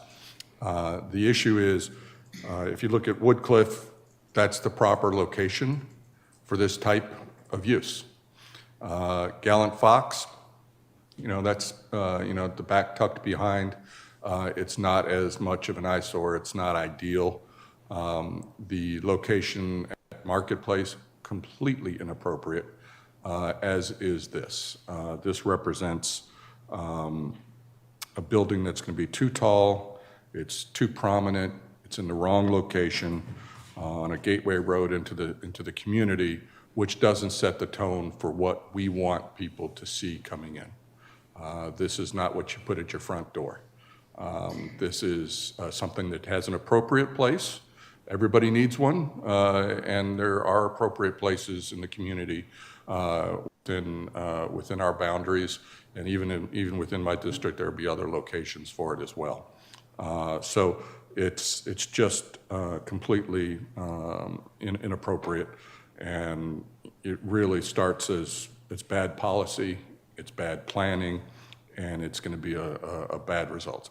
I recognize, to the comment made earlier, that there are many things that will be great and wonderful about this, but those are obligations and nothing, frankly, that I heard that I wouldn't get from another more suitable use. The same, you know, improvements that are associated with the environmental stuff, that can be done with an office building or something else, some other use, some retail use, perhaps, whatever it might be. So all of those things, all those benefits that were cited can be accrued with another use. And I'm certainly sympathetic. I understand the purchase has been made. I understand he's got a business he has to run. But as an elected official representing my community, it's not something that we want to see as we're driving down the road. And it's unfortunate that we've come to this point where we have that, when I'm sure there are other alternative uses. And even if it's not the intended or preferred use of the applicant, certainly it's a completely inappropriate use for that location. So that's my opinion, and I'll leave it at that. Thank you. Other comments from council members?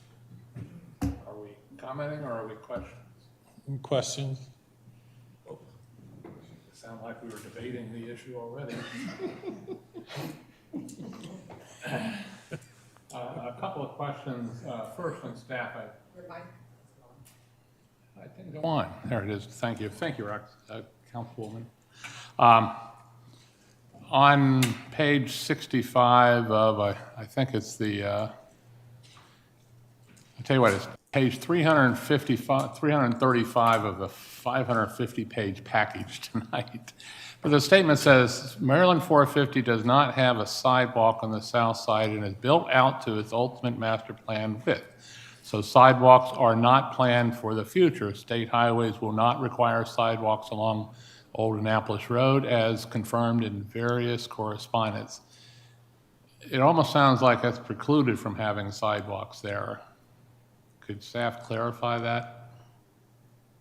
I think clarification, Councilman, is that the State Highway Administration did not want sidewalks on Old Annapolis Road. I think they're accepting of the applicant's proffer to extend the sidewalk from Church Road along the south side of New Annapolis Road. So I think there's a difference in that statement. Okay. In one place, they're talking about Old Annapolis Road, Right. where the state has insisted that they don't want sidewalks along that road. Okay, thank you. A couple of questions of the applicant, if I could.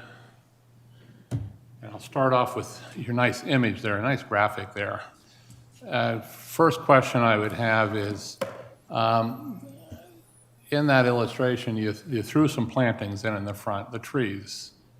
What kind of trees are required and what height, nominal height would they grow to? So based upon your staff's recommendation and condition, all the plantings would have to be native species. So we have to revise our landscape plan in conformance with that condition. So we would have to choose, the landscape manual provides native species of plants, both for shade trees, evergreen shrubs, but So it's just a nice graphic, it has no real. no, the life. landscape plan, this isn't working. The landscape plan with the landscape schedules would have all that detail on it. Right. Yeah.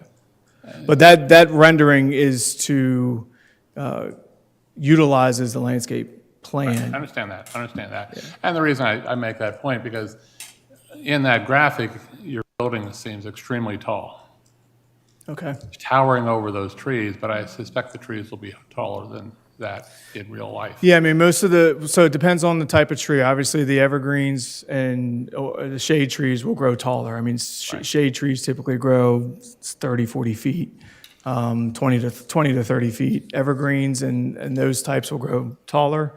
They're not planted at that height, but they will grow over that height They'll over grow that. time, yes. And you are required to put plantings between your building and new 450? Yes, sir. On that hill? Yes, sir. Okay, and it's 10 foot, is that a approximate height difference between 450 surface and your first I floor? might have to have Ms. Gallagher come up because she's much more familiar with the the topographics than I am. Emily, could you come up?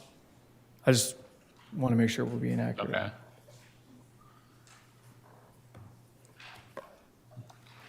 Good evening, everyone. I'm Emily Gallagher, civil engineer on the project, so I won't claim to be a landscape architect, but I do have the latest landscape plans in front of me if you care to look. The piece that I would add about height is that there are overhead power lines out front too. So there are species in the locations under the power lines that are specifically designed not to grow and are on BG's approved list for planting under the power lines. And then the And elevation? then, issue? the elevation, you're correct, is about 10 feet from front to back. I'm sorry, what was that? Is about 10 feet from 10 front feet. to back, yes. So essentially one floor, roughly. Correct. Okay. Out of curiosity, how much would the cost of your structure increase if you put one or even two floors underground? Could you repeat that? How much would the cost of your project increase if you placed one or even two of your floors underground.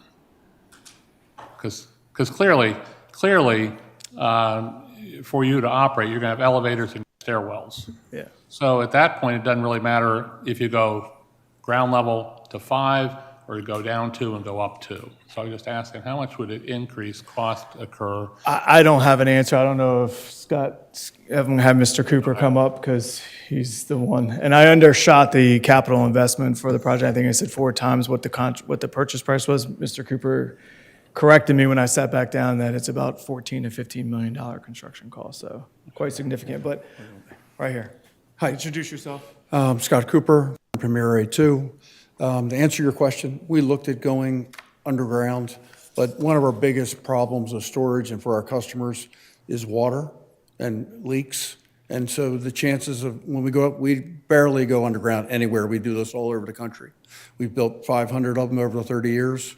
We just do not go underground. It just doesn't work well for our customers. Okay, so from a more or less an industry standard, you avoid that. We try to at all costs. Well, that's it. I appreciate that. How much total investment will result from this project being done if it goes forward? I'm going to spend $14 to $15 million. $14 or $15 million.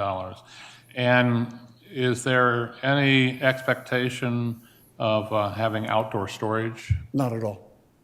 Zero. Is that just by choice or is that prohibited? We just by choice. We're not going to do that.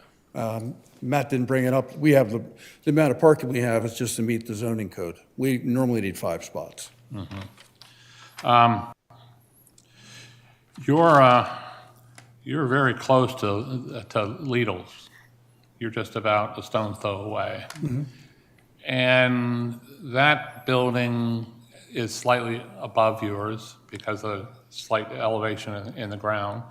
And the peak seems to be close to 2.5 to 3 stories tall. Yeah, Councilmember, yeah, you are correct. So that Lidl store, similar to the one in, excuse me, in College Park, those were the first 2 done in the county. I had the privilege of working on the one in College Park, not the one in Bowie. It's approximately 32 to 34 feet, that pitch, the highest point of where that, and then the roof tapers down. But yeah, it's pushing over 3 stories just from height alone. I think my memory is like 32.5 feet at the highest point, 33 feet, somewhere in that range. And my house is 2 stories. The peak of the roof is about 26 feet. So you're talking roughly 3 stories there at that point. So you from the 450, main 450, your structure would be about a story to 1.5 stories taller than what the Lidl's is. Yeah, with significant more buffering and landscaping, right. Yes, sir, yes. Understand, agreed. So let me see if I have it. And then one last comment. I went out yesterday and I used my rangefinder from golf and at Lidl's and checked how close the nearest house was, and it was 175 feet, I believe. If I've got my sheet, if I can find it. Here it is. It's 135 feet, I'm sorry. 45 yards, since rangefinders go in yards and meters. And standing at the side of the road, looking across from your property to the closest house, it's 138 feet, and you're back from the road by about, what, 20, 25 feet? So from Old Annapolis Road, the building's set back, I believe, 40 feet. 40 and then feet? From Annapolis Road, it's, I think, 20 or 30 feet. Okay. Yeah. And the height of the 4-story is 45 feet 8 inches, according to what staff told me today. Approximately, that's correct, yes, sir.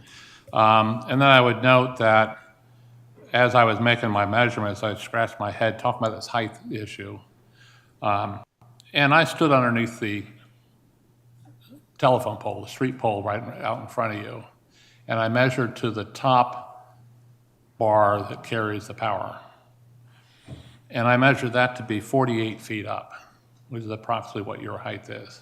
So it's comparable to what that is. And then the last comment that I would say would be that area of the city of West Bowie Village in the very near future is going to need some redevelopment. And I wouldn't be at all surprised if things like this are what we're faced with. So that this may be the first step in opening in that direction. And I have to wonder, playing devil's advocate, if this were an office building that's 5 stories tall, would people be in here demanding that we approve it? If I may. It was a rhetorical question. Yeah, but if I may, I think it's a good segue because I do appreciate Mayor Pro Temp's comments and certainly understand the views and I've heard the citizens with respect to why here at this location. And I can understand from the planning perspective. We do have a plan, right? Bowie and Vicinity Master Plan was adopted in March of 2022. As I mentioned last week, it's really the only master plan that the county has adopted in light of the new zoning ordinance. It does envision Maryland 450 being a commercial corridor. I'm not an assessor, so I don't want to dispositively say, but the existing single-family homes and the residential within the area are adjacent to commercially zoned property. That commercially zoned property is planned to be redeveloped, this site included. To your comment, Mayor Pro Temp, with respect to not here and what if it was an office building?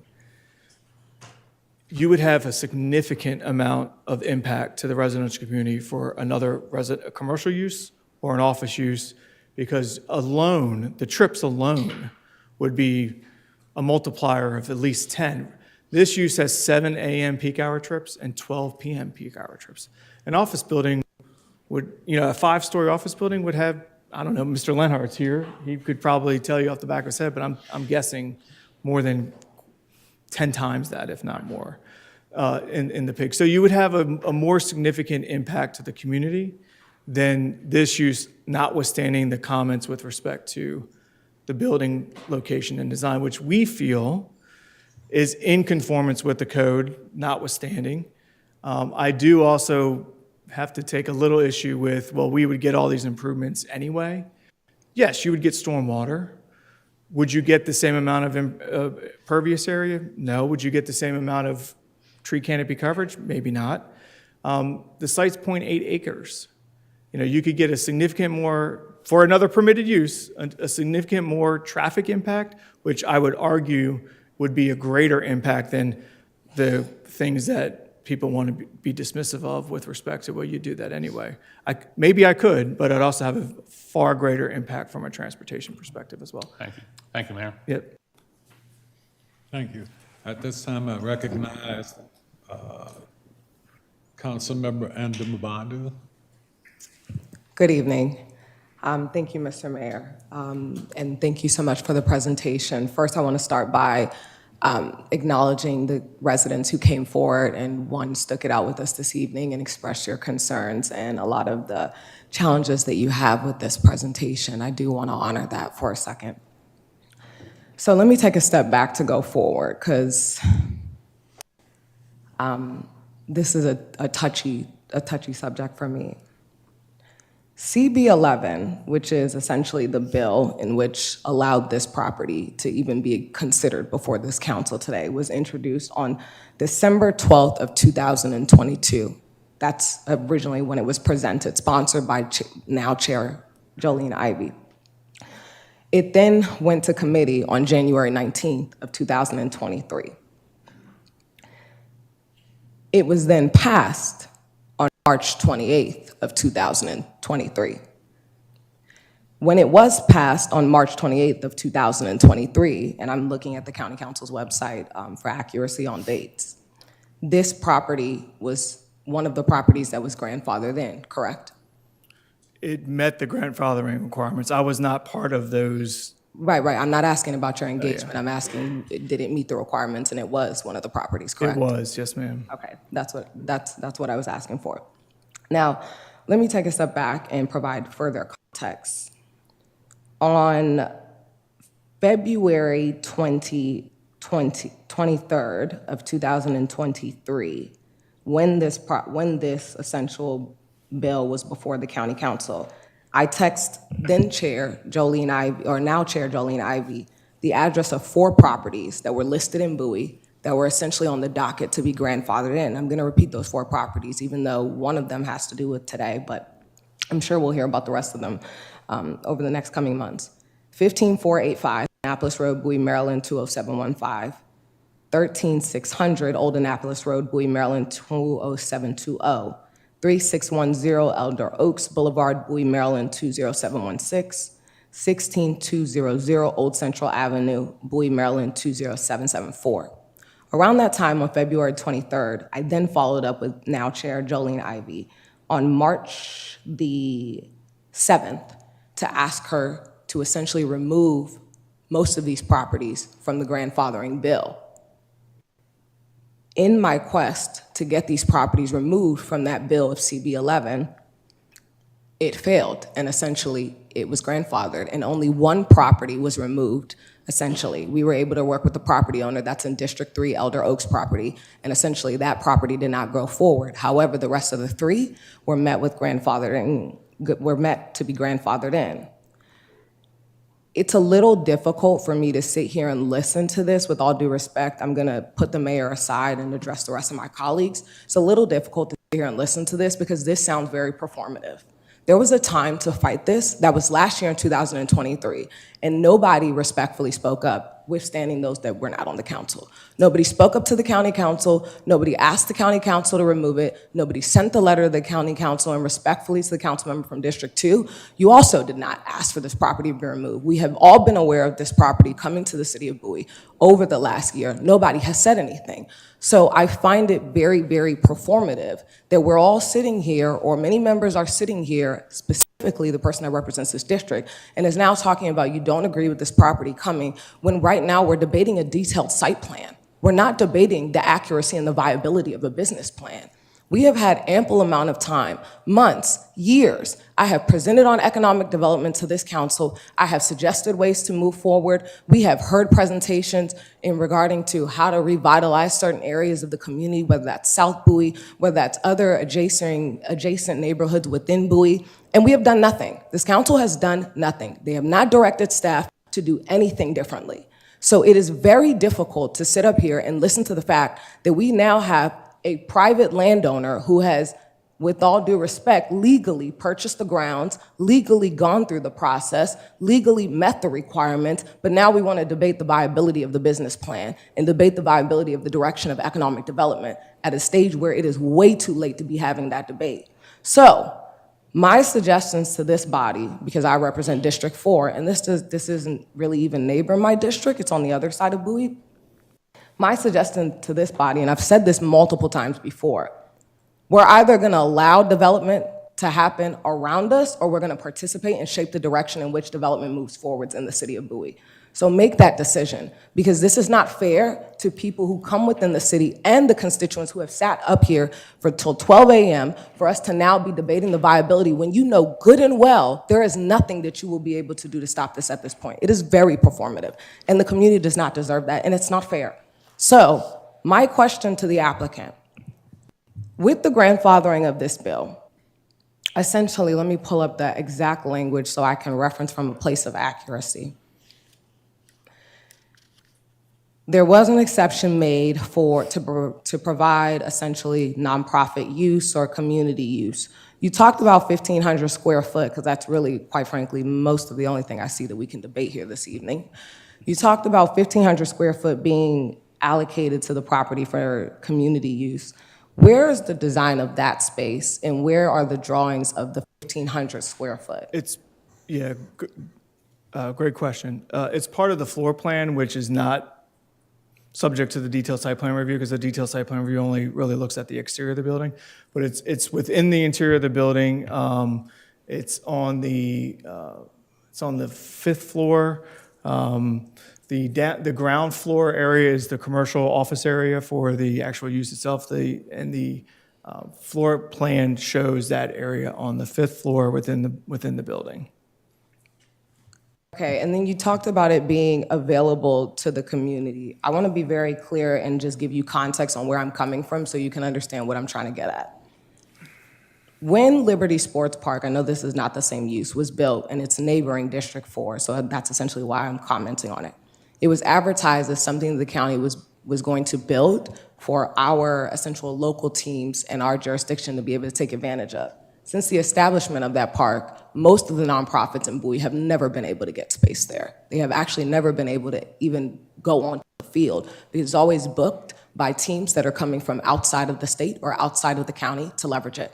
So what is your applicant prepared to do to ensure that the community gets adequate access to this space and it is given to a nonprofit for actual community use? And I'm not talking about a nonprofit that's based in Virginia. I'm not talking about a nonprofit in Montgomery County. I'm talking about a nonprofit here in the city of Bowie for this neighboring community.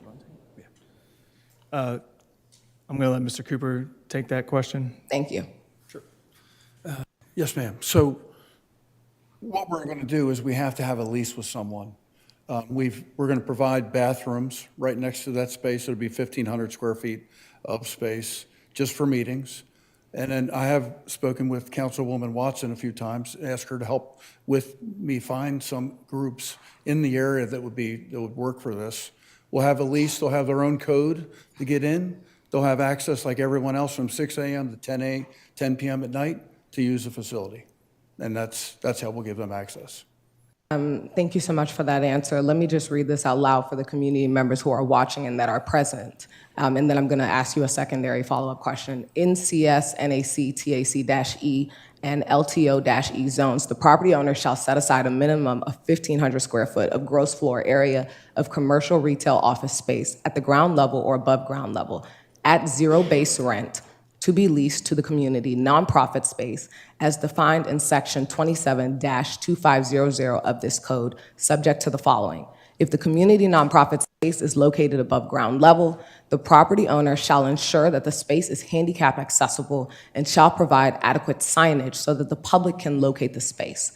Number 2, occupancy and use of the community nonprofit space shall be subject to a community benefit agreement executed by the property owner and community nonprofit organization. Said community benefit agreement shall be binding on all successors, heirs, and assigns of the property. Number 3, the property owner shall ensure that the community nonprofit tenant access to at least one large storage unit on the property. So my follow-up question to you is, talk to us a little bit about the signage and the visibility to that part of the space. And then also, would you be willing to work with this body to identify, I love that you're working with Councilmember Watson, she's amazing, but would you be able to work with this body to identify a nonprofit that is in our community? Because I think many of us would have suggestions, and essentially consider meeting with them to explore a lease with them. Yeah, I'm gonna take the latter one first, if I may, Councilwoman. Yeah. Yeah, absolutely. Part of my answer was going to be, I appreciate Mr. Cooper coming up and giving his answer, and then I know you jumped into the code section. I think that was very important and timely for you to read those details, because it is fairly detailed as far as what the code requires. All those have to be met for the use and occupancy permit, right? So there is really no debate whether or not that will happen. It has to happen. But with respect to your comment about working with this body, working with staff, 100%. Part of the efforts that we'd like to have as far as our outreach, and I know there's been some debate with respect to some people just hearing about it now. This project, as you said, has been out there for more than 2 years. We've done everything we could, but yeah, we are 100% committed to working with this body, with your staff, with the community, the local community, to figure out what the needs are, to serve their needs as it relates to this use, so to have some type of synergy between this use and the needs of the community. With respect to signage, I don't know, Steph, if you've had the architects look at that yet? Yeah, a little bit. So what we do, the buildings has at the entrance 2 elevators. So there's the handicap access. You'll come right in at ground level. The elevators are literally 10 feet from the entrance. So they just roll right in, right up stairs. We'll provide bathrooms outside of the space. We'll have signage right at the elevators and right at the entrance saying, that's what we do for our normal customers, but we'll have extra signage stating this is where it's on this floor, whether it ends up on the 3rd floor or the 5th floor, that it's going to be elevator access. Thank you. Let me take that a step further to assist with the community and make sure that we don't put any more onus or work on them, because it's clear that this process has been going on for 2 years, as you mentioned. A lot of people feel like they were not made aware and they were not engaged in the process. I won't point fingers at whose fault that is, but essentially what I will ask you is to essentially host another meeting with the community to identify the use of this nonprofit space to work alongside the community, so that essentially when you are selecting a nonprofit to occupy the use of this space, it is of benefit to that direct and adjacent community that will be neighboring it. Is that something that you can commit to? Yes, absolutely. That's a great suggestion. Yes. Okay, and you will be willing to work with this body to also notify the right residents, identify the right communities to notify, and do all that's necessary to market this. And I don't mean a little tiny side on the corner that nobody can see or read. I mean really targeted marketing efforts to make sure that there's awareness in the community that this meeting is occurring. For the community space? Correct. Oh, absolutely, yes. Okay, fantastic. My next question for you is in regards to the infrastructure improvements that are surrounding this property. Can you speak a little bit more in detail to in a more high level, in a way that's more layman's terms that people can understand for those that are watching? Can you speak a little bit more to the surrounding improvements that you'll be making? Absolutely. So as I think the commentary was previously, State Highway Administration has already indicated that they do not want to see a sidewalk on Old Annapolis Road. However, they do want a bike. Can I just interrupt you really quick? Did they say why? There are no existing sidewalks on Old Annapolis Road on that side of the street, so they don't really tie into anything. So they would just be more maintenance, but they didn't get into the specific details. They were conversations between our engineers. I don't know if Emily might have some further input on that. Well, she's coming up. We do, however, are required to do a bike lane within the street of Old Annapolis Road. The off-site improvements, as Mr. Minor indicated, are primarily related to the sidewalk. You all are very familiar with the area. The sidewalk in front of the Lidl kind of gets to the Lidl property and then stops. If you're looking at an aerial photograph, it just stops. So we're going to continue that extension to the next cross street. There's also ADA and sidewalk crossings that Mr. Minard indicated at, and I'm going to get the roads wrong, at Church and Sweet Emily and the, what was the other one? Woodmore. Yes, thank you, Mike. So those are part of our BPIS requirements. There's a cost cap associated with that we can't exceed by code. So those are the improvements that both have been identified by staff as well as parking planning, transportation planning. But I'm going to have Ms. Gallagher come up and speak to the SHA because I believe she was most intimately involved in those conversations. And Ms. Gallagher, before you chime in, let me just say for context for those who are watching and those who are in the room, I'm asking this specific question because many residents will not know the answer. So I think it's important that I ask this question so that they can understand why State Highway essentially was not on board with those sidewalks. Thank you. Our correspondence with State Highway centered around 2 parallel parking spaces that we were initially proposing because they're allowed by Prince George's County Code. However, upon realizing that Old Annapolis is also under State Highway jurisdiction, corresponded with them to determine what improvements they would expect to see on an access permit plan. And when reaching out to them, presented a site plan that showed our entrance and no sidewalks and asked for their input on what they'd like to see across the frontage. And they said that the master plan in that area includes a shared bike lane. I apologize, I misspoke. It's not a shared lane for vehicles and bikes. It's a separate striped bike lane across the frontage.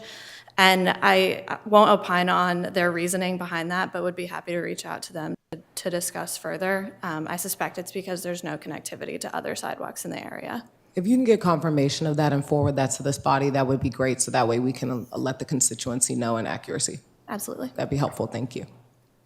And then also, Mr. Tedesco, a follow-up question for you. You spoke a lot to the improvements. Which improvements are you making that are not required as a part of this development? Well, all improvements we're making are technically required. but they're not required at the scale in which we're doing it. Okay. Talk to me about the differentiator. Sure. As I mentioned before, and again, thank you for drawing the attention back to it.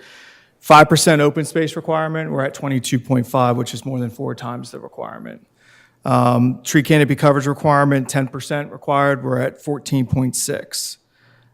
The building setback at 40 feet in conformance with the historic and scenic roads for Old Annapolis Road. Landscaping, I don't,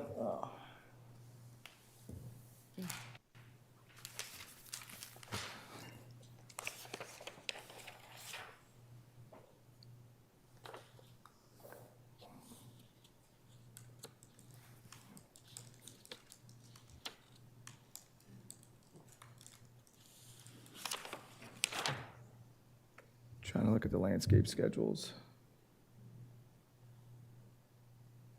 Well, per your city condition with respect to the type of materials, the code requires 80% native. We're doing 100% native. And I'm on the spot at midnight trying to find the other schedules, and I'm struggling to do it. So, but I can certainly follow up with your staff with those other details with respect to the planting schedules, Councilwoman. Thank you.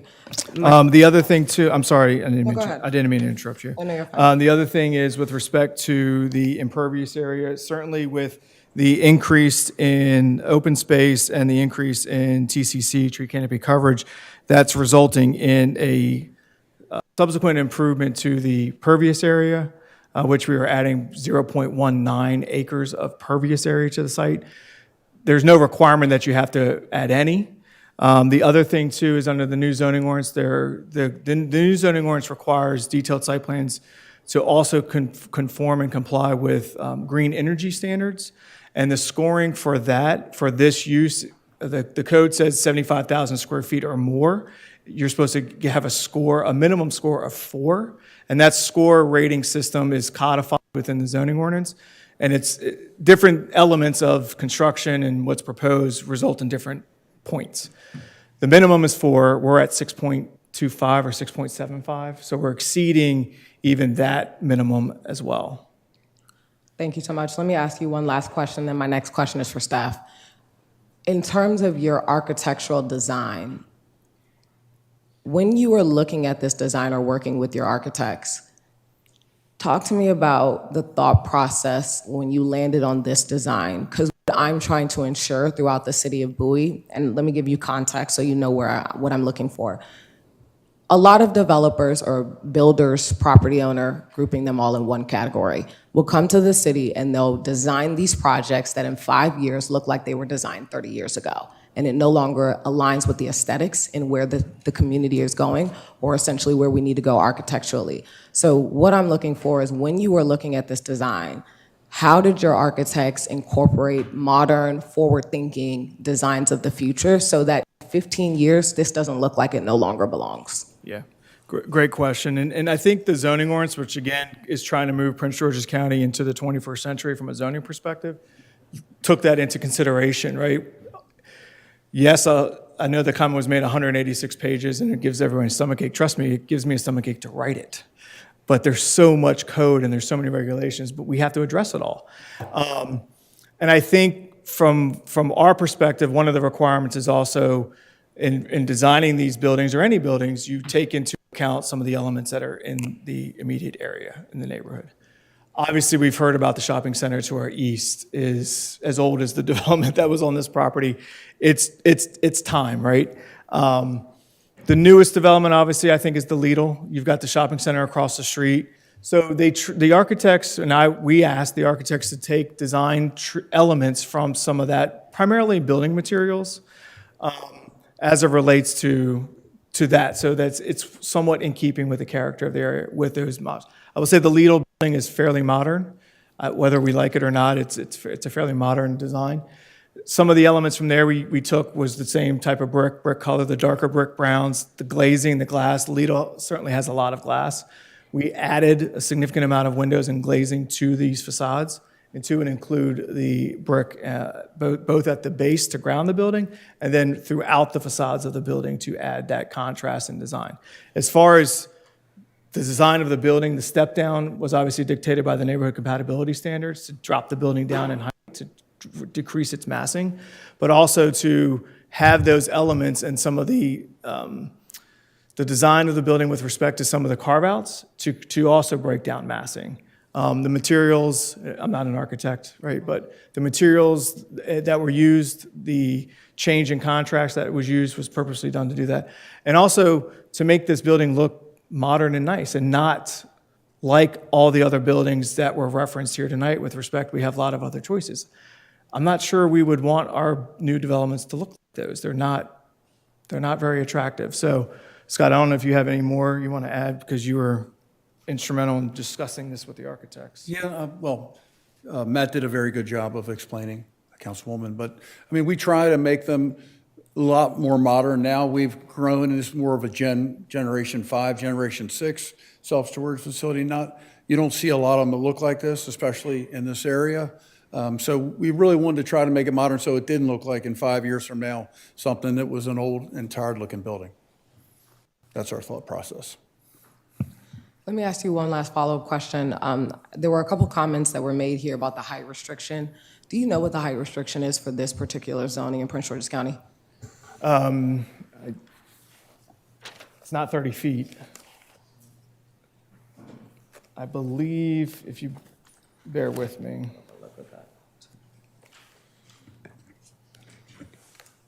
I don't know if Joe has it. Joe, do you? Yeah, council member, if I may, I did look up in the zoning ordinance, and it's actually, for this zone, it depends on what type of land use you're proposing. If you're proposing a townhouse dwelling, the maximum height is 50 feet. If you're proposing a multifamily dwelling, the maximum height is 86 feet. And if you're proposing other uses, there is no requirement for height. So it just depends on the use that you're proposing in this zone. So I'm assuming that within respect to this particular property, there would be no restriction, or would that be 86 feet? Or no restriction? No restriction. Okay, no height restriction. With one caveat. Okay. And one caveat being the neighborhood compatibility standard for the building distance to an existing single-family home within 150 to 200 feet. The maximum story would be 4 stories or 45 feet, which is why the building steps down on Old Annapolis Road. Okay, thank you for that. Thank you so much. I appreciate you addressing my questions. My next question is for staff and Joe. In terms of this, where we are in the process of the detailed site plan, can you just help? Okay, sorry. I think some of my more colleagues will have questions. Can you just speak to where we are in the process and what it means to either approve or deny a detailed site plan, just for the general public and those who are here? Well, at this point in the process, a detailed site plan is the last step before you obtain your building permits. So it's a by right step. You have to show that you meet all of the requirements of the zoning ordinance, which we're looking at tonight, and then basically you proceed to the permit stage. So this plan will be going before the Prince George's County Planning Board at some point in the next couple months. The preliminary plan is actually scheduled for April 4th hearing at the County Planning Board. So the preliminary plan is slightly ahead of the detailed site plan. So there will be an opportunity for the public to go to either of those County Planning Board hearings and speak again on the applications. Thank you, Joe. That's very, very helpful. So essentially, just to clarify, this evening we are voting, no, sorry, that's not even my question. My question is, when I looked at the packet, it looked like our advisory committee did recommend approval. Is that correct? Yes, that's correct. And if you're going to take an action tonight, you need to take 2 motions, one on the preliminary and one on the detailed site plan. Okay, thank you so much. My last comments are to the rest of my colleagues. There have been a number of times, and I think I'm going to say this because it's past 12 a.m. There are people watching this hearing, and there are residents that are sitting in this room. There have been a number of times that multiple people have referred to this community, in particular, the city of Bowie, as a bedroom community. If you will continue to refer to this community as a bedroom community, this is the type of development that you will continue to get. So my recommendations to this body, because I think you owe it to them, to the amount of people that have come out here this evening, to the amount of people that are watching this hearing, and to the amount of people that do not want to see this type of development further come to this city, you need to set a clear direction for economic development. We have a budget cycle that is coming up. You need to articulate to our city economic development director what exactly direction you want him to go in, because at the end of the day, we are the council and we set the agenda and we set the priority. And in order for staff to execute against that priority, they need to understand what they're executing against. So we have so many opportunities. ICSC is coming up, our budget cycle is coming up. Can meet with property owners at any time, but if you're going to continue to take no action, people will continue to buy land, they will continue to go through the county, they will continue to go through this process, and it will be a waste of our time and a waste of their time for you to say no at the point of a detailed site plan, because that is way too late. The process to disapprove this type of development was in 2022 and in 2023. It is way too late, and it is performative for you to sit up here and say you don't agree and you don't like this type of development when the time has come and passed. Thank you so much. Thank you, Councilwoman. Any other questions? Just very briefly, with respect to my colleagues, many of us have been in touch with the county council when the grandfathering question came up. I know Councilmember Ndibumandu was very engaged on the issue. The mayor spoke on behalf of the city at one of the key hearings, but we were, many of us, coordinating at the time on this issue. And just so folks understand, you know, the county council made their thinking very clear to us at the time. We had 4 storage projects in the pipeline, as Councilmember Ndibumandu observed, but they made it clear that at most they would only be able to stop 2 of them, at most. And ultimately, only 1 pulled out voluntarily. They weren't able to stop the other 3, and their reasons were transparent. This wasn't a secret. They were simply saying that they had introduced a series of bills that had upset the business community, including this one, related to moving storage to industrial zones. And the business community was simply asking not to also stop projects that had been in the pipeline and where significant investments had been made. And that was very clear at the time. So I just want to push back on the notion that if anyone had just wanted it harder, it would have changed. I don't think that's the case from the conversations that most of us were having with the county council at the time. I just want to be clear about that. All right.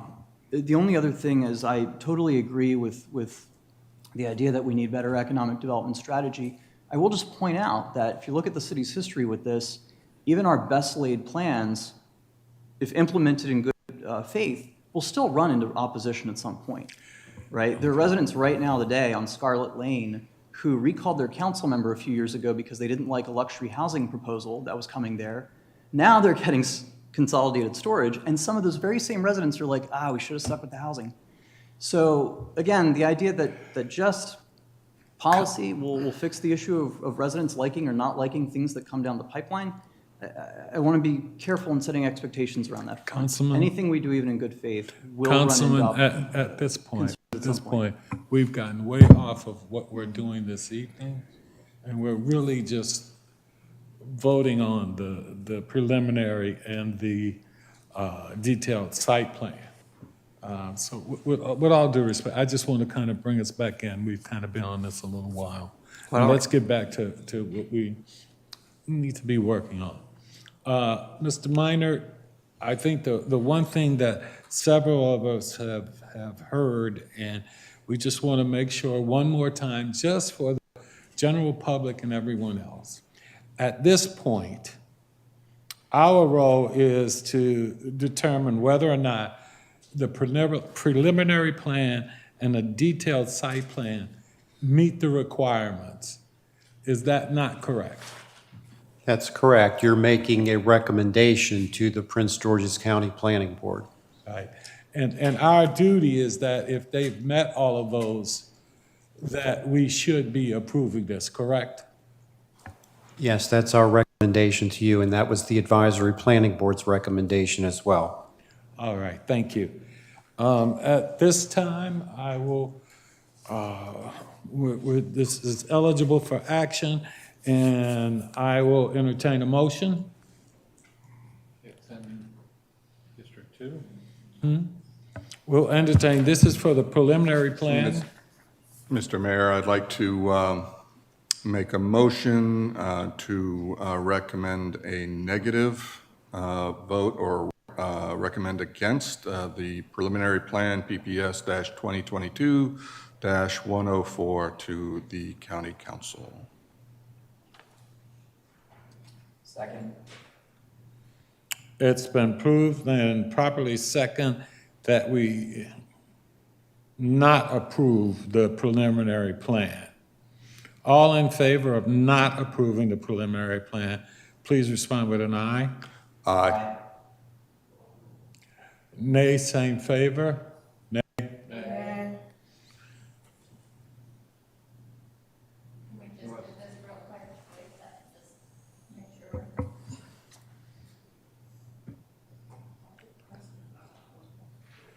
So a nay is that you. What are we doing? Let's do the hands. The motion was for us not to approve the preliminary plan. And so, Double negative, so. yeah, exactly. So those in favor of not approving, please respond with an aye. Would you please raise your hands? The city clerk asked us to simply raise your hand if you, all right. Yeah, aye. All right, now, that's the yeas to disapprove. And now, those who, the nays have the right as well. Vote nay. Nay, I'm not disapproving. Not, this is to not disapprove it. Okay? Did you get that? Motion fails. It failed, but I just wanted to make sure, because she asked for it for hands. Okay, I will entertain another motion. Go ahead. Yes, Mr. Mayor, I would move approval of preliminary plan. What's the number? It's 2022-104. Thank you. And I would add that this has met all legal requirements, as Mr. Minor has pointed out, now some of us have commented on. Also, I'd remind people that we are trying to convince those in Annapolis that we can act responsibly on zoning and planning issues, so I think we need to act responsibly in making decisions on things like this. And to me, it's a kind of, it's a no-brainer to me that we should approve it. All right. Second. I second. It's been moved and properly second. All in favor of approval of the preliminary plan, respond with an aye. Aye. Opposed, same favor? Nay.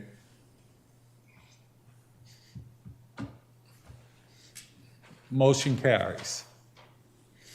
I will now entertain a motion on the detailed site plan. I move that the detailed site plan 2022-012 be approved. Second. It's been moved and properly second. All in favor, please respond with an aye. Aye. Opposed, same favor? Nay. Motion carries. I would now like to ask Councilwoman Ndabamadu, we're supposed to go on to the annexation presentation. Would you like to continue at this hour, or would you like to put it off? Your call. I think, given the timing, we can push it back to the next hearing, given the timing. At this time, we'll move to table it. All in favor? Aye. Opposed, same favor. Hearing none, motion carries. Thank you, everyone, and thank you for all of your patience. Mayor, we need the motion to adjourn the meeting. Mr. Mayor, I'd like to move to adjourn. Second. All in favor? Aye. Opposed, same favor. Hearing none, we're adjourned.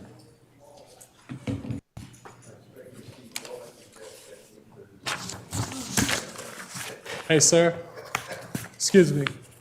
Excuse me. If you want to talk, I'll be done.